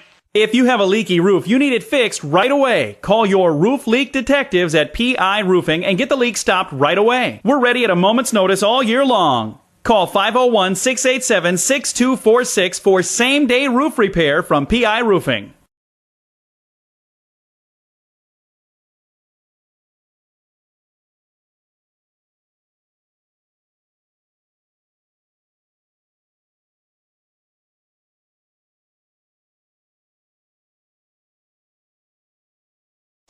All right, welcome back as we are ready to start the 4th quarter here with your Hornets leading 21-6 here at Simmons Bank Field on the campus of UAPB. Game number 2 of conference play as your Hornets look to get to 1-1. Now Warrior with Wiley next to him. He'll give it away to Wiley. Wiley right side looking for some blocks. Found a seam, tripped up across the 40, kept his feet, but down he goes at the 38-yard line. And that'll bring up a second down, yeah. 7? Yeah, about 7, maybe 6. As Warrior comes off, they'll bring Bjork back in at quarterback. I don't know how Wiley fell right there. Like, he took the hit and went backwards, and he was still standing up, and then he slipped, like, the other direction. That's what I was trying to figure out how he fell. That low center of gravity just threw him to the ground. Now the Hornets letting the clock run down under 5. Bjork going to keep it following Bubba Johnson. Took a shot at the 35-yard line. My goodness, Marshawn Jordan, 21 for the Zebras. Yeah, Came with the boom right there. We were just sitting here talking about the BB Whitehall game. Marshawn Jordan transfer from Whitehall to Pine Bluff. Whitehall leads BB as they're in the 4th, 10 minutes to go. Whitehall up 20-10 over BB. It's good for us. Yeah, we need They it. can lose the rest of their conference games. So then it won't matter about a tiebreaker. Yeah, and then it'll come down to that Week 10 matchup potentially. That's what we're all, at least us that can look ahead, are looking ahead for. Pine Bluff's got one guy that's not very happy out there. I bet there's more than one. Now Bjork faked it, wants to throw tipped as he was looking for the out route to Warrior Benson. That's tough. I mean, you got two guys off that edge that are pretty much unblocked, and they're both trying to get their hands up. It's going to be a tough ball to fit through there. So they'll replace now as Warrior back on the field. Bubba Johnson comes off. They'll keep Andrew on. So here's your wrinkle. It looks like it's that Henry coming back on the field as well. They'll bring Crosby off. We got thin. And Warrior Benson. Send Henry in motion. Now you got multiple options back there. Make them not know what you're doing. It is 4th down, so big play right here. 4th and 4. No motion. Warrior took it, gave it to Bjork. Bjork wanted to throw it, and that play was a mess from the beginning as Pine Bluff was able to blow it up and get in the backfield. So both teams trade turnover on downs. It'll be Pine Bluff ball now with 10:20 to go here in the ball game, trailing 21-6. Yeah, I don't know. I guess he was trying to get it to Henry there, but I don't know that Henry really had a chance. And then you immediately had penetration into the backfield. So and I think they're kind of opening the door just so they can get in the way. But they didn't have enough time. Bjork didn't have enough time to get out of there before they could be in the way of the defenders. It just didn't work altogether. Wasn't really going to work. We talk about, too, Coach Maupin is such a defensive-minded guy, but there's a guy on the other side in Coach Williams who's very defensive-minded himself. And I think after a couple of times of seeing 2 in there take handoffs, they knew what was probably coming on that 4th and 4. And so, yeah, even on that first one, you could tell he was trying to throw it. It just didn't happen. A quick update is Mills is up now 34-0 in the 4th with 11:15 to go. So they're about to hand another mercy rule defeat to somebody. Wallace over the middle. Good throw. Helms makes the catch. Makes a man miss in open space, and he will be hogtied and yanked down. A PI roofing penalty. I thought he had him by the shoulder pads. At the 36, I think that's a clean tackle. It just looks bad, but I think that's a clean tackle. He may have got him underneath the side of the helmet. He didn't grab a face mask, but he may have used the helmet to get him down. So the PI roofing penalty is going to add 10. They keep on going. I missed what did they call it a horse collar? I didn't see what they called it. Face mask. Because okay. he grabbed him by up like underneath the ear hole on the helmet and pulled him down. Which, yes, technically that's not the face mask, but it's the same principle. So now as we are approaching the Boyd Law Firm red zone. That stick down there is like a broken leg. Look at it. It's bad. You guys, I got some gaff tape up here if you need it. You can match the stripes. It's black. Wallace with 5, snaps it. And up the middle. No gain on the play to bring up 2nd and 10. Nothing. Jonathan Williams coming in there. Jonathan Williams, Jaden Gabriel. I think Jonathan Williams made the tackle for nothing. They're getting Kennedy back in there. They're saying you're not running in the middle anymore. Not that they were then. Thought they were.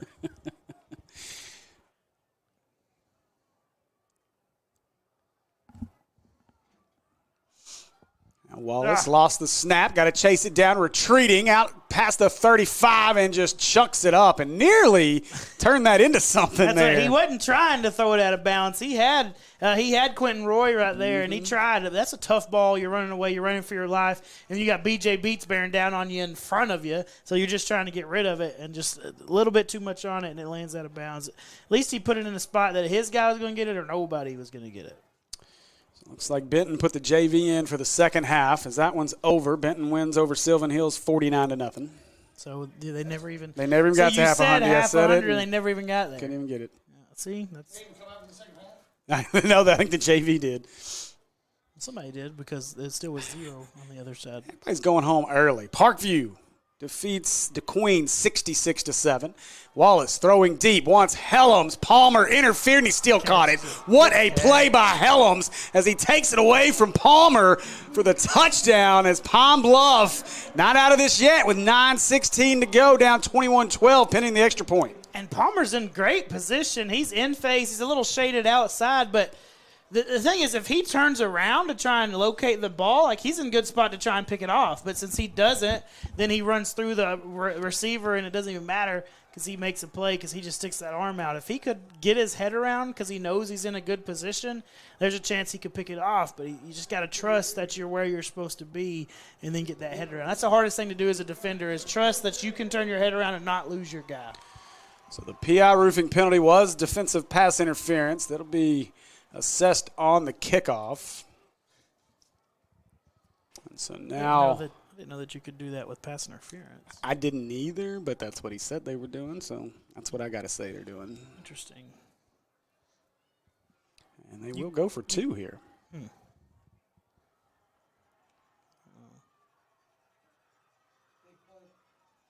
Kids being kids therapy extra point, looking to get around the corner, and good tackle. Great tackle in space, as that is number 1, Caden Brooks on the play. We can't remember who you are, Caden, because you change your shoes every week. I think he's got a different pair of cleats on every single week. He does, yeah, go with October. And so after our kids being kids therapy extra points, you guys go see our friends over Kids Being Kids Therapy. Where every child is unique, they are the only therapy clinic children's therapy clinic in the city of Maumelle. So you guys make sure you go see our friends over at Kids Being Kids, where every child is unique. And we help them enjoy the same thing, a fun, fulfilling childhood. Kids Being Kids Therapy provides evaluations and occupational, physical, and speech therapy to help develop and strengthen skills while encouraging independence. Our therapeutic model is built around helping kids succeed with learning opportunities at home, in the classroom, and throughout the community. Find out more today, 405 Edgewood Drive in Maumelle, or give them a call, 501-803-9722. There you go. So now we're going to get to see another one. What do you think Pine Bluff's going to do? Are they going to listen to us and try the onside? I absolutely would, but we were calling it last week. Is he going to give it to him again to Bubba Johnson? And they did, so I would expect to see the onside kick. A lot of time left, obviously, 9:16 to go, but a 21-12 score. It's just so hard. It's just difficult whenever you're kicking it from the other team's 45 to not try and onside kick it.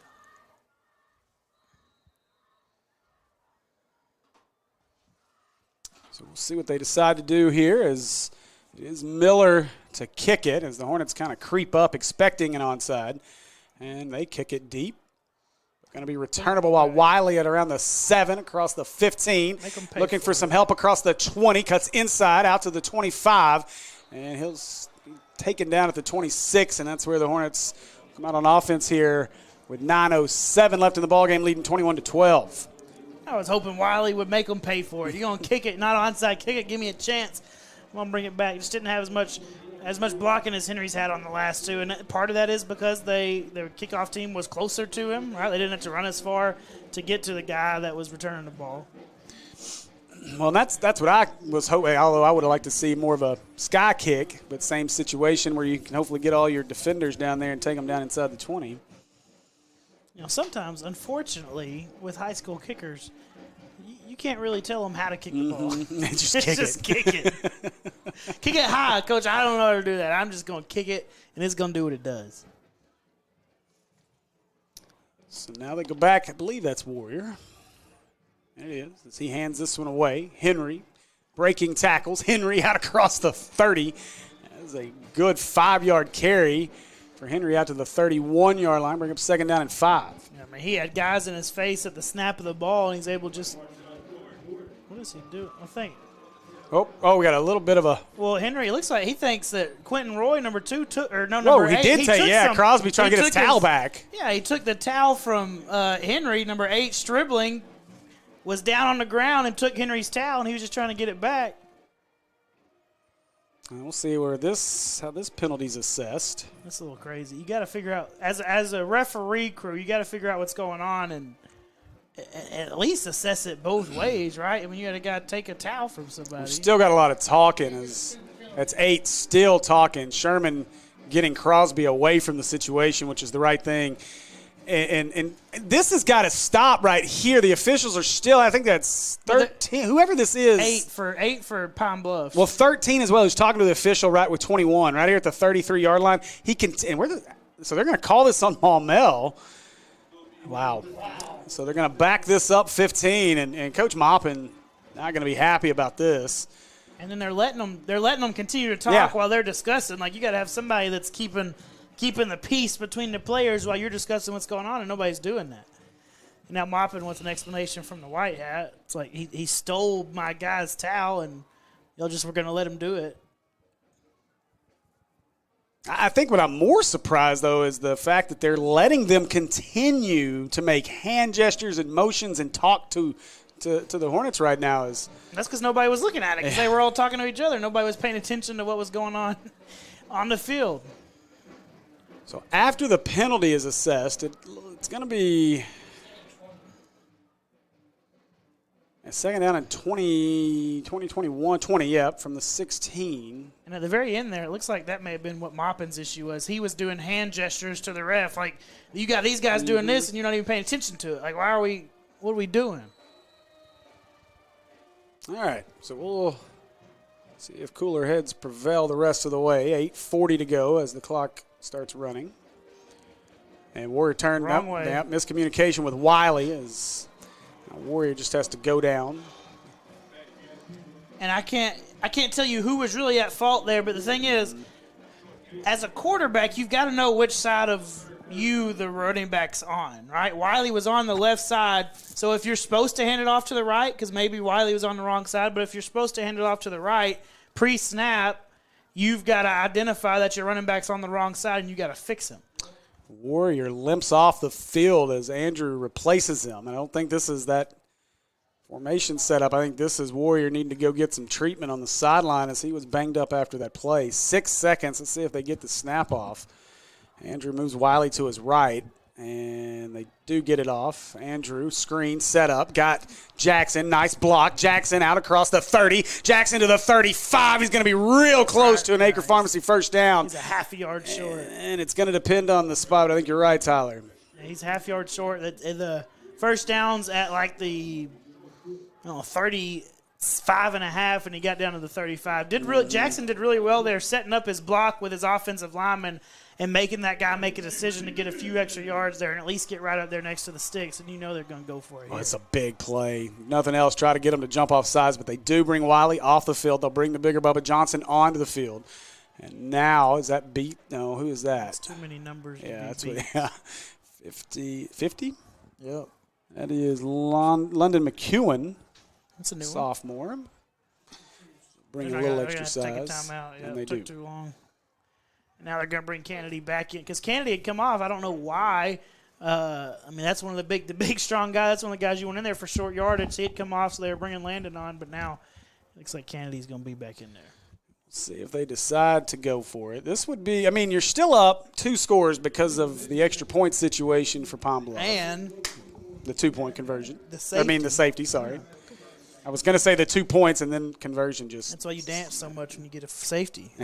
They are important. Yes. Oh, man. You go for it. Go for it 4th and inches. If you can't get, if you can't get a yard, you don't deserve to win. If you can't get a half a yard, you don't deserve to win. Yeah. Up 2 possessions, under 7 minutes left. If you can get a first down, you can get a lot more off of that clock.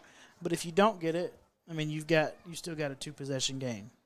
So quick, make sure you go see our friends at Ashcraft Orthodontics. Orthodontic care in Little Rock should be both accessible and convenient. That's why Ashcraft Orthodontics proudly accepts most dental insurance plans, making it easy for you and your family to receive the quality care you deserve at prices you can afford. We'd love the opportunity to meet you and share more about our services. Visit us today at 23 Shackelford Drive in Little Rock, or give us a call at 501-225-3964. And a special treat, mention that you heard about us here on Natural State Sports of the Maumelle Sports Network, and you'll receive a $200 discount on braces or Invisalign. All right, so the offense stays on the field. And let's see if we see that quick little, what do they call that little huddle? Sugar huddle. Yeah, that's what I thought. And they're going to go under center, trying to get that push. And, boy, I don't think they got it, Tyler. I think they stuffed it. No. They didn't move. That pile didn't go anywhere. You got submarine. I mean, that's how you stop it. You submarine through there at the legs of the offensive line. But here's what you should have done right there. That's when you freeze check them. When you get them all down there, you hadn't ran anything like that yet. That's easy. You freeze check them right there. It's 5 yards every time. So a huge stop for the Zebras as they actually lost the Hornets lose about a half yard on the play. And so now it'll be Pine Bluff ball inside the 35-yard line. Trailing by 9 with 6:47 to go. Big play. That was a big play. Listen, that doesn't change whether I think you should have went for it or not. I think every single day you go for it right there. Maybe not quarterback. We've not seen many quarterback sneaks, so I don't know how many times we've ran that, if that's a strength or not for us. But go back to do something that works and at least try and freeze check them. Mm-hmm.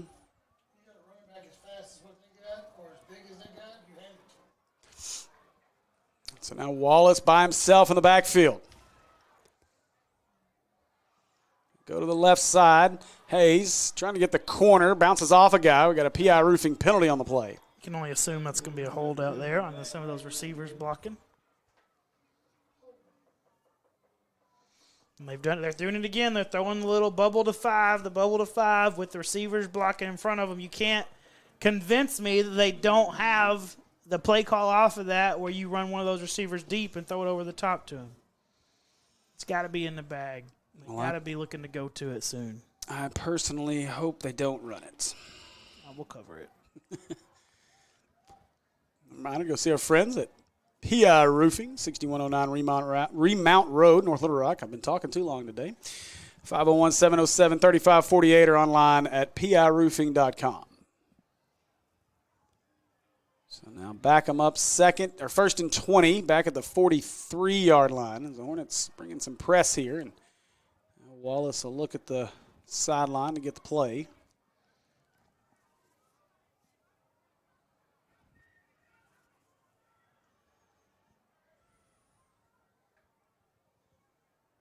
Quick wants to throw right. Got Helms over there. He makes the catch, but good play. Timmons all over. Ball's out. Ball's out. Let's see. I think did Timmons get under there or did Helms fall? Helms got back on top of it.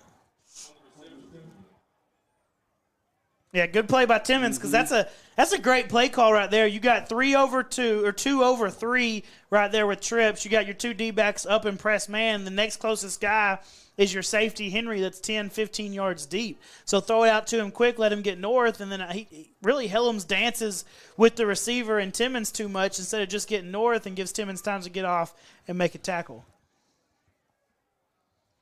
So now in the backfield is Quentin Roy for Pine Bluff. Now he splits out wide into the slot to the far side of the field.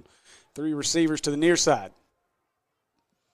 Dropping, Wallace looking, throwing, got his man. That's caught inside the 20, 15, pushed out of bounds by Brooks. But that'll be an Acre Pharmacy first down as they find Jason Jones on the play for a big play. On the little wheel route, they've tried to throw that wheel route a few different times and never had time. He had time to stand clean back in the pocket there and get rid of it. It's kind of a wheel route with a type of a rub, but there's no contact there. But he at least gets in the way of the defender to open 7 up a little bit. Well, those blowouts ended. Now we got everybody watching us. We've got a huge number of folks watching all of a sudden here. We're late in this one. 5:36 to go. It's Pine Bluff trying to get within 1 score here. You give your phone number out again? I mean, if you want to advertise, you want to be a sponsor. Now Wallace looks, rolling right, pressure coming, throwing, looking, got his man at the goal line, caught, touchdown. Helms goes up over Timmons, makes the catch, touchdown Zebras, and with 5:31 to go, it's a 3-point game pending our extra point. That's just a good catch. I mean, you got Timmons right there. Helms goes up, high points the ball, comes down with it. Timmons not able to get it out. Just a good catch. He got to the sticks, or in this case, the pylon, gets to the end zone, stands right there, waits for the ball, and just can't make a play on it, comes down with it. So big play there. Now they'll go for 2. This would get them within a point. Now, I'll say this. They're going to go for 2 every time. Their kicking situation is not great, much like most high schools are. You're lucky if you got a guy that can kick it from 20 yards, and that's the closest, that's the furthest you get is 20 yards. So 5.5 to go as Wallace puts Jones in motion. Wallace drops, throws, looking, and incomplete. And so the Kids Being Kids Therapy 2-point conversion fails. And with 5:31 to go in this one, your Hornets lead it 21-18. Yes, I mean, you just had a little slant route, and he hits him, but he's got pretty good coverage by McFadden right there and not able to complete the catch. But, really, I guess, they can't kick an extra point. No. You're going to struggle to kick a field goal. So being a 3-point game compared to a 1-point game compared to a 2-point game, I don't know that it's a big deal for them one way or the other, because if you can't kick an extra point, you're probably not going to kick a field goal. So it looks like it's going to have to be a touchdown to take the lead no matter what. And now, if you're Maumelle here, this is we've got to get a little more consistency going offensively on this drive. You almost get that feel. We got in the fourth, went up 2 scores. It was a 21-6 game. And it felt like maybe they took their foot off the gas a little bit. And so, hey, look, I'm a robot again. Yeah, you start feeling confident, and when you do that, you like you said, you take your foot off the gas, you slow it down a little bit, you get complacent in what you're doing, and now you got them back in the game whenever you've struggled the last couple times you've touched the ball. I'd kick this deep. Their defense has played well, as Andy back asking if we would. If you ain't onside kicking it whenever you're kicking it from the 45, I wouldn't onside kick it here. Yeah. So Miller to kick, and line drive. Henry retreats back to the 10. Henry across the 20. Henry cuts across the 25, makes a man miss. Out across the 30, looking for room. Blockers out to the 45-yard line. Another great return by Henry is chopped down at the 46, and that's where the Hornets will start this possession. I think if he keeps running left, he's got Tucker Gurney there to block the one guy that's left on the left side of the field, and I think he takes it all the way. He just makes one wrong cut at the very end. That's the thing about those kick returns. You make one wrong cut, that goes from a touchdown to getting tackled. Now, he gets down to the 46-yard line, which is still a great return, but I really think he could have put 6 on the board if he cuts left instead of right. Yeah. So 5:20 left in the ball game as I believe that's Levi back on the field. Caden Sherman's telling secrets down there. I hope it's Bjork. Andrew Caput. Andrew slung down at the 43-yard line. And now the momentum has swung heavily to the Pine Bluff side as the fans are getting into it as well. And now whistles. I wonder why sometimes is sometimes a suplex a penalty and sometimes it's not.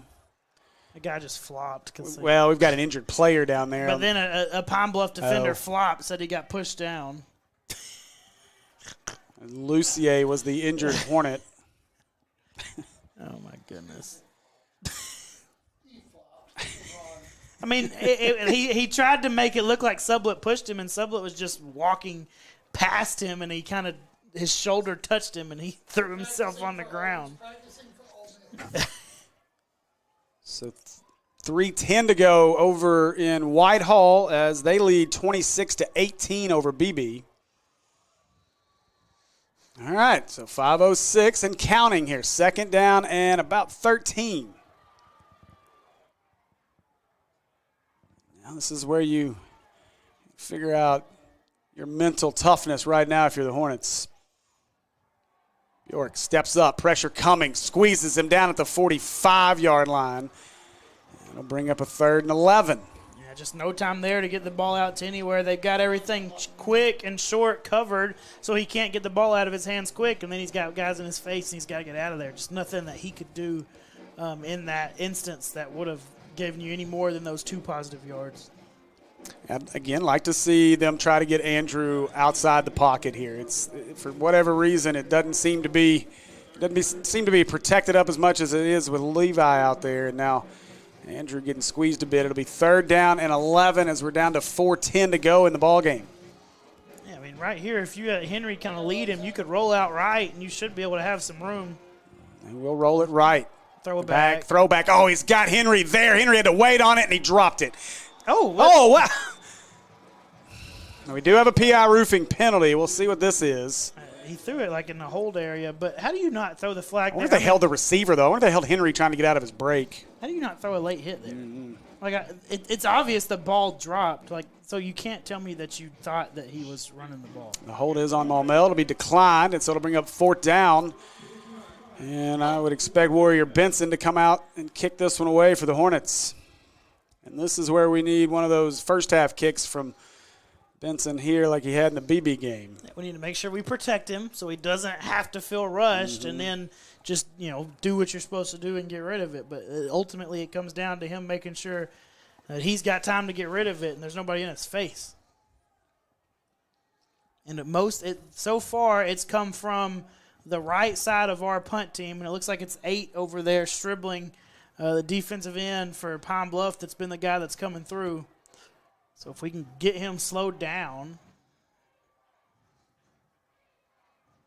got him slowed down that time. And gets it away. Not very high, but you get some roll. Yeah, touch it. Oh! We about made a huge mistake. Instead, it'll go dead at the 31-yard line, and that's where Pine Bluff will start this drive with 3:53 and all 3 timeouts. Steve, I'm 98% sure we kicked that ball with 10 on the field. Yeah, there's no way because we had 5 up front, 2 receivers outside to the right, two little personal protectors and a punter. That's Whoops. 10. At least. Oh, goodness. And the biggest issue there is we ran one guy on late, and that got us to 10. Oh, goodness gracious. It's the little things. All right, so it'll be Wallace to try to lead Pine Bluff down the field.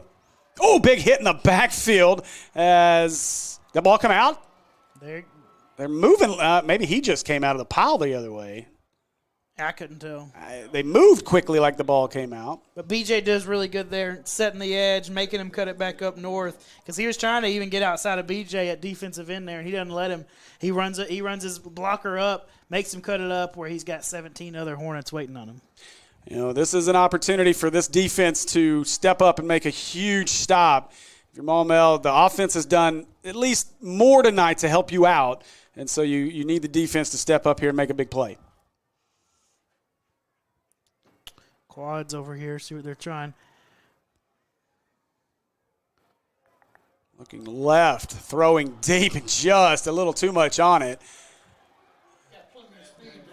McFadden, he's in phase. Like, it's not bad coverage. If you complete that ball, it's got to be a perfect ball, and that's one of those where if you do, you just tip the hat to him and you go play another down because McFadden's in coverage. He's in phase. He's just a half a step, if that, behind him, and it would have been in a perfect spot. Yeah, well. So 3rd down, a big 3rd down here, 3rd and 11. It's a quick 3rd down. Yeah. See if the Hornets can get a stop. Again, Pine Bluff has all 3 timeouts. There Wallace screen throwing right over the. What? What? So I thought they wanted Helm, 5. And I thought maybe they were trying to finally throw it deep to Shelton, but Timmons. Caden Brooks is in good coverage there. And then Timmons is getting blocked by the guy who the ball hit in the back, which was not supposed to be the intended receiver, I don't think. I think you're right. It was supposed to be Helms. And so now 4th down, and you got to believe they're going to punt this away. You got to punt it again. 3 minutes. If you anticipate doing the same thing defensively you have done here as of late, you'll have enough time back after. But that's the time where you pull out. That 2nd down is really where you should have pulled out the fake bubble to he wasn't ready for the snap. Snap, and now a PI roofing penalty. That's when I would have pulled it out of the bag. That 2nd down right there when you throw it deep, I'm going to fake the bubble, and I'm going to leak one of the receivers out, see if you can get them. Like, that was the time. Because 2nd down, if you don't get it, you still got 3rd down. But if you do get it, now it's a huge play. But So they'll back them up the 5. And, look, we got roughly 300 or so people watching live right now, and we are still 10 away from 1,500 subscribers. Can we get 10? 10, push that subscribe button for me right now. Just push it. Give me over 1,500. 10 of you. There's no way that there's at least 10 of you that aren't subscribed. Because some of you came over from other streams, I'm sure. Uh-oh, high snap, a one-handed catch, and gets it away. It's a heck of a job to get this kick out of there. This will bound at the 45 and die right there, and so Hornet football at the 45-yard line. He said, I'm an athlete too, Coach. Is that 50? It's a great catch by the punter, though. 53 or 59? He's still walking. Turn your back to me. Turn your back. As we're talking about – all right, hey. James Into. I was gonna mention another 53, one of the big uglies on the Maumelle side that deserves a lot of credit tonight, Mr. Baby Cakes Connor Forte. He came into this game pretty banged up and wasn't sure if he'd be able to go the whole way. He's gone the whole way on the offensive side, and I've seen him on defense several times as well. So Forte out there toughing it out. So the offense on the field, 1st and 10, got to run 250 off the clock. Bjork, Wiley, all over him in the backfield. It's 21 again. Marshawn Jordan, you said the Whitehall transfer. He's laid a couple hits, made a couple of good plays, and backs you up 6 yards there. Not what you need first down when you're trying to run the clock out. Whitehall trying to finish things off, 1:18 and counting, leading 26-18. And looks like BB may have the ball, though. The Hornets, Bluff did not call a timeout there. So the Hornets will run it down. They think they need them whenever they get the ball back. They only got 2. They've already had to use 1. Or no, they got 3, yeah. I was looking on the wrong side.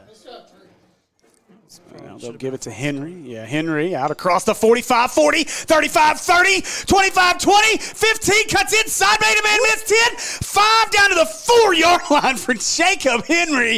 And that may be the dagger as the Hornets get it inside the 10-yard line down to the 4, and a big play there by Jacob Henry. And not that he was trying not to score right there, but now you get to take off another 45 seconds at least since they still hadn't called a timeout. And they didn't stop the clock till the change set either. They hadn't done that all game, though. I know, so they're we'll consistent take there. Ask Andy. They hadn't done it yet. It's still running at 1:35. The White Hats even talking with Moppin right now. Like, wow. That's a mistake. They just set the marker at the 4. Although I guess they've had the play clock running for a while because it's down to 5. Better hurry up. Down to the 4. Which the play clock does start right after the down. And now we're going to get a timeout, I think. Yep, Maumelle's going to have to burn a timeout. Right after you get the whistle for being down, the play clock resets to 40 now instead of having the 25. So 1:13 to go in the ballgame. Hornets lead it 21-18. And we've been waiting on Jacob Henry for about 3 weeks to break one off, and he finally did.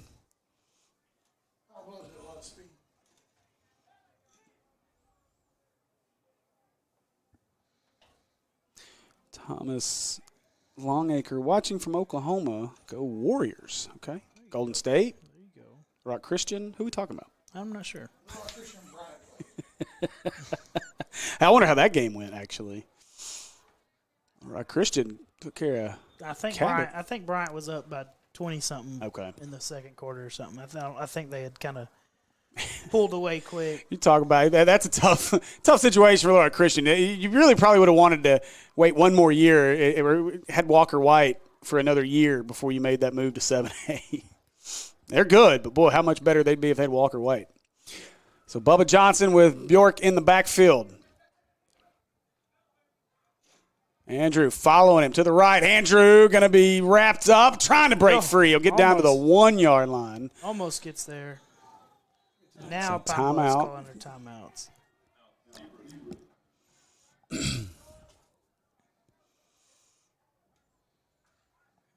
If you're Pine Bluff, you got to keep them out of the end zone here, though. They get in the end zone, it's back to a 2-possession game with 1 minute left, and right now 2 timeouts. If you stop us again, it probably 1 timeout or so on. So it's going to be tough if you let them get into the end zone. And you can't get any closer to the end zone than what you are right now, really. Is this where we bring the Beats package back out? Got to. Let him do his dance. That's right. Doesn't look like it. He's not over there in the huddle, is I'd say I was looking, but I don't see it. They're really not bringing any extra beef out. I saw Kennedy come out there with them. Kennedy's played a lot both ways tonight. I'm surprised we aren't seeing the little pitch, the little toss forward pass, really, but kind of the forward pass reverse that they like to use a lot down here. They don't have the personnel out for that. Looks like they might just try and run it. They run the same plays. They go Bjork, Mm-hmm. student. What do they say? Student body right with Bjork, and he's got a lead blocker. Whoever That's Bubba. that is. Yeah, it's Bubba with him. So got to believe that's where they're going to go. And well, we got a PI roofing penalty. There must be some talking. Interesting. Okay, the ball was spotted wrong. We get a defensive delay of game. Oh, did he move the ball? Yeah, I think so. That's why it was spotted wrong. He moved it back. Come on. You don't think they're going to notice when the ball was on the goal line that it's now on the 4-yard line? So Bjork looking, waiting for the snap. Gets it and takes it away from Bubba, trying to follow him. They both had it. I think Bubba ended up – no, Bubba didn't get up with it, did he? No, you both can't score a touchdown, fellas. I don't know. Did? I don't know what happened. Bjork or Bubba didn't have it. Did they fumble it? Who got up with it? I don't know. They both stood up, and I didn't see a ball in either of their hands. But who left it on the ground? Who even had it? Oop, did I go too far? Let's see, right here somewhere. So 59.8 left now. One timeout left for Palm Bluff. It's going to be third down. Okay, yeah, Palm Bluff? Bubba set it down. Okay. He had it in his left hand, and right before he set up, he laid it down. Bjork didn't know where it was. Like, after he turned around, like, it looked like he was looking for the ball because he didn't know who ended up with it. And he was the one handing it off. Again, go see our friends, American Pie Pizza, 9709 Maumelle Boulevard. You can call them at 501-758-8800 or order online at ampiepizza.com. Score a touchdown with a Hog Wild Pizza tonight. What's up, Diesel? Say hi. Say hi to the people. Hi. Hey, there's your future savior of the Sylvan Hills Bears program. If he was 6 years away. If he was a smart butt, I'm not going to say You're that. right. Like I imagine your kids are, he would have said hi to the people. Well, Henry takes the direct snap. Henry to the right. Henry cuts up. Henry looking to get in the end zone. He's going to be stuffed, and it's going to bring up a fourth down. Now you've got a decision to make. I don't think there's a decision. I think you're 24, yeah. Yeah, I'm going for 6. It's fourth down, but I mean, your odds. So field goal doesn't do much for you because you know they're not kicking a field goal to tie it. There's no chance. A field goal makes it a 6-point game, though. Yeah, but if they score a touchdown, That's you true, have yeah. to stop the 2-point conversion. You at least got a chance to keep it tied. Then you got to kick off to them as well. Yeah, the question here is, do you just force them, if you don't score here, you're going to force them to have to go 99 yards? I like my chances of making them go 99. Then to Andy's point, if you heard it, was giving them the opportunity to get an athlete in space on a kickoff. I think I would much rather force them to go 99. Well, you should have done that one on first down. Yeah. If you heard that, put Beats in the backfield and let him do it. But you should have done that on first, second, or third. Well, I mean, if nothing else, like I don't know, give me 2 running backs back there and just let them go ahead of Andrew and just let Andrew use that physical prowess of his and get across the goal line. So this is backed up to the 2. Bjork, Sublett, the sniffer, 2 receivers to either side. Bubba Johnson's the running back. Motion, Bjork keeps it rolling. Sublett got him. Touchdown, Hornets. No. Did he drop it? Oh, my gosh. Sublett had 6. Wow. Well, you're supposed to wait on the hands of the receiver. I did. Right? That was supposed to wait on the ref's hands. Man, that was wow. Okay. It looked about as easy as it could be. It looked like it was right in the hands of Sublett, and It was. I mean, I think he threw it a little low. I think it was a little low. I think it was maybe down around the knees, which still is a very catchable ball.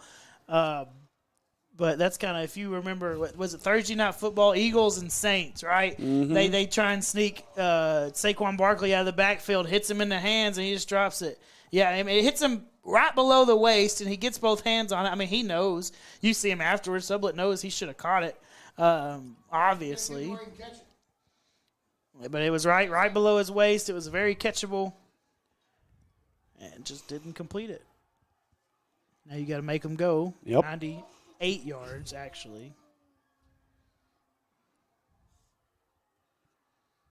Now looking and incomplete.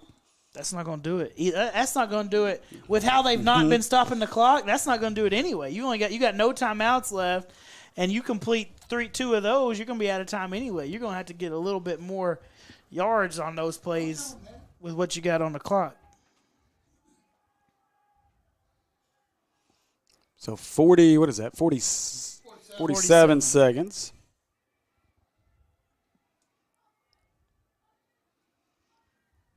Trying to get set.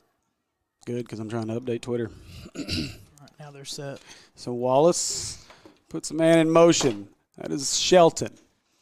And now a PI roofing penalty. False start, but you can't go much further back. You're going to lose a yard. Well, now they do got to go 99. Yeah, well, you were wrong. Well, now I'm right. Okay, look, I missed the touchdown. I missed the touchdown call. Listen, but the best part about that is you just told the story about how you got to wait until the ref puts his hands up. I know, Cardinals sin. But, those plays, in my defense, those were plays where they're like running down the field at the goal. Okay, fine, never mind. I'm going to shut up. In my defense. You're the only one defending yourself. I know. Well, somebody's got to.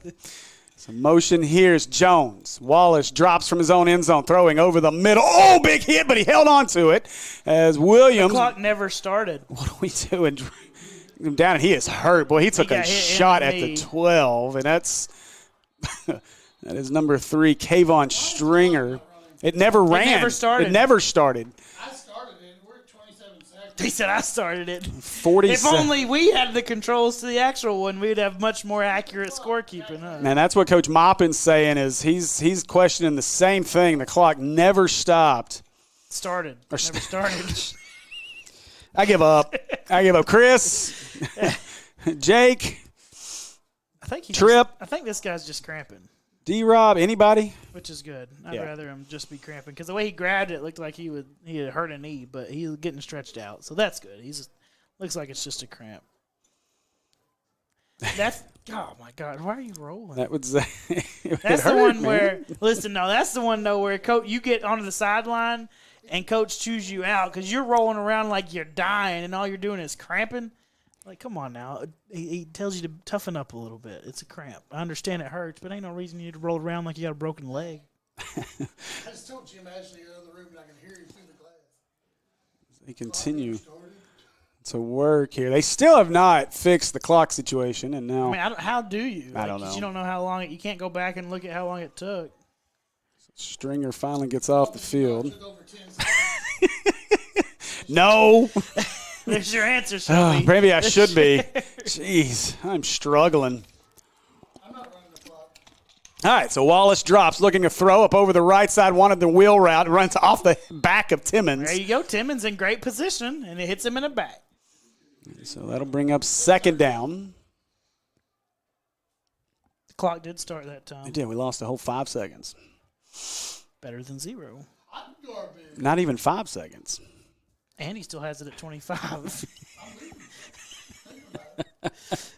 now 242.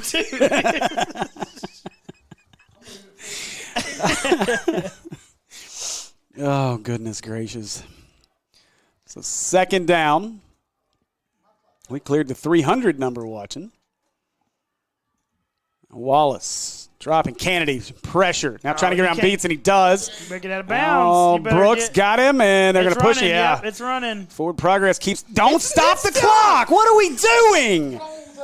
Stop. Oh, my gosh, 34 seconds. Why are we stopping the clock?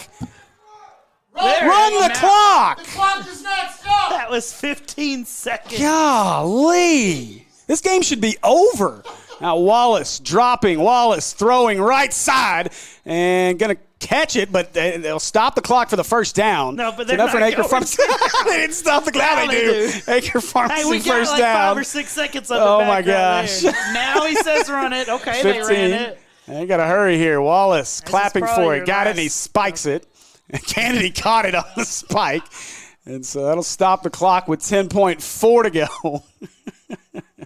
Oh man, okay. I'm getting some hate in the comments. My bad. I apologize, Thomas. I kind of thought, but hey, Warrior family's better than Warriors because we were all confused on Warriors. But I got you now. Thank you. All right. Thank you for clarifying. That's all it takes. Yep, we got you.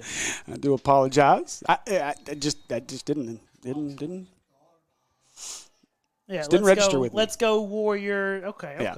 As in the multiple Warriors that are playing. Yes. Hey, we appreciate you watching all the way from Oklahoma. Thank you. Steve's gonna run them off. No, don't go. Don't go. Stay.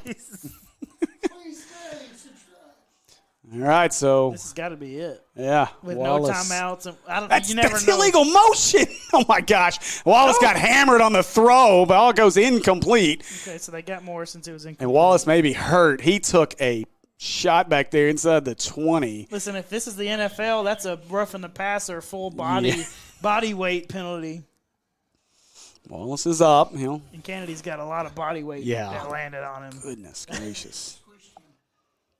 So now 5 seconds, and now we're probably going to see a whole lot of craziness here on this last play, barring a defensive penalty. They tried to run him on. He said, no, I'm good. Go. I'm fine. You go. It's 5 seconds left. I think I can do it. By the way, in the Robinson-Watson Chapel game last week, we learned that a game can end on a defensive penalty.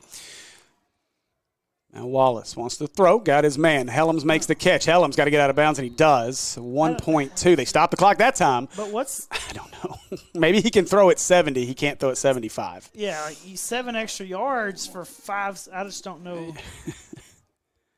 Like you got this. You're gonna have to do the whole. Oh, Nick, you think it's fun now? Wait till we get to baseball season. Yeah, I'm not there for that. That's my truck. Still Kyle Sutherland's favorite call of mine. I mean, it's got to be the pitch, right? You're going to have to pitch it backwards. That's your only option. You ain't throwing it to the end zone. We're going to see some craziness right here. Oh, now we got one guy trying to get on late. It's too late now, buddy. Now Wallace drops, steps up, looking, just heaves it. Yeah, that's not. And this one going to be knocked away. Jonathan Williams is so mad. He said I was going to catch Timmons. That was my pick. And so that's going to do it here from Simmons Bank Field at UAPB. The Hornets are victorious as they pick up their Forte and Kennedy. conference victory of the year. Your final here, 21-18. And so Hornets win this one over the Pine Bluff Zebras. Forte and Kennedy are exhausted down there after that. And give Forte a ton of credit as they battled. Forte played this entire game, and what a ball game. And you know what else is good? It's good to see Pine Bluff out there in the handshake line, shaking hands, as that has become a topic of discussion this week as well for some reason. But we do appreciate you guys joining us, and we'll take a quick break here, let you hear from our sponsors, and we'll be back with our Maumelle Sports Network post-game show here on the Maumelle Sports Network in just a minute.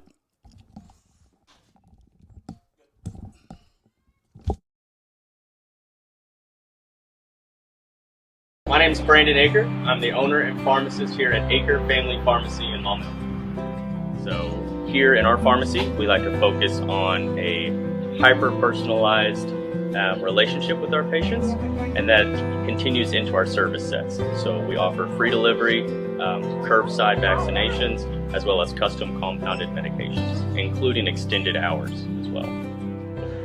I think you don't know the level of intimacy that you're going to get with your patients until you really get in it, and I can't imagine doing anything else.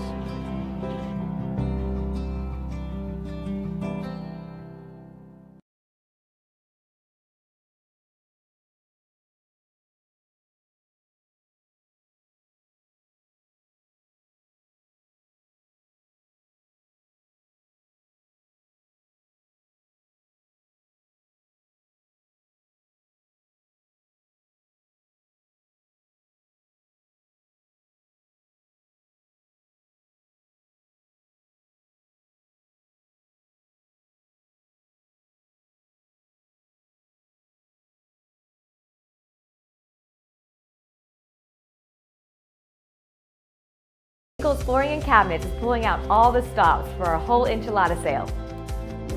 Take advantage of our store-wide savings on carpet, luxury vinyl, cabinets, and more. We're offering free take-up, free labor, free pad, and free furniture moving for all carpet purchases. Absolutely no interest for 3 years. And we'll pay your sales tax. At Eagles Flooring and Cabinets, we make it beautiful for less.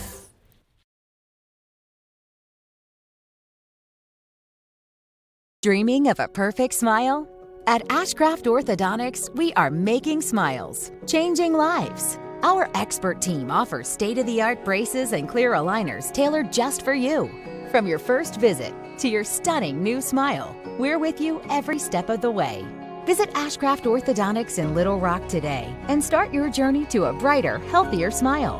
Book your consultation now and smile with confidence.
All right, welcome back, folks, as we are going to finish things up, wrap up here from Simmons Bank Field at UAPB. And first off, I want to say thanks to the folks at Pine Bluff as well as UAPB for the hospitality here. And I've had a good time getting to call a couple of games here at UAPB this year. So maybe next year I'll get to call an actual college game from here. We'll see, maybe. Who knows? So, but we appreciate you guys joining us here on the Maumelle Sports Network. Once again, please hit that subscribe button if you don't mind and if you haven't yet. And quickly here, I'm going to try to get us some score updates, as one of the games that I've been paying attention to most of the night was this Whitehall BB game, and it looks like Whitehall took care of business. Just trying to get to the end of it.